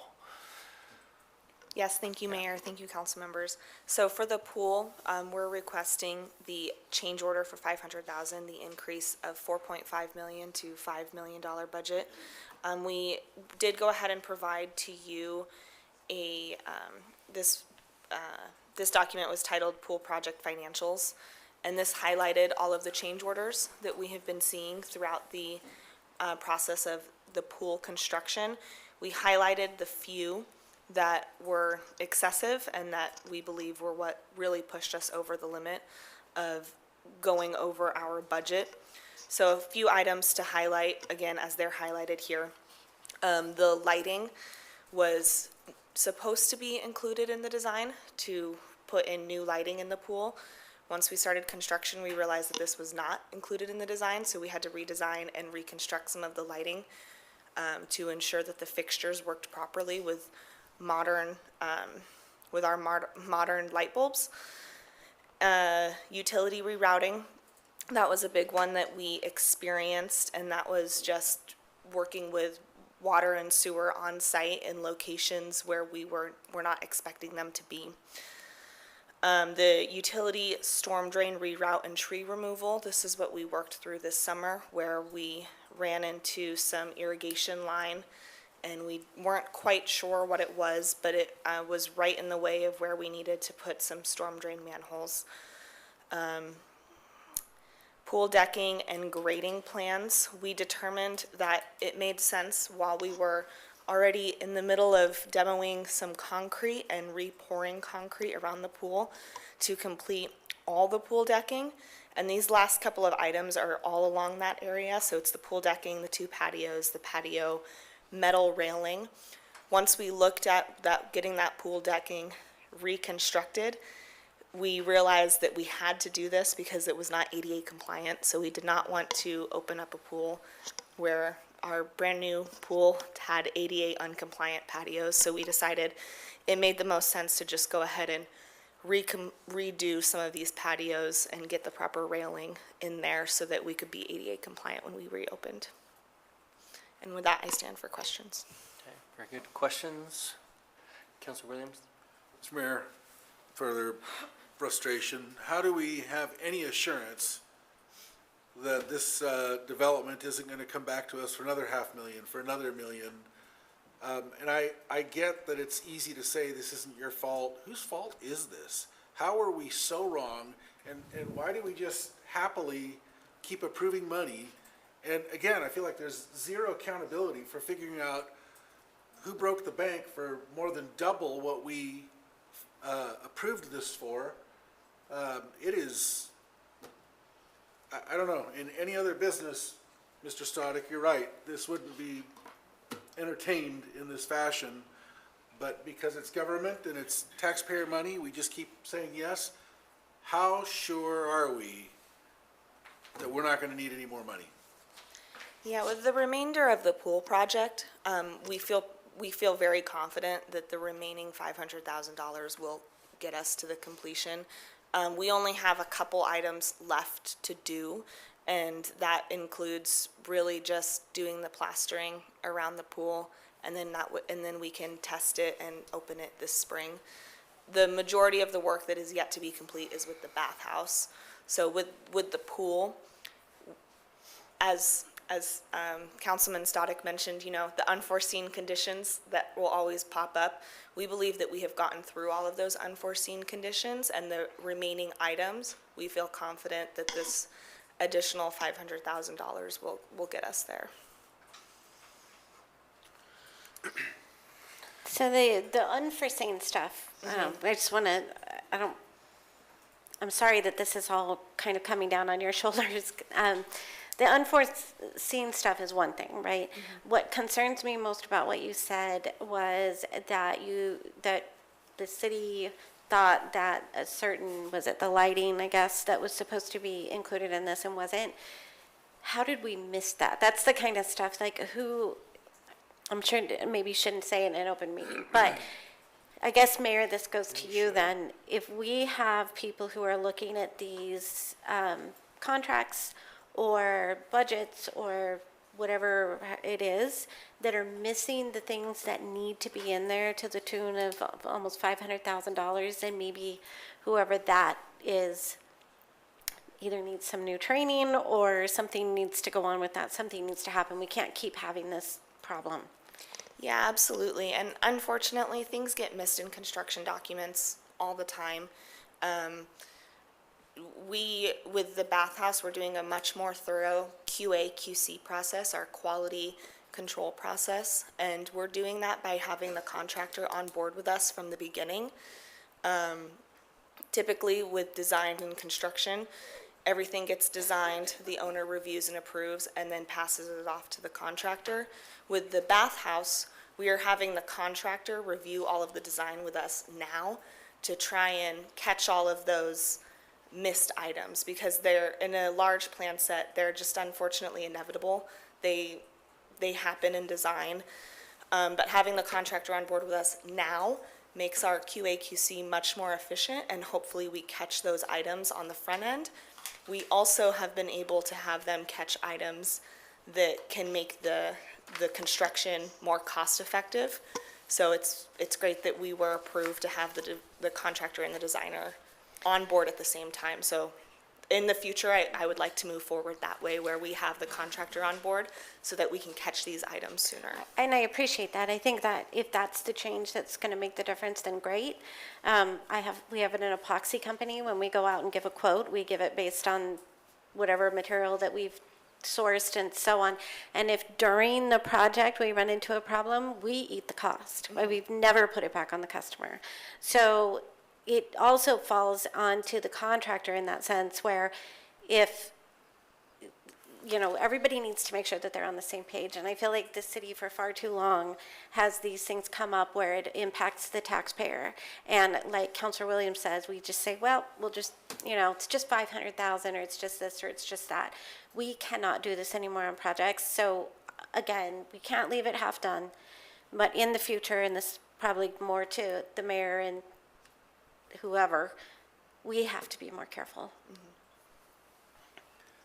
Yeah, and I would agree, and I thought that we did have some things built in, but it sounds like we don't, so we need to definitely look at that and see make sure those are in there. That, yeah, I agree, we cannot just keep forking more money out, and the contractor's gotta be on the hook for some of that. I would agree 100%, so. Councilor Doty? Yes, I would agree with that, Mr. Mayor, and I think we see this, the frustration is we see it all over the place. So this is just a general statement, not about this contractor, but are they bidding low to win the bid, and then we're just going, here's another million, here's another 500 million? I mean, who doesn't know a pool needs lights?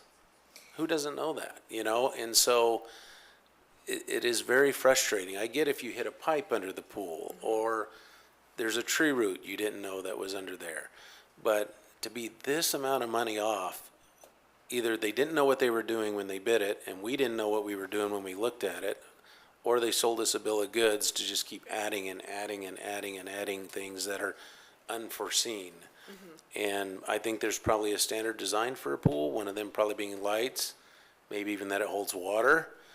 I mean, trying to be a little funny here, but I'm serious. There's got to be a standard that you need, like the patio with rails. He should have known that as a contractor and a builder, that you got to have it be ADA compliant. And so that's the frustrating part, and we certainly should have known that before it sounds like it was poured and had to be redone.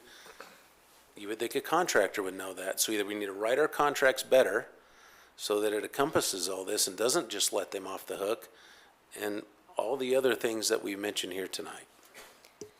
Yeah, and so I do just want to touch on a couple of those items. The lighting was something that we missed in the design. And like I said, unfortunately, items in design get missed all the time.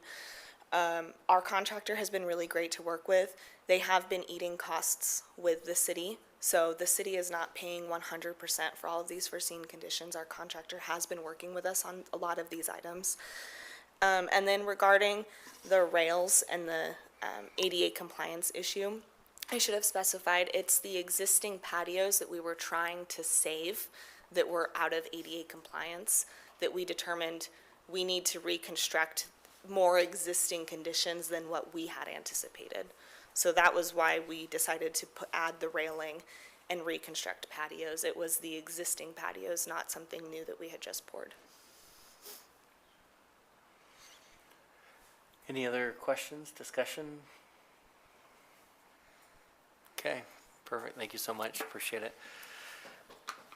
Okay, so this item is before council for any motions or further discussion. Councilor Mr. Mayor, I'm going to make the motion, but unlike what Councilor Williams said, I'm not happily doing it. It's out of frustration for sure, but clearly we need the pool completed. So I'm making the motion to authorize the change order in the amount of $500,000 for the pool project within the 25 budget. Okay, very good. So we have a motion from Counselor Doty and a second from Counselor Stoddard. Any further discussion on that motion? Okay, with that, the voting is open at this time. All votes are cast, the voting is closed, and that passes unanimously. Mr. Mayor, can we take a break? Yes, we can. We take a 10-minute break, be back here around 9:15. It's always on, so I don't know when he's going to talk. Oh, I'm sorry.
Okay, we are back and ready to proceed. So I think we're about at the halfway point, so hopefully it's downhill from here. So we are on to action item number, under new business number 10. So now these are the items that were pulled from the consent calendar, so we'll jump into these. So first one is approve resolution authorizing city attorney contract for the city of Caldwell with a monthly retainer of $32,000 effective October 1, 2024. So who is Debbie? Or should we just jump in with questions? Does that work on? Yeah, I have some questions. Yeah. Okay. So a couple things. First of all, is the 32,000, I think it's an estimate, right? If I read the contract right, it's an hourly rate. Am I off or on that? Do you mind, Mr. Hilty?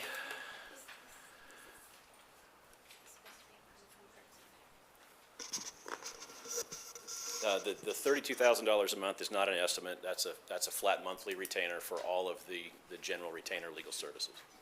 And it's similar to what we've been doing for many years. Yes, my concern is as we transfer into whatever process we're going to determine as we move forward, is do we need all the services provided within that contract, or is there an hourly rate that you could charge? And whether or not, which one would be the most cost-effective for the city? Meaning, it's nice to have an attorney at our police department, however many days that someone's there, but if it's not necessary, it's nice to have, but it's not necessary until we can figure out what we're doing a few months down the road. Is that necessary to provide that amount of legal service?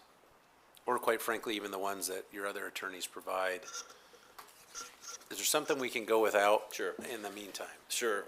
So I'll draw your attention back to the letter I sent to council on April 11th that talked about what we envisioned would be the contract for fiscal year 2025. That's what this is based on.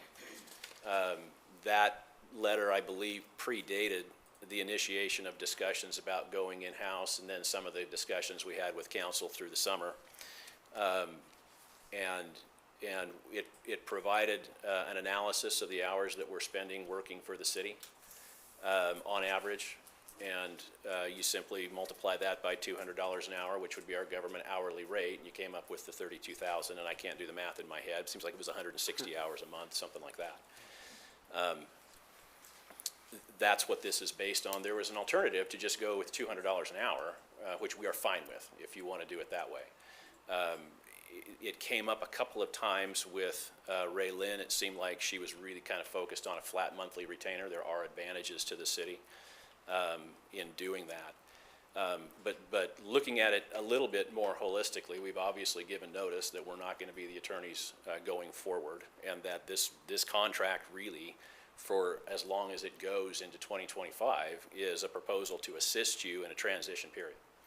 And that starts with the mayor. The mayor will have to find somebody through a process that the mayor determines is appropriate to appoint or to nominate, and then the council will have to decide if that's going to be something they confirm or don't confirm.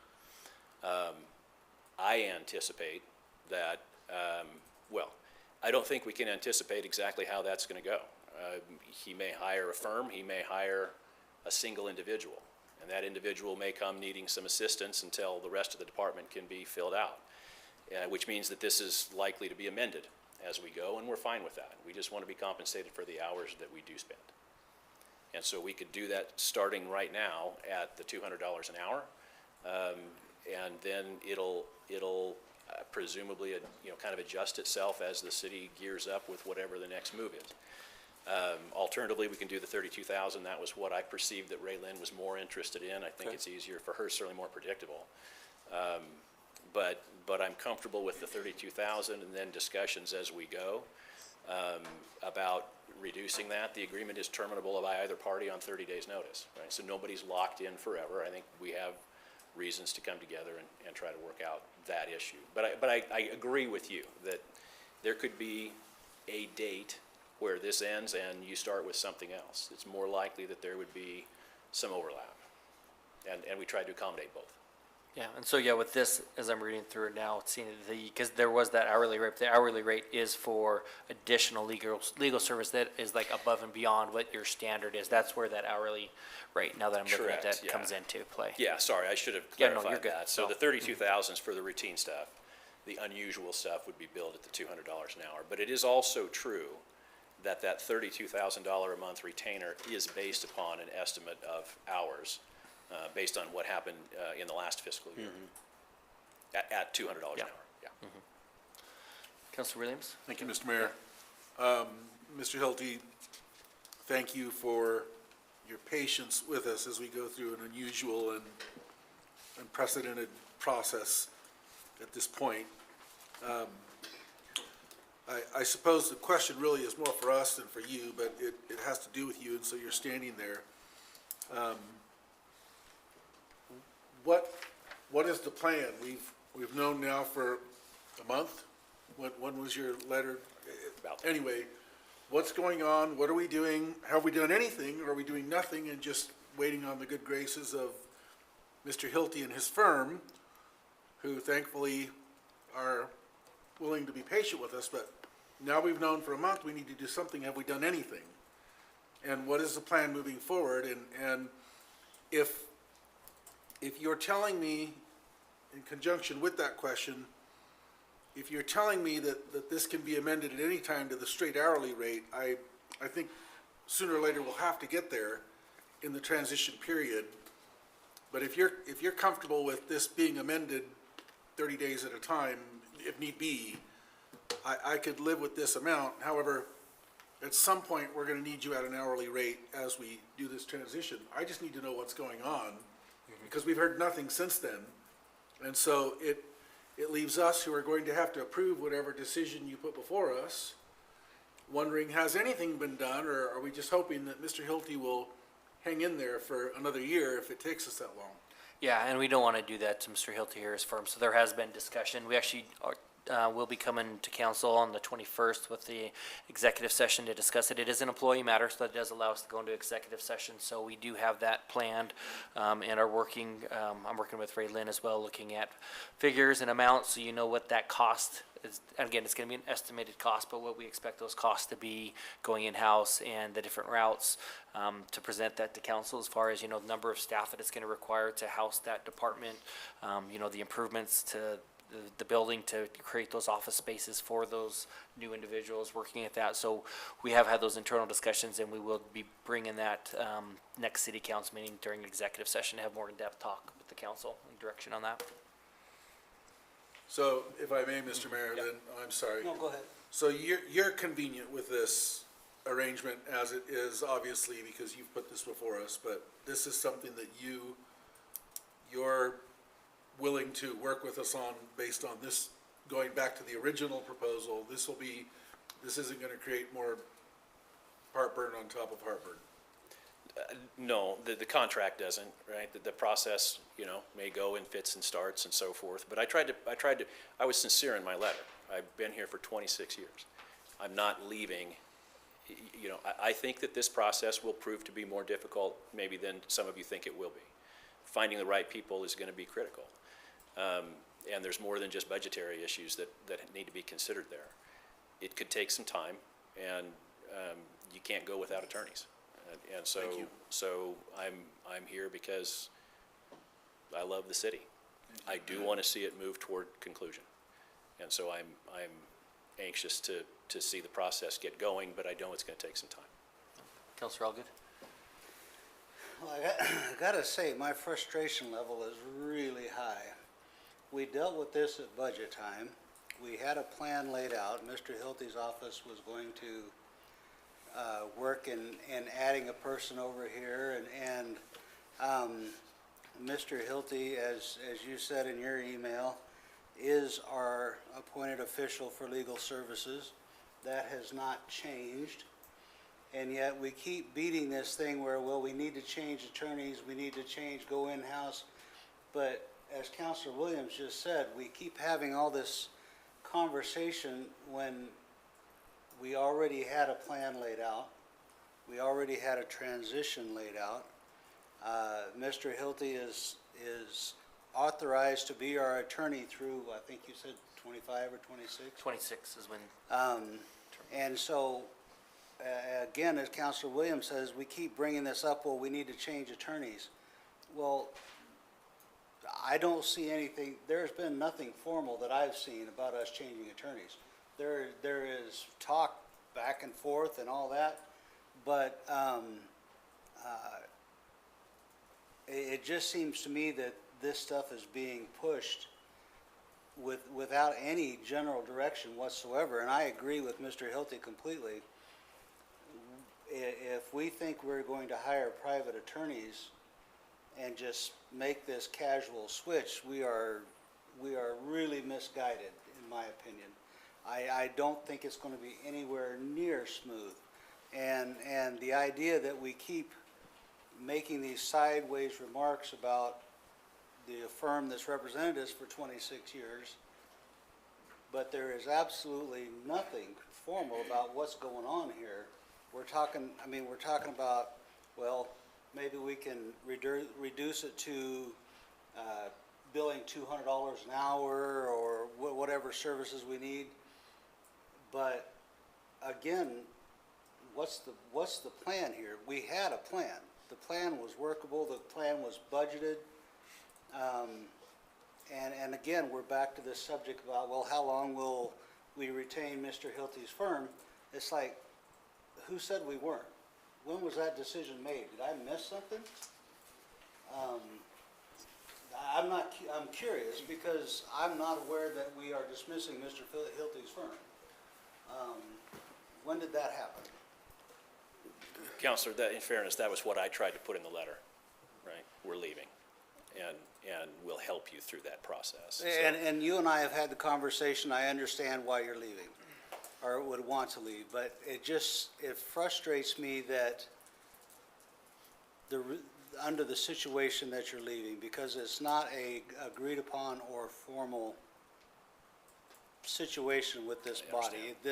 It is a situation where, again, as this council has done many times, we've mistreated people, and I don't like it. And I feel like, again, we're mistreating people. And you can call it whatever you want, but we're mistreating our partners. And I don't care for that at all. thank you so much. Any other, Councilor Stoddard? Mr. Mayor, I'm just curious, do we submit names then immediately, or how does that work? So, we'll work through that process for sure. We appreciate Mr. Hilty's help as we move forward in that, because it is, I agree with Councilor Allgood, it is going to be a difficult task, to find somebody to, be able to represent and do the things that Mr. Hilty and his firm has done for many years. So it would be, and this will be again discussion, no decisions made in executive council or executive session, but, typically it's kind of that standard format, putting out a, job description, getting that put together and sending that out, and have applicants submit their resumes and going through the interview process, and then ultimately there'll be a name that I do choose to bring to council for your hopeful approval, like similar tonight we did with the urban renewal chairman. So it'll be something similar to that. It's an appointed position of the city, so just like what we went through with our Parks and Rec director on that, so that we'd process through that, put those applications or the announcement out there and go through the applications as we go through that process and see what we get. Thank you. Yeah. Councilor Register, and then Councilor Dittenberg. I'm not really sure where this is coming from either, but regardless if it's a $32,000 a month or a $200 an hour, do we get a breakdown of costs? Yes. Like a billing sheet? Do we already get that? Yes, Okay. Could council get a copy of that? yes. So at least we can see where you're being utilized most, I guess. Okay, thank you. Yeah. Councilor Dittenberg. Thank you, Mr. Mayor. First of all, Mark, I appreciate 26 years of service to the city of Caldwell. However, this council decides to move forward, collectively or by thin majorities, I do not ever want to see our council or our city without legal representation for a second. Not for a minute, not for a second. The second thing is, before we move forward with any other process, or before I approve any other process, and I hope our citizens also, want us to move forward with any other process. Right now, we don't even have an HR director, right? And so we're gonna trust somebody somewhere out there to tell us what kind of a legal staff we need. We don't even have the framework within the city to go out and to find another attorney. The second thing is when we do this, I'm not in support of going forward in any manner or fashion until a couple other things. Not only do we have an HR director, but we also have some sort of a letter from ICRIMP stating that we are comfortable with the way that the city is transitioning from one attorney to another attorney. Because having an attorney is one thing, but Mark and his staff are our risk managers. And we know that the county ICRIMP dumped the county, isn't because of whatever dysfunction they had going on. And I don't ever want to see us in that position where they're looking at us going, oh, you know what? There is no risk management because they have no attorney, and because there's no risk management, we can't insure them. And we're all about saving taxpayer dollars. There will be no money like dishing out money if ICRIMP decides not to insure us. Then the other thing is, I'd like to see us, if we're moving forward, though, we hire a consulting firm that specifically deals with hiring or looking for or searching for attorneys. I don't want us to see us just tiptoe into this and 3 or 4 names pop up, because really, and I'm gonna bring this up because it's important to bring up, and I just want to go on the record. We were told that if we got rid of Adam Garcia, that there would be many, many people coming forward to serve on the urban renewal. We didn't have many come forward. We had 3 people come forward, and one of them happened to be Adam. So I'm not sure which attorney out there is going to say, I want to come to work for the city of Caldwell because of what's going on here. So we have to have an HR director. We have to have a national consulting firm that will help us find an attorney. And we have to have a letter from ICRIMP stating that they're comfortable in our process. If not, I'm not willing to let Mark go at this time, so. Yeah, thank you. Do we have any motions or any further discussion regarding this resolution? Yes. Who brought this to the agenda? Like, why is this, who did? I did. Okay. I was confused where it's coming from then. So We already had the contract, now we're changing it, or we're not? Well, it depends on the motion here in a second. Councilor but- Doty brought it from the consent to the. Well, so who put it on the consent? So it was we received the contract from Mr. Hilty, and so from that point, we put it on the calendar or the agenda for approval, or for review of the council. Then we got an email from you today saying that he's appointed until a certain date in 2026, so are we changing something? So he is, so the point, I don't know. Sure, yeah, so I'm the appointed, or my firm is the appointed city attorney until the fall of 2026. Unless we are removed, and there's a statutory process for council to remove us, or we resign, that'll continue to be the case. And that's been the case for many, many years. And then what we do every year is effectively review our general retainer and then propose what that looks like for the following fiscal year. So that happened in April with essentially this proposal. I don't think I had a contract in there. It was just kind of described what the numbers would be. The contract really hasn't changed in any significant way from what it has, other than we've updated the cost because the city continues to grow and our rates go up incrementally. And so and then Raylan asked me to put the contract together. something that sort of is a matter of course, but that's how it happened. Yeah, and it comes back every year. So every year, this contract is reviewed, renewed. We sit down, we look at, Mr. Hilty looks at the number of hours, that they projected, the number of hours they actually did, which is always more than what was projected on that to what we get the service of without extra charge on those additional hours. So they look at that as a business and as their firm and say, this is how many hours we projected. We actually did this many. So for the next year, we're projecting, this much per hour. This is our fee, $200, then times that out. So they come up with those numbers, and then that comes back every year. So this has been done the last 20-some years. And so every year that each one of you has been on council, this has been done every year that's come back in for approval on that, so. So this is just a little different this year because it is the month, not the, It's essentially the same thing, and Same thing, I just guess with I the- try to be candid about this, right? This can be amended, and it can be terminated, right? So I think it's designed to be reactive to what happens as the process goes forward. Councilor Williams? I move to approve the resolution authorizing the city attorney contract with the city of Caldwell with a monthly retainer of $32,000 effective October 1st. Very good. Do we have a second? Second. So it's a motion from Councilor Williams with a second from Councilor Doty. I think that was you correct on this side. I thought I heard you first, and then Mike kind of right at the same time. So, okay, on that, so any discussion on that motion? Okay, with that, then we'll get the TV back up and going. And if not, we can just have Debbie do a roll call. Oh, there we go. Maybe we'll get it. Okay, there we are. We're back. So, again, so the motion is for approval.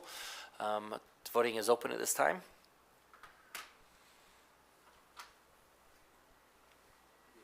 There we go. All votes are cast, so voting is closed. And that motion does pass unanimously. But I would like to start getting a monthly breakdown or something. Okay. So yeah, so we do have those, so we can get that information for you for the breakdown on that. So they keep a great record on that and what they do on that, so we can provide that for you. Okay, so on to number 11, a resolution authorizing the purchase of extreme Type 6 squad equipment in the amount of $475,000 for use by the Caldwell Fire Department as accommodated within the FY25 budget. Mr. Shoup, should we put you on a time limit? It's all stacked. He's gonna keep it super It's short. all for He's got Councilman like a Doty. book there in front of him. So, okay. Matt Shoup, Deputy Chief of Operations, Caldwell Fire. Mr. Mayor, members of the council, we are asking, requested to use funds from the fiscal year 25 that were budgeted for to purchase a squad. When we look at the staffing model that we use at Fire Station 2, which is a fire engine and a squad, we're able to determine that the cost differences between running a squad versus a fire engine is significantly cheaper. And the squad costs half the cost to run, and also has its multiple uses for different types of calls. And so by replacing Squad 11, which is a 2001 Ford, which was actually, I think, somewhat adopted by our agency many, many years ago. And when I say adopted, I mean that it was basically hodgepodge put together, and it's not a true squad. It's actually a pickup truck that's been kind of bolted together, and it's not usable anymore as a squad. So it has been pulled out of service, and at this time, we do not have any sort of spare squad or another squad to put in service at Station 1. So the request is to purchase another one. The other benefits are that it would give us a spare squad for when Squad 12 has to go in for maintenance and repairs. Currently, we do not have one. The squad that we are currently using is Squad 18, which is the Rural Protection District squad. They've been gracious enough to let us use it in the interim, while we've had to have certain things done back and forth with repairs and maintenance. Once the Wildland Division Chief is hired, which is in the works right now, that squad will go out to our notice station, Station 8, and that squad will be utilized by them. So the availability of us to use it for reserve squad or for other uses is going to dramatically decrease because they'll use it for their own purposes and for deployments nationwide. So we will have to come up with another plan, which is the reason why we have Squad 12 or Squad 11 as an option, is to purchase that so we do have our own spare squad. The other advantage is that when we hit a daily staffing of 20, which would be nobody off on sick, vacation, training, or any event, which does happen, we would be able to place a second squad in service today and run 2 squads, one down in downtown and one out at the Station 2 location out on U-Stick. So that would give us that availability, for running that second squad if we have the second squad purchased. The other advantage is that these squads give us the ability to run both medical calls, fire calls, and also for grass fires and brush fires. We have a significant amount of area that we deal with those types of calls, and instead of putting $1 million fire truck out in a dirt field, which is something that we have really backed off on because that's not a good use of resources, we're able to use these squads that are designed specifically for those types of calls. So we can put them out into that type of environment without impacting negatively in the apparatus. The other advantage right now is if we were able to purchase the squad and sign the purchase agreement, we can get one off the stock list and have it in service within about 6 to 9 months. Whereas if we cannot purchase it off the stock list, we could be out 12 to 18 to 24 months, depending on when we catch it on the next rotations. So with that said, I stand for questions. Yeah, thank you so much. Any questions? Okay, any more, Councilor Albion? No, he can't get off without something. Happy to answer them. So Chief, the squads are now running to medical calls, yes or no? Are they running to medical calls now, or is it still a full engine? So, Mr. Mayor, Councilman Allgood, they are running on medical calls now. They're not staffed every day because of, depending on vacation, say, sick and training hours. But when they are staffed, they take the lower level priority calls and then also still assist on fire calls and are used for outside brush fires, outside fires, rubbish fires, for a myriad of lower level calls where we don't need to send a fire engine on. So we do prioritize the call type based upon that we prioritize the apparatus responding based upon the call type. So if your staffing is less than what you need it to be, the squad is the first one that drops off? Correct. Okay, and a traffic collision that you get dispatched to, is that a squad or an engine? It depends on the level of response. So if it's what they would consider an omega or an alpha response, meaning no major obvious injuries, the overall impact is very minimal, it would be a squad. If it's something that has intrusion or any sort of multiple injuries or bleeding, it would be considered a higher acuity call, which would be a Bravo or above, and that would be a fire engine that would respond with the squad. So we prioritize it based upon the number of patients and the patient conditions. And the squads don't have extrication equipment on them? That's correct. Yeah, okay. And you said 6 to 9 months to get it here if we say yes tonight? Correct. And this is in the budget, we're not adding something? This is Correct. there. Thank you. Councilor Denber? So along the same lines, and this has to also kind of tiptoes into the ambulance district issue, are we, meaning Caldwell Fire Department, are we seeing more medical calls because of the ambulance district being spread thin? Mr. Mayor, Councilman Diddenberg, we are seeing an increased call volume in medical calls because of the growth and the nature of what we do as a profession. Call volume is going to increase as the population increases. And in fact, we actually looked this up because we were wondering the same question.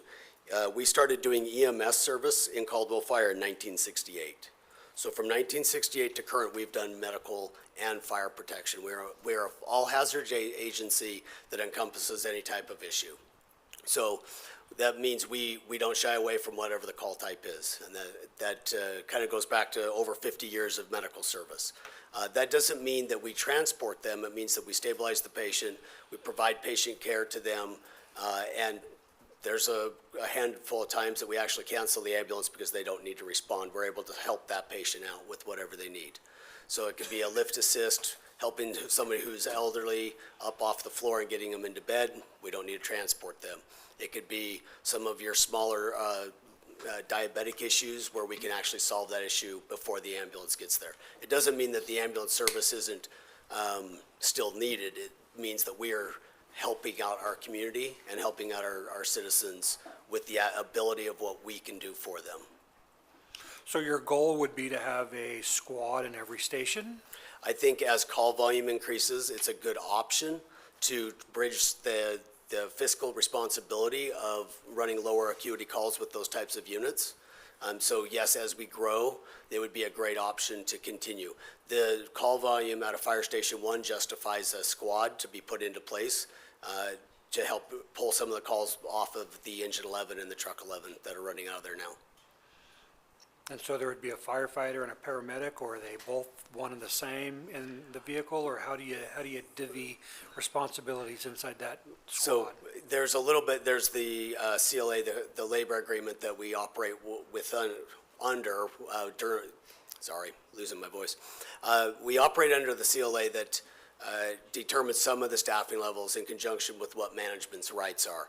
And that is has to be a driver, which would be an engineer, and a firefighter at minimum staffing. We prefer to put leadership on there, so we try to put a captain on there, but that's not what we're trying to do with Squad 11. Thank you.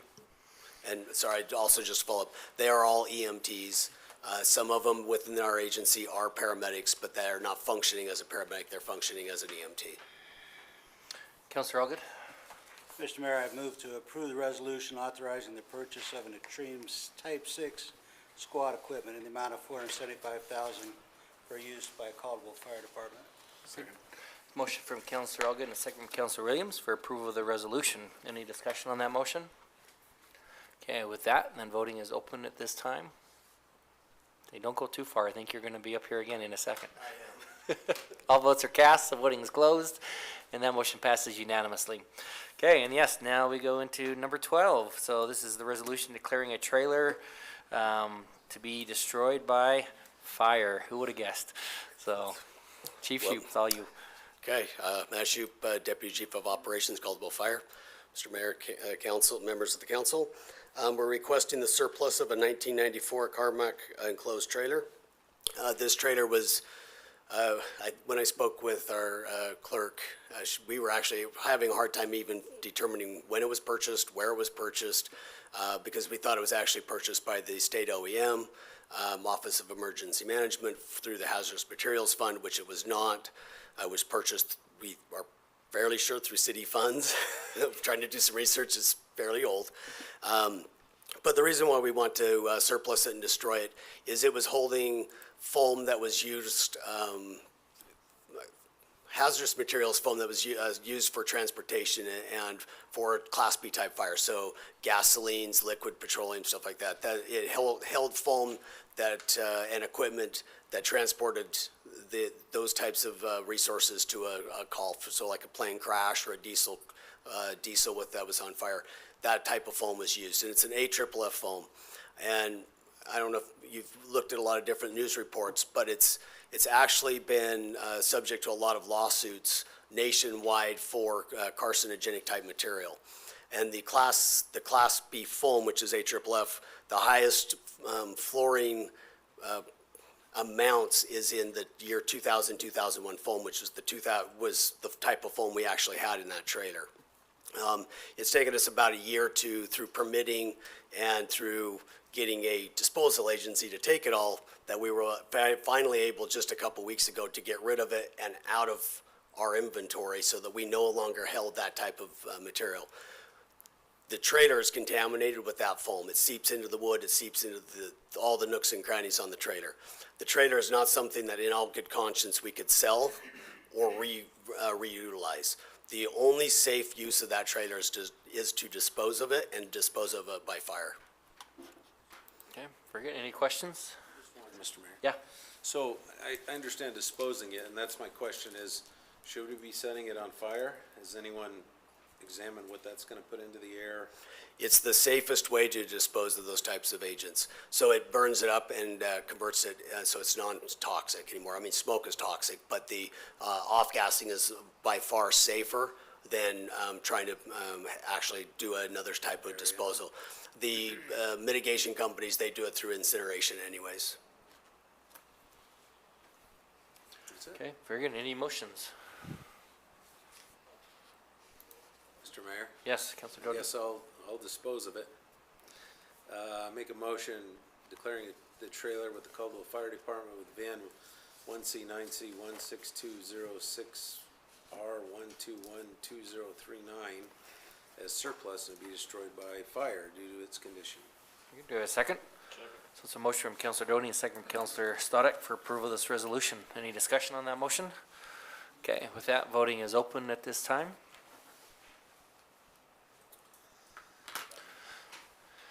And all votes are cast, the voting is closed, and that passes unanimously. And that moves us into, I believe 13 was removed, correct, Madam Clerk? So 14, approve resolution authorizing the execution of an independent contractor agreement with Code 4 for graffiti cleanup. Debbie, are you gonna present on this? I know that you're part of. Address his questions first, but yes, I can kind of go over what the process was. Do you mind doing that? And then we can get into it. Is that all right? Yeah. The clerk's office, the finance department, and the police department have been working together in order to have a graffiti kickoff campaign as allowed for within the FY25 budget to clean up Caldwell of graffiti within, visible within the right-of-ways. And I know that Captain Rosen is here tonight. He was also highly involved with grading the RFPs as I was as well, and then the finance director. At the end of our grading period, we all came up with the same conclusion that the Code 4 vendor that was submitted with his RFP rose to the top. We have used Code 4 already with some of our graffiti cleanup over the years. And he has done an excellent job. We felt comfortable with moving forward with awarding him the contract. I'll stand for any questions. Very good. And I think there was an issue that came up recently with one of the companies that has submitted a bid. Yes, there Is that was correct? an issue that came up with one of the companies that actually had put in an RFP that had been used previously by the Parks Department to clean up some graffiti issues there. We're not exactly sure what was told to this vendor by a previous staff member that is no longer employed by the city of Caldwell. But they were adamant with having payment within a 5 to 7 day period, which is not even allowed within the city's procurement policy or even by state statute for the state that council has to review all payments, and that's not feasible within that time period.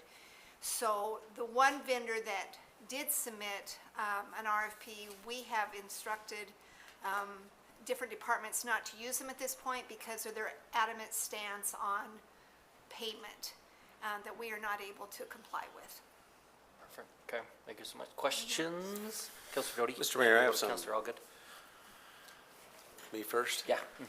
Some concerns with it, just on my research and what I've learned. So at one point, and I don't know which company Debbie's referring to that had a problem, and the company isn't really the issue for me. In this particular case about Code 4, though, is that at one point, my understanding is that they were called out to a area, I think it was Mallard Park, after another company had been called. So we have the police that call someone, and maybe someone from the city that gets to call someone, and then we get Parks and Rec that gets to call someone. So I'm not sure who called them out to Mallard Park, but somebody called a company out to Mallard Park, which did the graffiti removal. And correct me if I'm wrong, but then Code 4 showed up at Mallard Park and explained they would not be able to have done the graffiti cleanup that was done at Mallard Park with the equipment that they have on board. The RFP is 13 pages long, and I believe Code 4 submitted one of the shortest, a one-page justification of how they are the best company. In addition, not only that, but we have three very competent people that were on that board, I have no doubt about. But unfortunately, none with, probably including myself, that's ever removed graffiti in any type of professional manner, for sure. When I looked at the scores today, my concern was some of them were off by as much as, I think the highest was 28 points.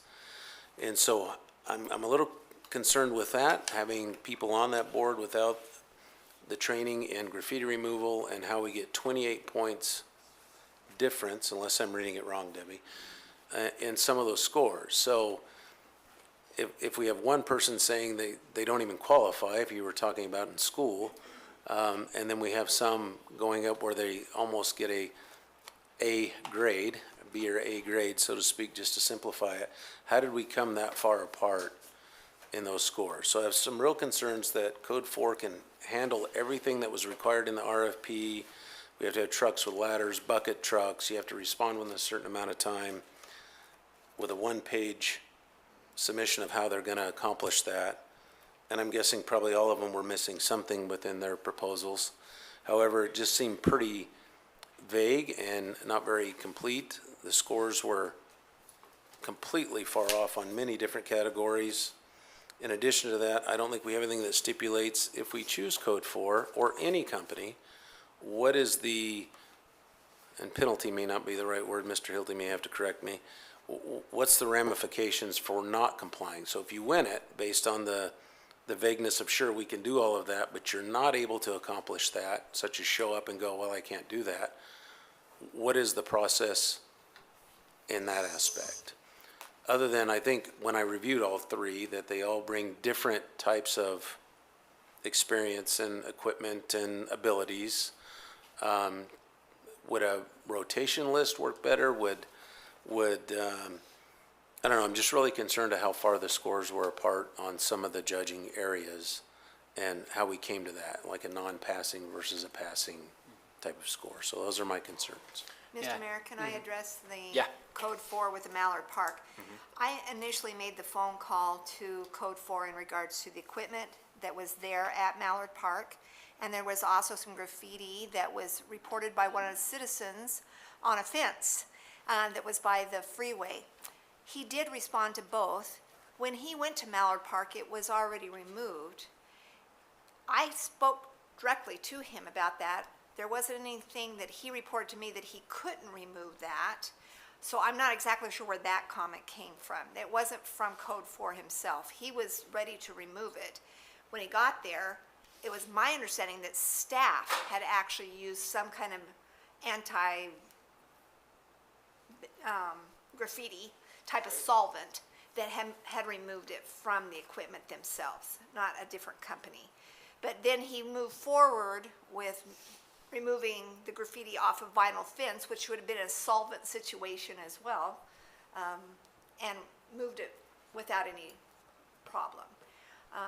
I think one of the things within the RFP, and I know that you and I had spoken about this as far as having bucket trucks and different items, not necessarily with the companies themselves have an inventory of those type of equipment, but have access to that equipment. In my knowledge of Code 4, they have had direct access to that type of equipment as necessary, which I'm sure many of the other companies could do the same. His was based on a per incident, where some of the companies were based on a monthly, kind of like a retainer fee from the one when we read through those, and that's not probably where we wanted to go with that, because we don't know. Some of them that were charging us for actually driving around to some of the parks and just viewing graffiti, which part of this campaign, and Captain Rosen, you can correct me if I'm right with this, but there is a portal that has been set up for the citizens to actually access and report that, so that we can have that on record with pictures and whatnot. We didn't feel like it was necessary for somebody to pay someone to actually drive around the city and find those incidents. We've got another method that's going to be implied with this cleanup campaign that we could probably we felt like we could use those dollars better in a different category of just the cleanup itself, rather than having somebody view graffiti. Councilor Elgood? Yeah, kind of a total different direction here. Do we have a policy on what cleanup we'll pay for? Are we gonna pay for cleanup on private property? Are we paying for cleanup on state property? What are we cleaning up? I saw Debbie point to Captain Rosen. Does that Captain mean that Rosen, you you just wanna got nominated? address to that, please? And I have a question that he might also want to answer. Can I ask it at the same time? Oh, absolutely. What about community service also? Do we let kids come out and do community service to clean up graffiti? And if so, are we paying this company for them to do their community service, or how does that work? Captain. Good evening, Mr. Mayor and members of council. I was really proud to be part of this process.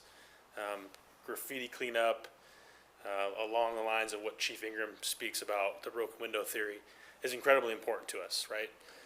As far as the details of our plan, it's a rapidly evolving issue because it's massively important to the city. So there's many aspects of it. I wish I would have prepared a full presentation to share with you. As far as a specific question about like community engagement and what we're going to take care of, some issues of graffiti on private property, I think it's viewable from the street. On the right of way. From the right of way, we'll take care of it, or the city will take care of it. And I stand by that. I think that's a great call. Yeah, this was a pretty interesting process. We're going to use technology here to report it, to have it integrated with our crime data analysis software through Spillman, which I think is great. And I'll stand for any other questions. Council. I think, Did you have another one? Then we'll go over to Councilor Doty. Well, I'm not sure I got the answer. Did, on the, either kids that are doing community service or, Volunteers. or people who have to do it for court, how are we doing that if we're paying a company to do it? So, Mr. Mayor, Council Register, it's a good question. I think I can answer part of it. I'm familiar with Code 4's approach through juvenile probation in the past, which was having kids who are in trouble go out there and clean up graffiti. I think with this RFP, from what I had looked at after reviewing everything, I didn't see a kind of a forced mechanism to get the graffiti cleaned up. I think it's mostly based on having the company go out to the site, make an assessment, and then bill the city for work performed. Okay, Councilor Doty. so in your opinion, what do you see the main discrepancy is when the scores are like 28 points apart from each evaluator? Mr. Mayor, Councilor Doty, looking at the scores, this is the first time I've been a part of an RFP process in my almost 20 years in policing. So I learned a lot, and I wish I had some better training as to what I would be looking for or looking at going through the process, but we got to start somewhere in these positions. So I think it was set up the best way it could. I looked at some applications that, to be completely honest, probably shouldn't have even been uploaded into the system. Didn't even fit the criteria. Those I felt were distracting. But yeah, I did my best to look through all the pages and come up with a score that I thought was transparent and fair. So those are my two concerns, and maybe this is, Mr. Hilty can help us out here too, is if we move forward with Code 4, one, I do have some trouble with the scores being so far apart and no one being on the board that actually removes or has experience removing graffiti. I understand his experience, Debbie, and I appreciate that. But two, I think is more important, if they cannot complete what we've required them to complete, what do we do? So like if they can't respond within, I think the RP says an hour and 2 hours, Debbie probably knows it better than I do, clearly, or 3 hours. If they can't do that, if they can't accomplish what they say, and in a smaller version, this is kind of like all the other things we've talked about tonight, right? Where we say one thing and then we're $1.5 million over. How do we hold those folks accountable that don't do what they say they're gonna do, but win these RFPs? Do you know, Mr. Hilty or Debbie, is there anything in the contract that talks about that, or? Yeah, there's a couple things that I think are in play. So if the performance is unacceptable, it's initiated by notice from the city, right? And so if the job's not getting done, one of the options that the city has is just don't call them. The contract's also terminable on 30 days' notice. So I think the part of the answer to your question, Counselor Doty, is if they're not doing a good job, we just don't use them.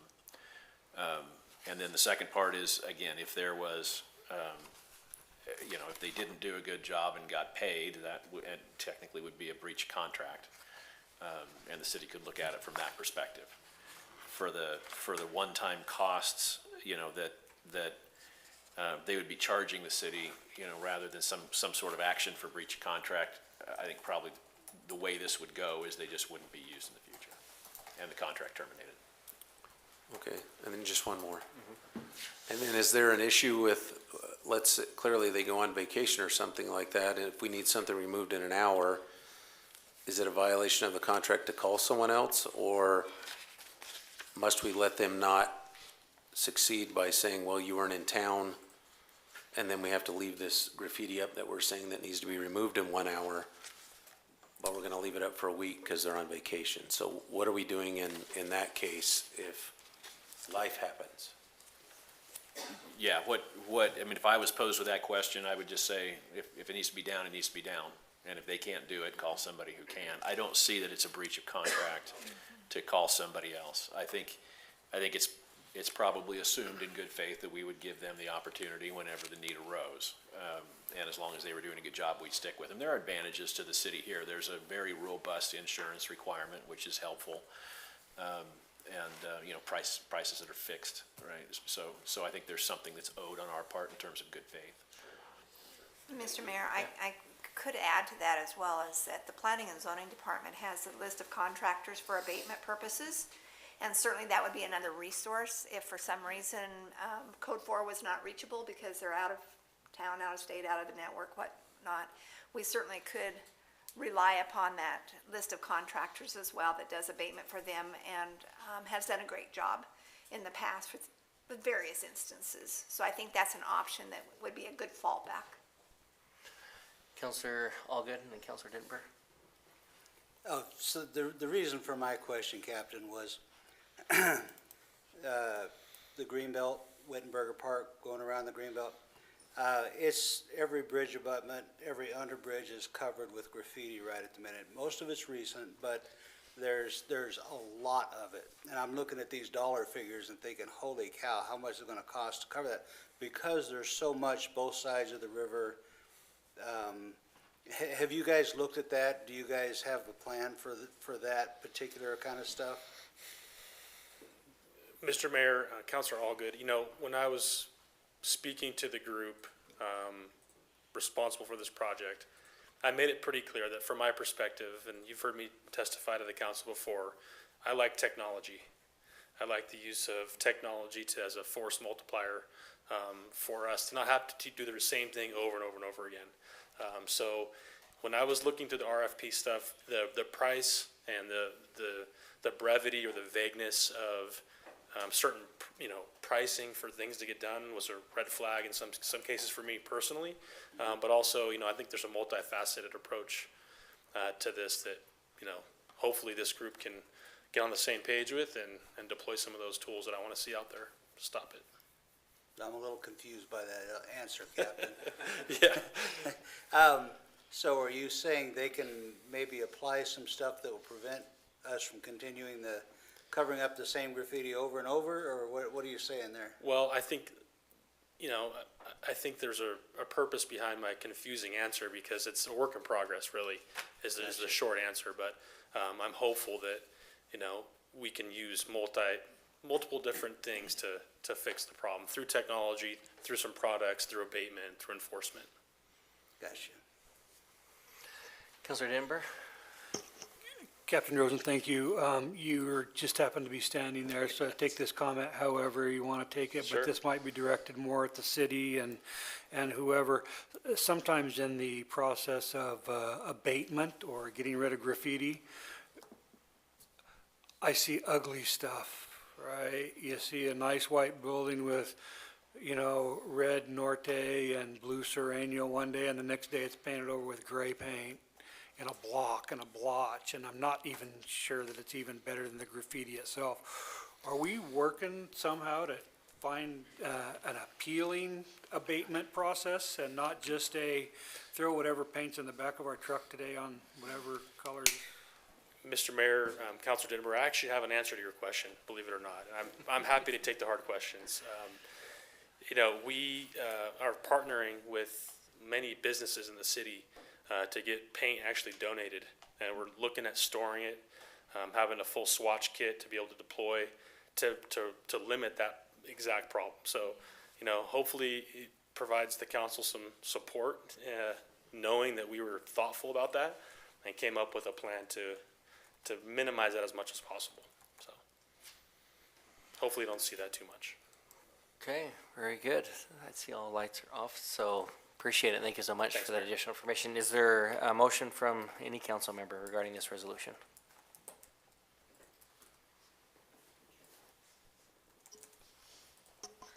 Councilor Dittenber.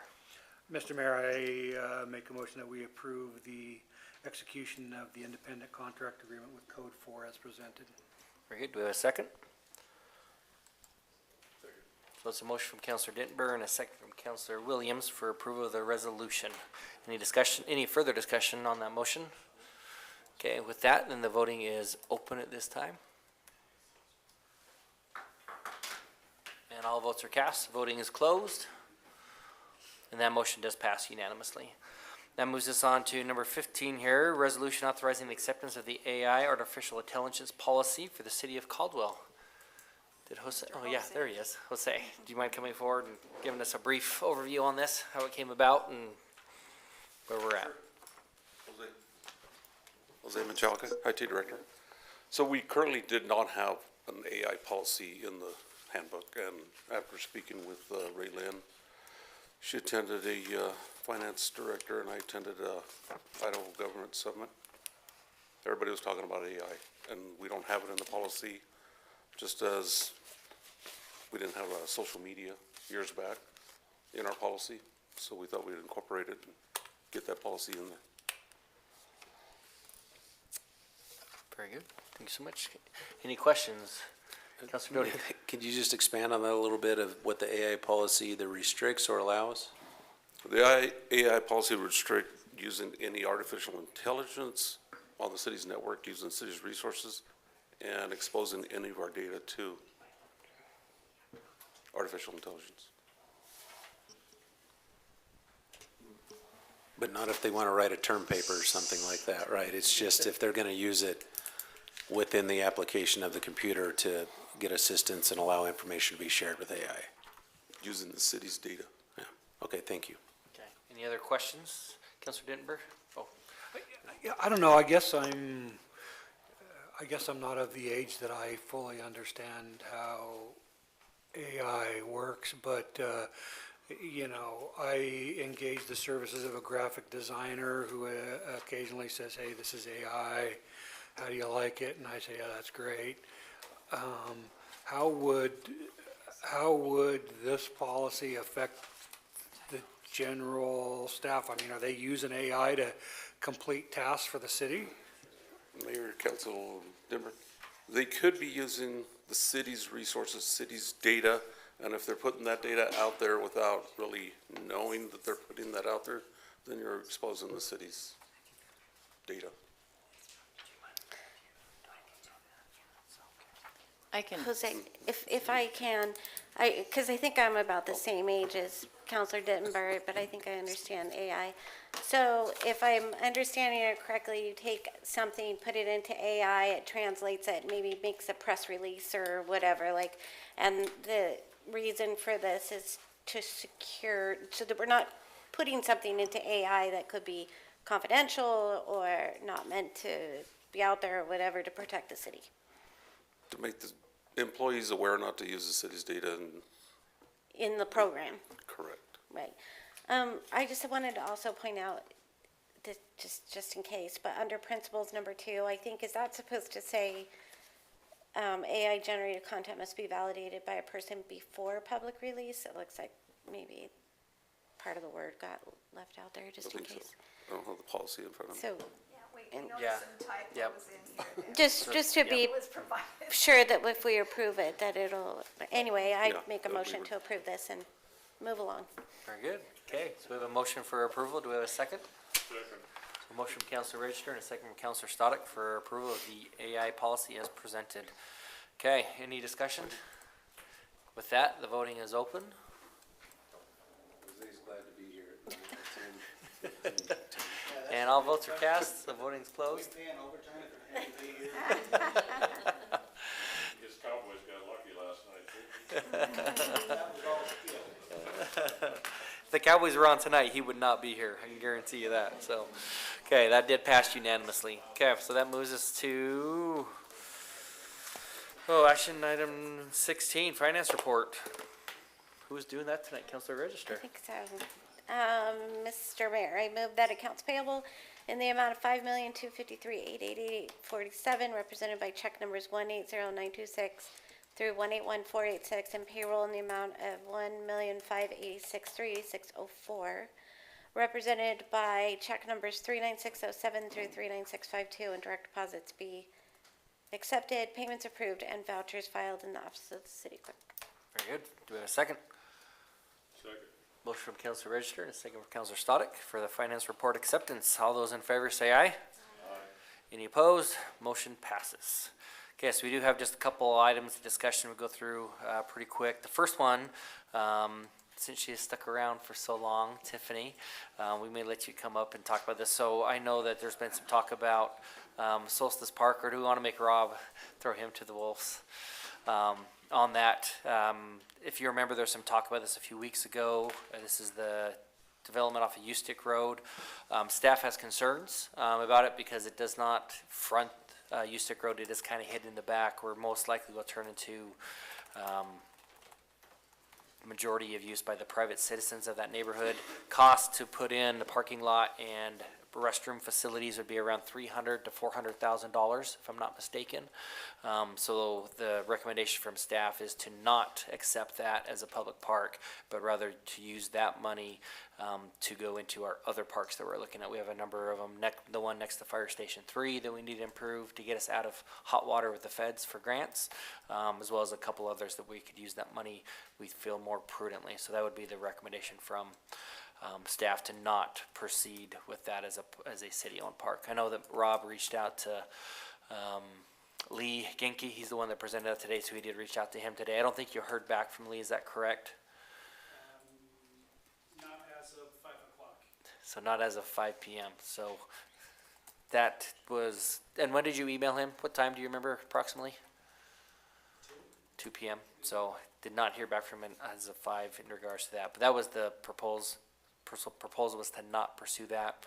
So I don't know. So I guess I presented it. Tiffany, she didn't have to, but if there's questions, she's more than happy, or Rob, to answer any questions you may have. Yeah, Counselor Doty.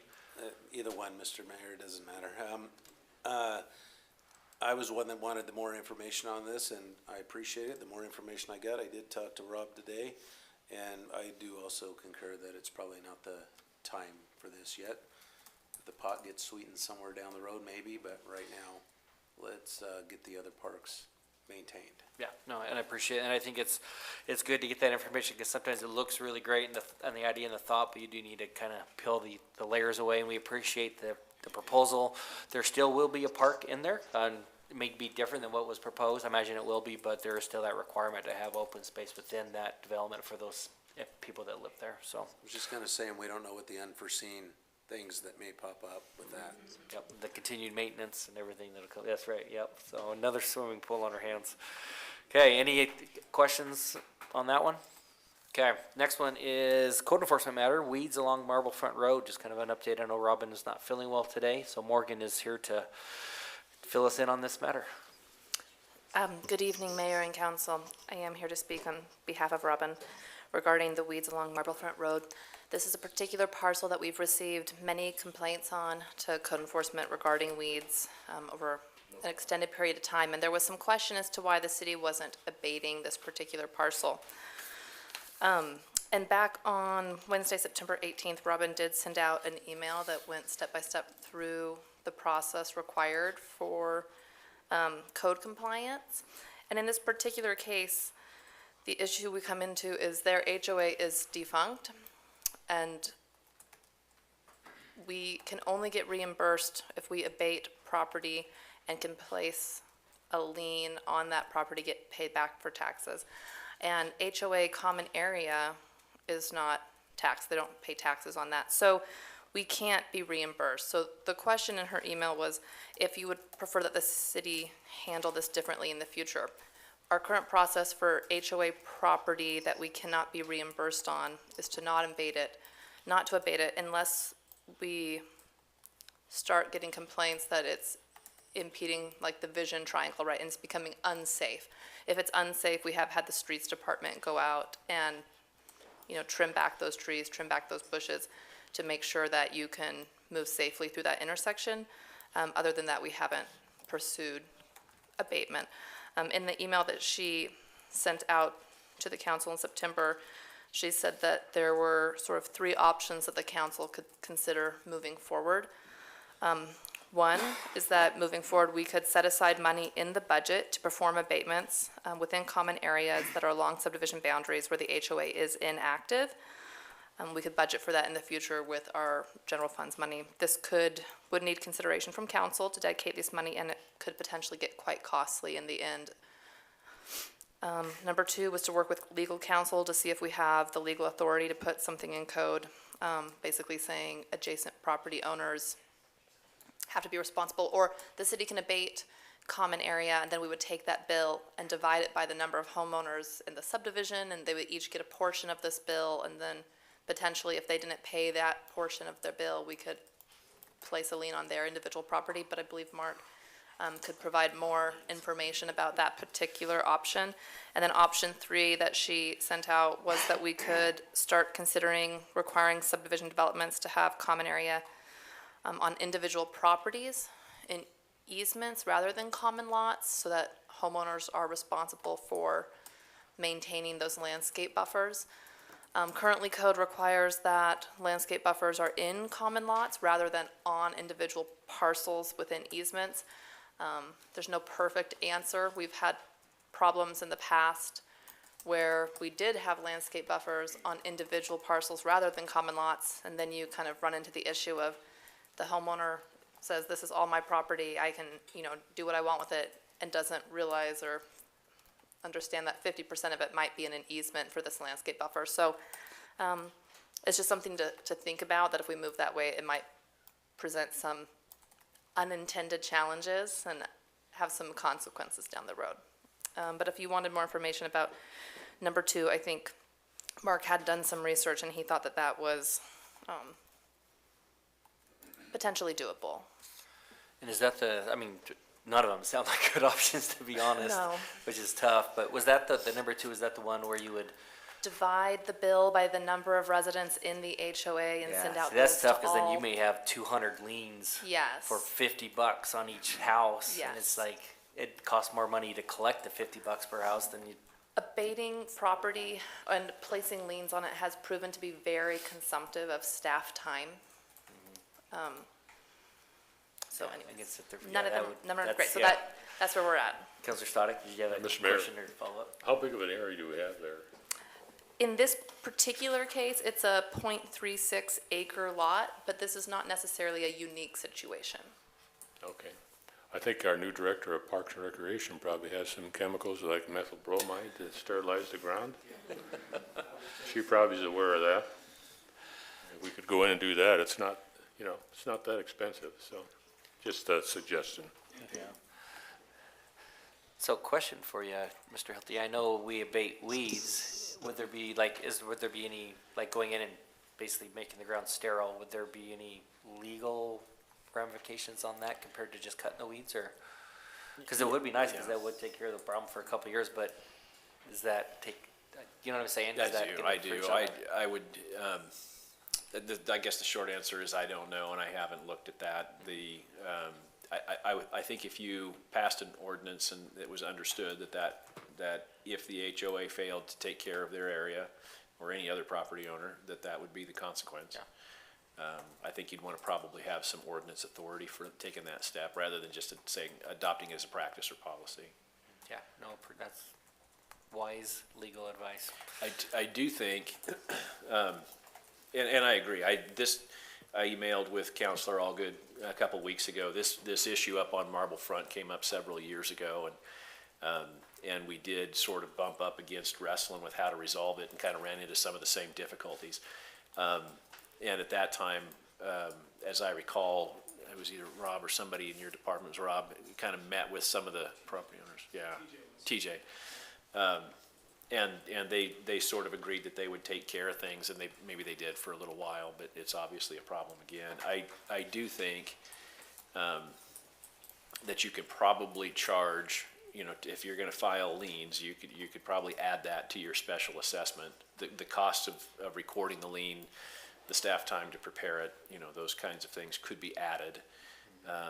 But I think, this is not legal advice. From a policy standpoint, having the city set aside funds to take care of the issue may enable and perpetuate the problem. If HOAs realize they don't have to take care of it, the city will.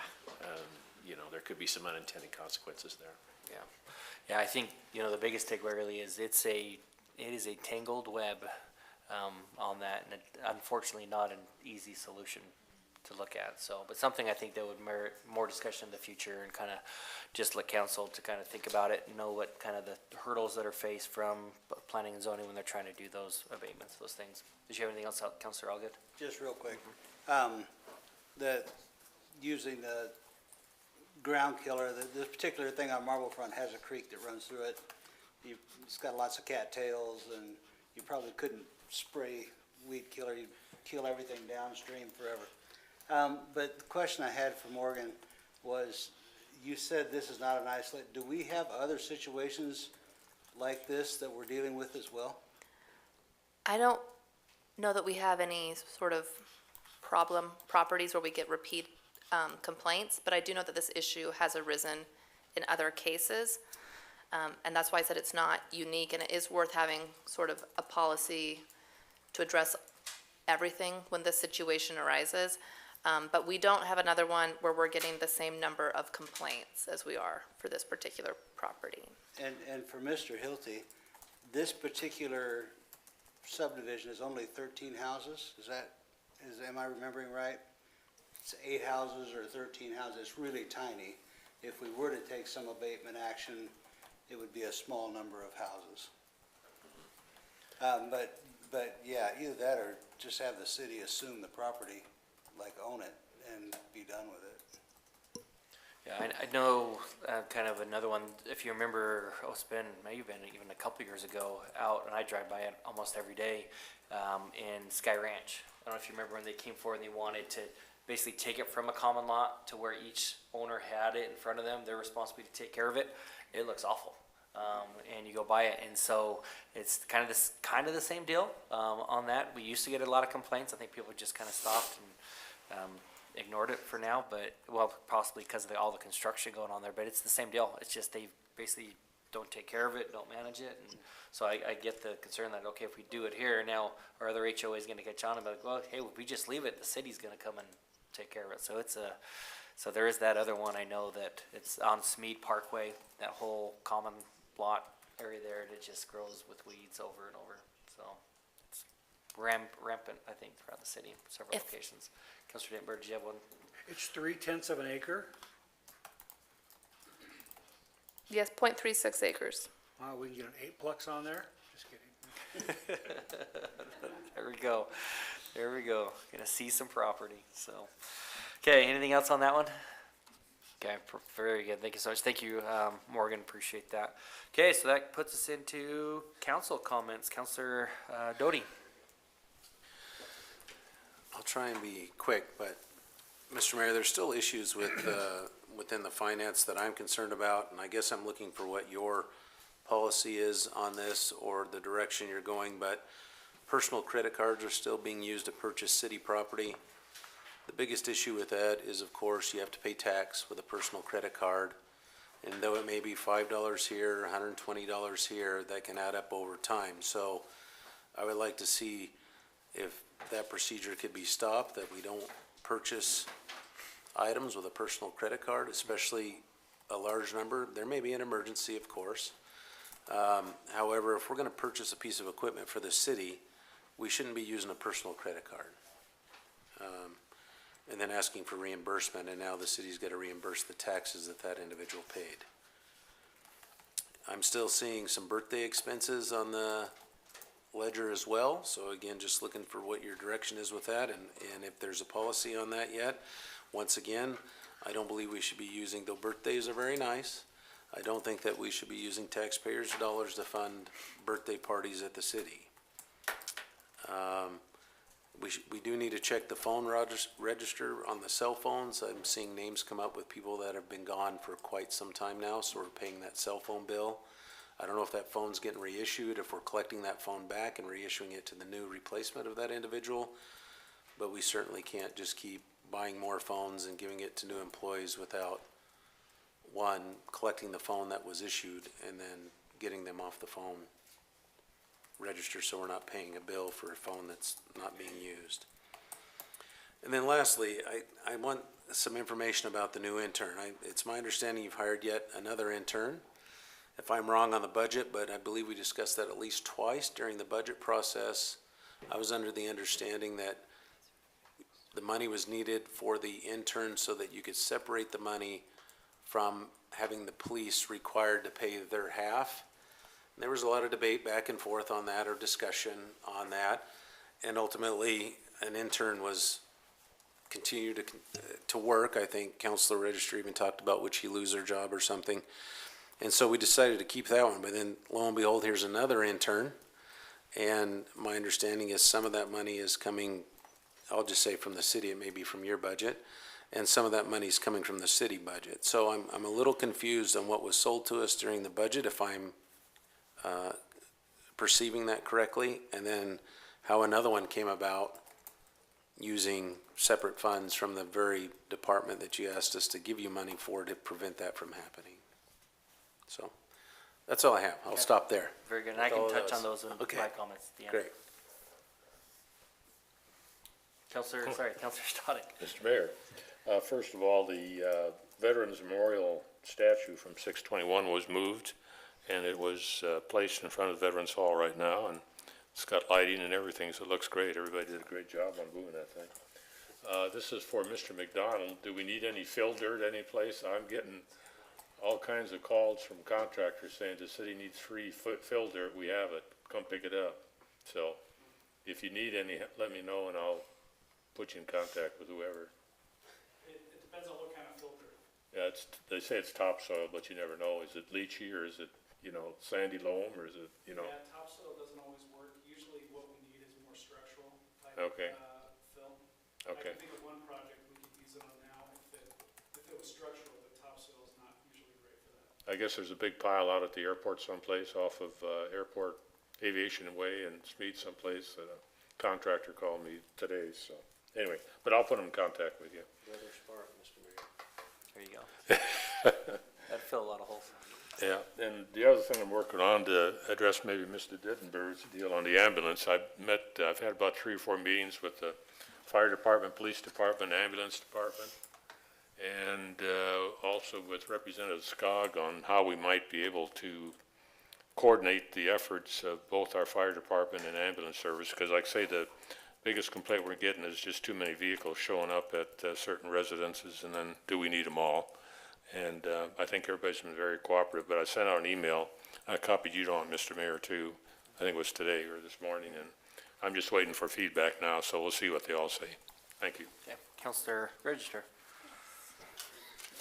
Thank you. So I wanted to acknowledge, well, the fire department left, so they had a push-in ceremony again, which was really cool, that we were able to go to. But also Wagon Toe, the first time I was able to go was last weekend. I think, Debbie, you put that together, don't you? Yes, we did. And it's very impressive. I've been trying to go for years. Huh? With many partners. Yes, but I mean, you probably organize it. And it was really cool, and it was really neat to see all the kids there, and I made my daughter go with me, and I told her all about the fountain, because I learned about that. So that was really awesome. And then I just want to address one thing because it's come up a couple of times tonight, and this is for the people watching the recordings or live. But Adam Garcia was not, quote, gotten rid of just because we wanted to get rid of him. I think it's important to note that he did not live here, he did not have a business here, and at some point he moved and either didn't tell us or the city didn't tell us. So when we sort of found out about it accidentally, the question came up was whether or not we should have people on the UR board who spend millions of Caldwell taxpayer dollars be somebody who actually lives here or has some kind of current investment here. And as mentioned before many times, this was nothing personal. But we want to be careful, as we talked about earlier, is not mistreating anybody, including our new urban renewal member.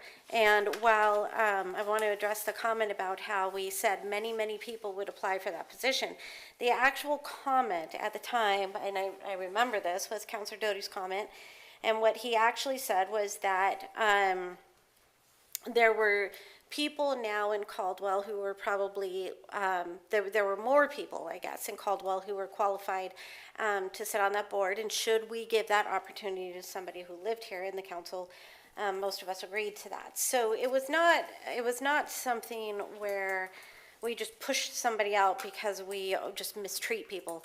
That was not it. We asked a question, should this person live here? Do we have a responsibility to the Caldwell taxpayer, which we do, to make sure that the people that are spending their money are invested and knowledgeable?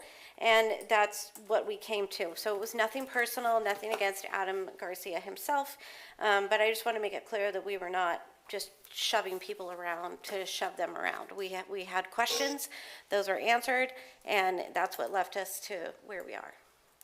Thank you. Councilor Williams. Thank you, Mr. Mayor. I'll be brief. A couple of things we've talked about before, but they're just frustrations.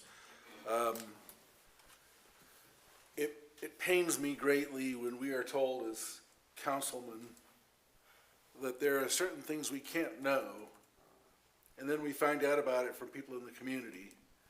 I'm thinking of 2 times in the last 10 days that community members had specific information about a new business coming in that we're told by staff and by city that, oh, this is top secret still and nothing's been signed, and yet the public seems to be aware of it. And I just feel like that's backwards. I realize there are things that shouldn't go on social media and need to be kept confidential, but I don't like hearing about things from the community. You know, when 2 people at different times, and I won't name the business because I'm not interested in doing that, but for crying out loud, we are the city council. We should know things before the community is asking us and telling us about it. And so information still continues to need to flow to the city council. I don't think this council is going to give up on that. I don't think this council is just going to surrender and say, well, we've asked every city council meeting and nothing changes, so we're going to quit asking. It's darn frustrating, and I don't like it. The other thing is another one. I walk out this hallway here. I walk past this bathroom and out the door, turn around and try to come back in, and I can't. And I thought we were going to talk about access. It's not on the agenda. I don't know when we're going to talk about it, but it's just frustrating to be talking about things and nothing happens, nothing changes, nothing's discussed. If we talk about it and everybody agrees, nope, that's the one door we don't want you to go through. Okay, at least we talked about it. But why do we got to keep complaining about it? Why do we got to keep insisting that we as the city council be able to get to the hallway where the bathroom is? And nothing's done. It's just, the evening's just been super frustrating for a lot of reasons, and this is just boiling over to my comments tonight. I don't understand sometimes how we're running things, but it doesn't seem like there's a process. And I'm interested in having a process and a process that works. Do you mind those 2 businesses? I'd like to know who, or I mean, what businesses that you're, because there's a lot of people that say Fred Meyer's coming, Target's coming. None of that's official, or none of that's been signed. So I'm just curious. I'll share it with you in private. Okay. the city? Because I hear a lot of, there's only one that I know of, and we've been trying to reach out to them to try to do some type of thing, that's for sure, but there's many others that we hear of, but nothing that's been signed on it. So, yeah, I'd like to know who those are, if you don't mind, when we're done. I just want to his point, I've heard the same thing. So there's been grocery stores or whatever noted up on Highway 2026. And I asked Mr. Jenkins if the council could find out about these things. And he said that he prefers to put them on social media. And that's the way we all find out. So there have been incidences where I've heard of stuff coming and I'm like, oh, well, how come we didn't know that? So what I asked was that we were given, that information somehow, and that's how that whole list started, where we get a list of every single time somebody pulls a permit for every tiny little thing, which wasn't exactly what I wanted, but it was the best we could get at the time. What I wanted was, okay, we have a business coming here or whatever, so that we were always updated. So that is a true thing, just so you know. Yeah, so there are no grocers as of right now that I'm aware of that have signed any documents that are coming on Highway 22. A lot of them are looking and talking, but no grocers. Well, yeah, I don't know, but but what I'm getting at is that the reason why we get that list of every single tiny permit that's pulled is because we've asked for this before, and we still aren't getting the updates. Yes, they're all good. Just quick, I've bounced this off of a couple of council members. I feel like part of the situations we have, well, the parking meters were a good one. It was kind of done haphazardly. I mean, we ended up in a big mess with parking meters. They're saying, we had discussion with the pool tonight. I would love to see this council consider a project manager that worked for the council, that when we took on a project, and I'm not talking about something that would oversee engineering or public works, because they have all their own projects to do. I'm talking about when this council comes forward and funds something out of the norm.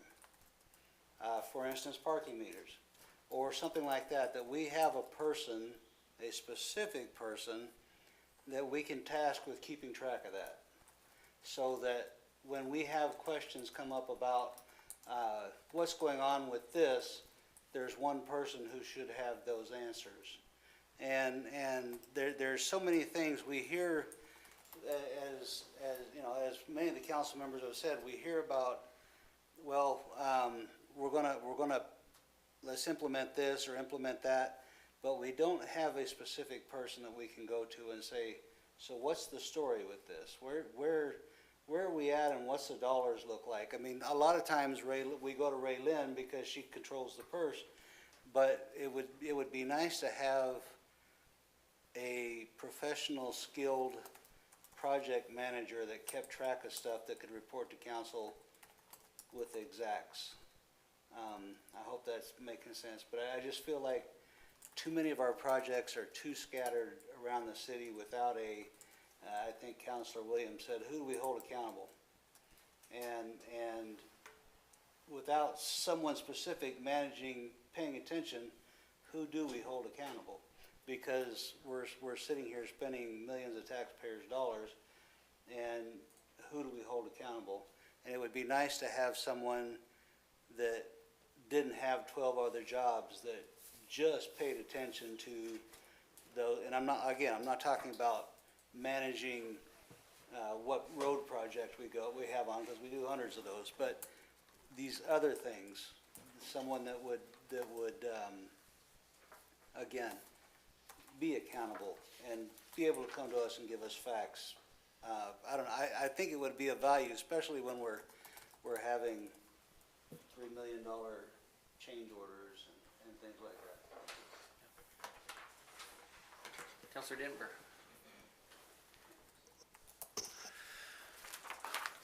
Thank you. So, I guess what I'm going to chat about here is, I don't know. It's just another odd thing that we'll talk about tonight. But in short, the Friends of the Depot Committee has come to an end. And so I met with our city clerk about a week and a half ago, and we chatted about a couple different things, and of that was lack of interest in people serving on the committee, lack of being able to have a meeting, and then the sheer fact that, school funding was cut and there's no field trips, to interpretive centers anymore. And the way people are going to museums is, hey, phone, tell me about a train depot, right? And you get all the information right here. And so in considering the highest and best use of the train depot, it's probably not the highest and best use to keep it as an interpretive center or a museum anymore. Jim and Sharon, sorry. Debbie, sorry. So the board made a motion to dissolve themselves and then to transfer any money that is left, including the items in the interpretive center, to the city for surplusing. And with regards to the remaining money would be put towards doing renovations necessary in that interpretive center or the museum to make that a public use facility, conference room, meeting area, whatever the case may be. So I think, and Debbie, you might be able to answer this question, or maybe Mark, now that this official committee has dissolved themselves, I think it then comes before a city council to do some sort of final disposition, but I'll let you take it from there, Debbie, if I'm not mistaken. And the other real issue, is, Debbie's leaving us next year, so she says, and Debbie was the real champion of the depot, and so it would just be hard to find somebody with that type of enthusiasm and motivation. So thanks for 20 years of the depot, Debbie. So I have been working and contacted Aaron Sable, who helped us put the bylaws together, and I think he's been in consultation with Mark Hilty as well, in regards to the process that we need to follow to dissolve the bylaws, because they were technically separate from the city, but yet they were an appointed board through the process of council's approval of that board. So we're on track with Aaron to help us with that. As far as surplusing, I'm not sure that we're necessarily required, because everything was under the osmosis of Friends of the Depot rather than the city. All those displays down there technically belong to the Friends of the Depot. So we talked about how those could maybe be dispersed through other nonprofit organizations or individuals that are interested in maybe having their items returned to them upon maybe dissolving the actual facility there. But as a city clerk's office, we would want to continue controlling the rental of that facility down there. This would just be another room that could be added to the event center that we already have in place with the train depot. We've had quite a few requests over the years for additional space for different functions, especially things like weddings or a small conference room area. If that room could be somehow utilized, well, it can't at this point because of all the displays in there and use as a museum. But if it was cleared, we believe that it would be the highest and best use for revenue for the city, as well as the Friends of the Depot over the years. Their revenue source has been the rental of tables and chairs. With that event center, that would go back to the city to help subsidize some of the costs involved with utilities and upkeep of the building. The current amount that the Friends of the Depot have right now in their bucket of money is about $10,000. We would be using part of that for defraying of this wagons hoe that we just put on, which will bring that down a few thousand.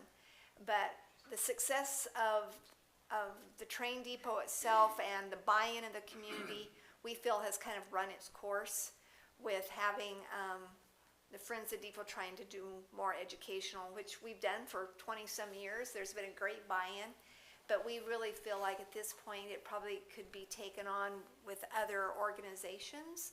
And we feel like probably it's time to maybe make a turn in the road.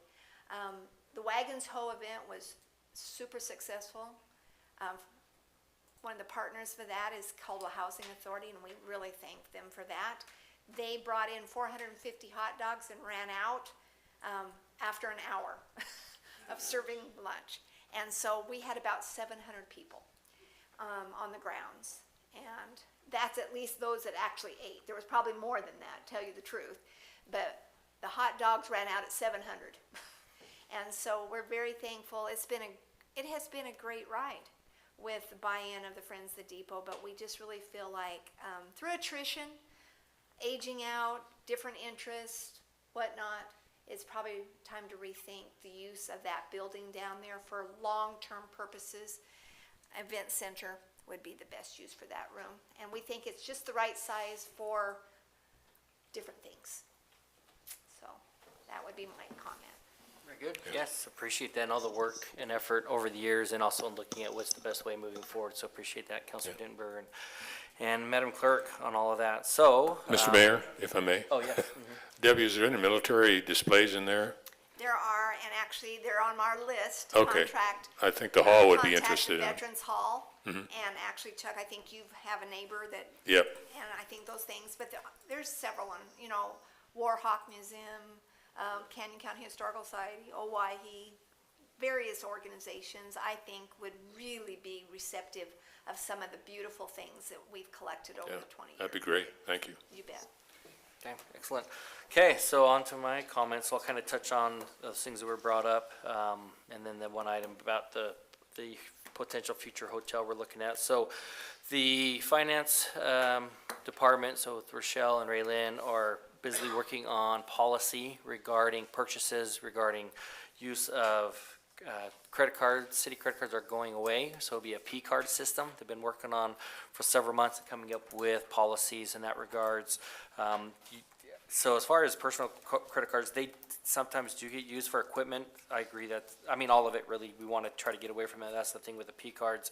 I know I've had even issues with my city-issued credit card where it had got canceled.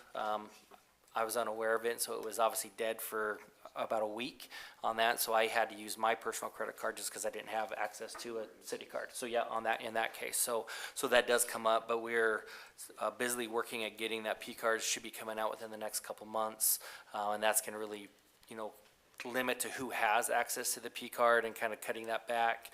And so it's not like, hey, here, you take the city credit card I have and you can go use it. No, it's just for that specific person. And like I said, along with that, also coming up with some finance policies, purchasing policies, things of that nature. If it's over this much money, it needs to go for further review and approval. And so I know that they've been working through that, and we'll be presenting that to council before too long on what they're working on that. Birthday expenses, yeah, I agree. I know that I did speak with our department heads, appointed officials in regards to that, being more aware of those expenses. So it sounds like maybe I need to mention that again to them, make sure it got down to the lower levels and to the supervisors, things like that. But there has been discussion to make sure that those expenses, being aware of them, that they're appropriate, avoiding, birthdays, things of that nature. If you're gonna do that, do a potluck and everybody bring their own thing in or whatever that is. So just avoiding those types of things. Cell phones, so everybody should have city-issued cell phones. We should not be paying anybody's private cell phone bill for use with the city. I know it does happen. I know, for example, I got a text today from Tiffany, but it showed up as Julie McCoy on my phone. I'm like, wait a minute. And so it's just because it hadn't transitioned over on that. So, but I know as they get that, they do go through the IT, they get wiped clean, and then yes, it does go on to the next individual. So we do get those back. There may be times if a disgruntled employee leaves and they just leave and don't bring it back to us, it's kind of tough to maybe track that down. But I think that's pretty rare. On the most part, we are able to get those back, and then they do get wiped, and then they go on to the next employee that's taking that spot, just like with Tiffany, so where she got that phone. on that. And then in regards to the office staff that I have, so we do have the part-time individual that you had mentioned before. So as we were going through the budget, the plan was for that part-time individual. It was split half with the mayor's office, half with police. So the intent was for that to come fully within the mayor's office. That's how it was presented to the council, because that was the intent at the time. Afterwards, as we started getting through that and letting, Char especially know, look, just so you know, this position is now 100% in the mayor's office, so not gonna be able to help with, the ride-along videos and things like that. And she's like, wait, I need that help. So we spoke with Chief Ingram, and said, the decision was to continue with that split, the half and half. So that freed up some of that money that was allotted for that position, along with some reduced hours as they were going back to school and reducing their hours that I wasn't aware of as well at the time that we were going through budget. So with those salary savings, it made it where we were able to have enough money to bring an intern in, and that helps to offset with that halftime where it is at the police department. We're only having that position half-time in the mayor's office, and that is fully funded through that allotment of money in the mayor's office. It is not part, because the HR department does have an allotment of money for interns throughout the city, and we are not, the mayor's office is not using any of that money. It is all coming from the allotment that was approved by budget for that position, for the part-time position that again split with police now, which wasn't originally intended, so that did free up the money to bring that intern in, and they're doing a tremendous job helping out quite a bit with, I know there's a report that Councilor Stoddard had asked about regarding public transportation, so that individual's been working tirelessly on preparing that and reviewing that and studying that, so doing a great job and doing a lot of these reports and things like that, these studies to kind of lighten that load and take that on to provide that to all of you. So that's where that money came from. It all is within that budget. The intent was, as I mentioned, to have that fully in, and it did change as we got into the budget review on that. So that's where we made the decision to bring in the intern to help kind of fill those gaps, and it's doing a tremendous job on that. The discussion regarding future hotels. So Mr. Mayor, may I comment on that for just a second? Yeah, but that was not what was really, you're absolutely right. That was, the budget was relayed to take that expense away from the police department.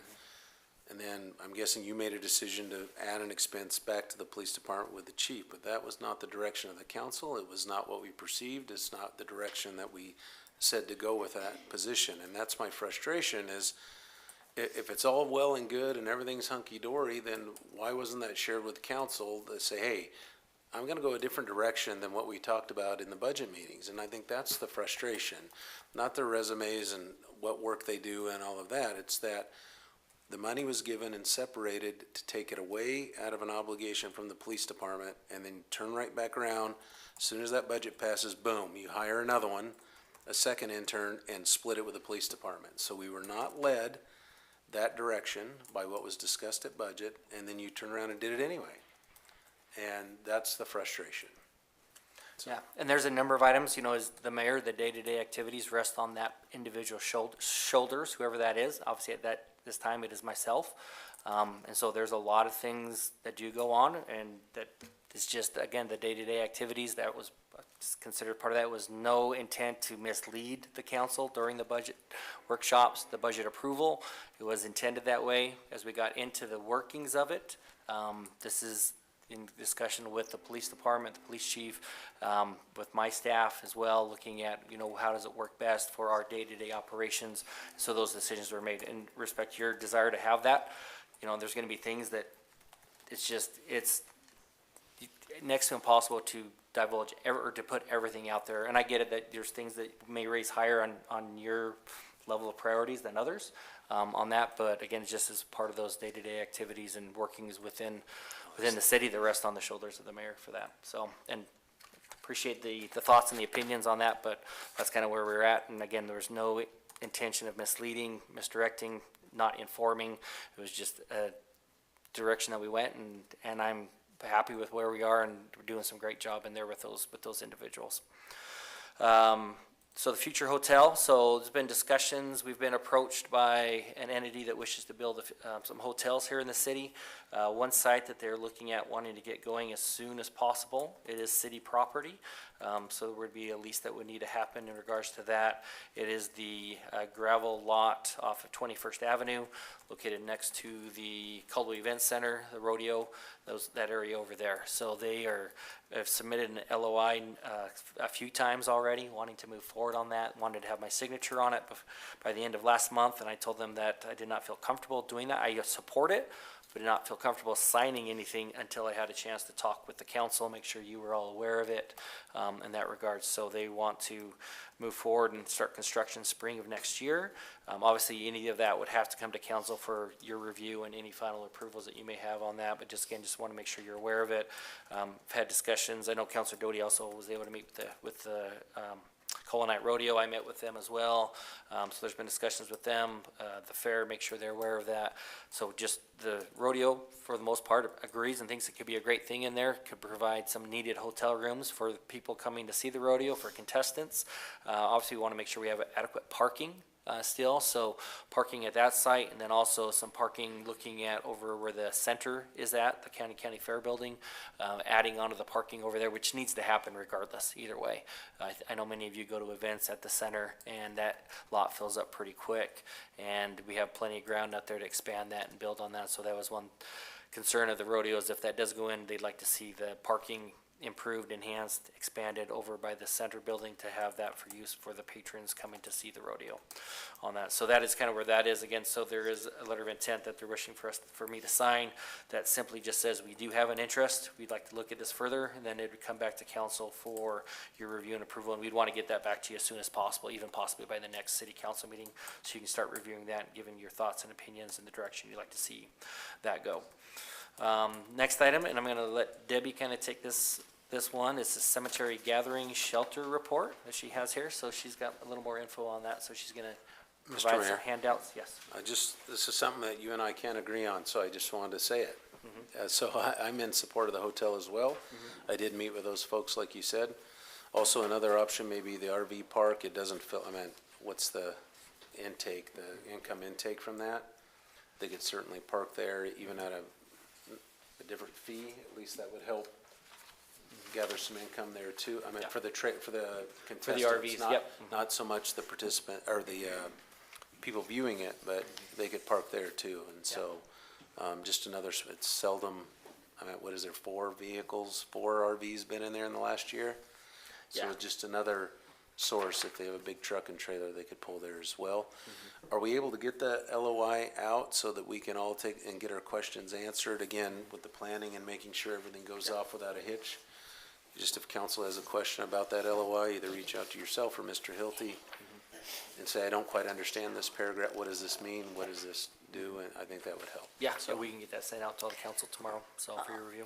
Also, just quickly, because there's been some confusion about what's going on down there with the survey and what's happening and what's not happening and who knows what and whatever, can you just make it clear for anybody who's watching this or going to go back and watch it, that this hotel would not be something that the city was building, that a private company would be building it, paying a lease or taxes or whatever, so we're not spending taxpayer money on that? Correct, yes, so it would be a private enterprise, similar to like the discussions we've had with the outdoor amphitheater. So it would be, again, a long-term lease on city property. The city would not be expending any money in that regards to that hotel being constructed. It'd be a private entity that would come in and construct that. And they would be And they would be, yes, there would be a lease for the ground, and then obviously there'd be property tax they would have to pay on the building itself. And just one more, it doesn't interfere with the land that was donated, so I just wanted that out there as well, so. Correct. Okay, Debbie, you want to go through this real quick? Okay, as you know, I recently took over as the appointed official for the whole cemetery grounds up there. Over the years, there has been an interest for a gathering space at the cemetery that would have a shelter. That shelter could be used for interment as well as special ceremonies up there, such as Memorial Day in that area. In reviewing the area, were able to locate original plat of the cemetery that showed an area that was, it's considered soldier ground area that was actually designated for a park in that area that never was developed. And so we're looking at review of that area to include a shelter area along with some landscape areas and flagpoles and whatnot. I've been working directly with the engineering department, city engineer and her staff in regards to the design of that area, and we're still working through those issues and getting some costs and whatnot together on that. The other element that would be a focal point, and that's the second page of your report, is an actual memorial rock that would be at the site there that actually gives honor to our veterans and active service members there. And as you can see, that has all the insignias on that. The clerk's office is putting together a fundraiser package for that we'll be sending out in the next few weeks here to the various VSOs as well as community businesses and individuals that might be interested in donating to that rock. We've already, without even starting that, we've already received $1,000 from an organization that heard about it and wants to have their name put on that memorial rock on the back side of that. We're estimating that the date of completion, and you can chime in here if you'd like to, Haley, is May of this next year, with the whole idea is that we would be able to have our first Memorial Day service on the grounds there at that shelter area. There has been different phone calls to my office in regards to this, and then the cemetery sexton also indicated as well that when some people have interment services up there, they're hesitant to have them at a grave site. They would like to have like some type of a shelter that maybe they don't have any other memorial service, and so they would like to have some kind of shelter for a gathering, and this would help with that as well as community-wide ceremonies such as a Memorial Day service on site. We've budgeted for this within the cemetery budget this last year, and so we're ready to move forward with that expenditure. We're able to do a lot of the design in-house, which has saved us a lot of money, and some of the construction work we will be working with getting bids on that.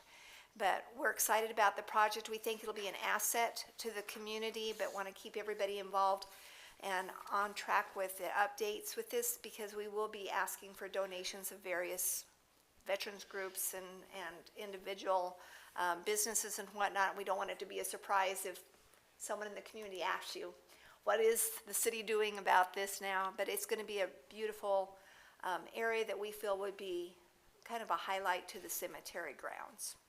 And I stand for any questions. Any questions for Debbie on that? Okay, perfect. Thank you so much, Debbie. Appreciate that update. Okay, then that only leaves us with an executive session. So is there a motion to Mr. go? Mayor? Yes.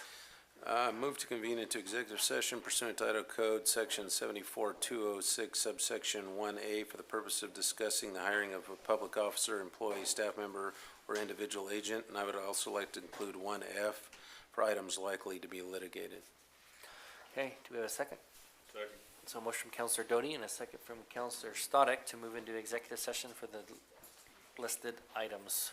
Madam Clerk, do you mind, or do we do have it up? Okay, so that is open for voting at this time.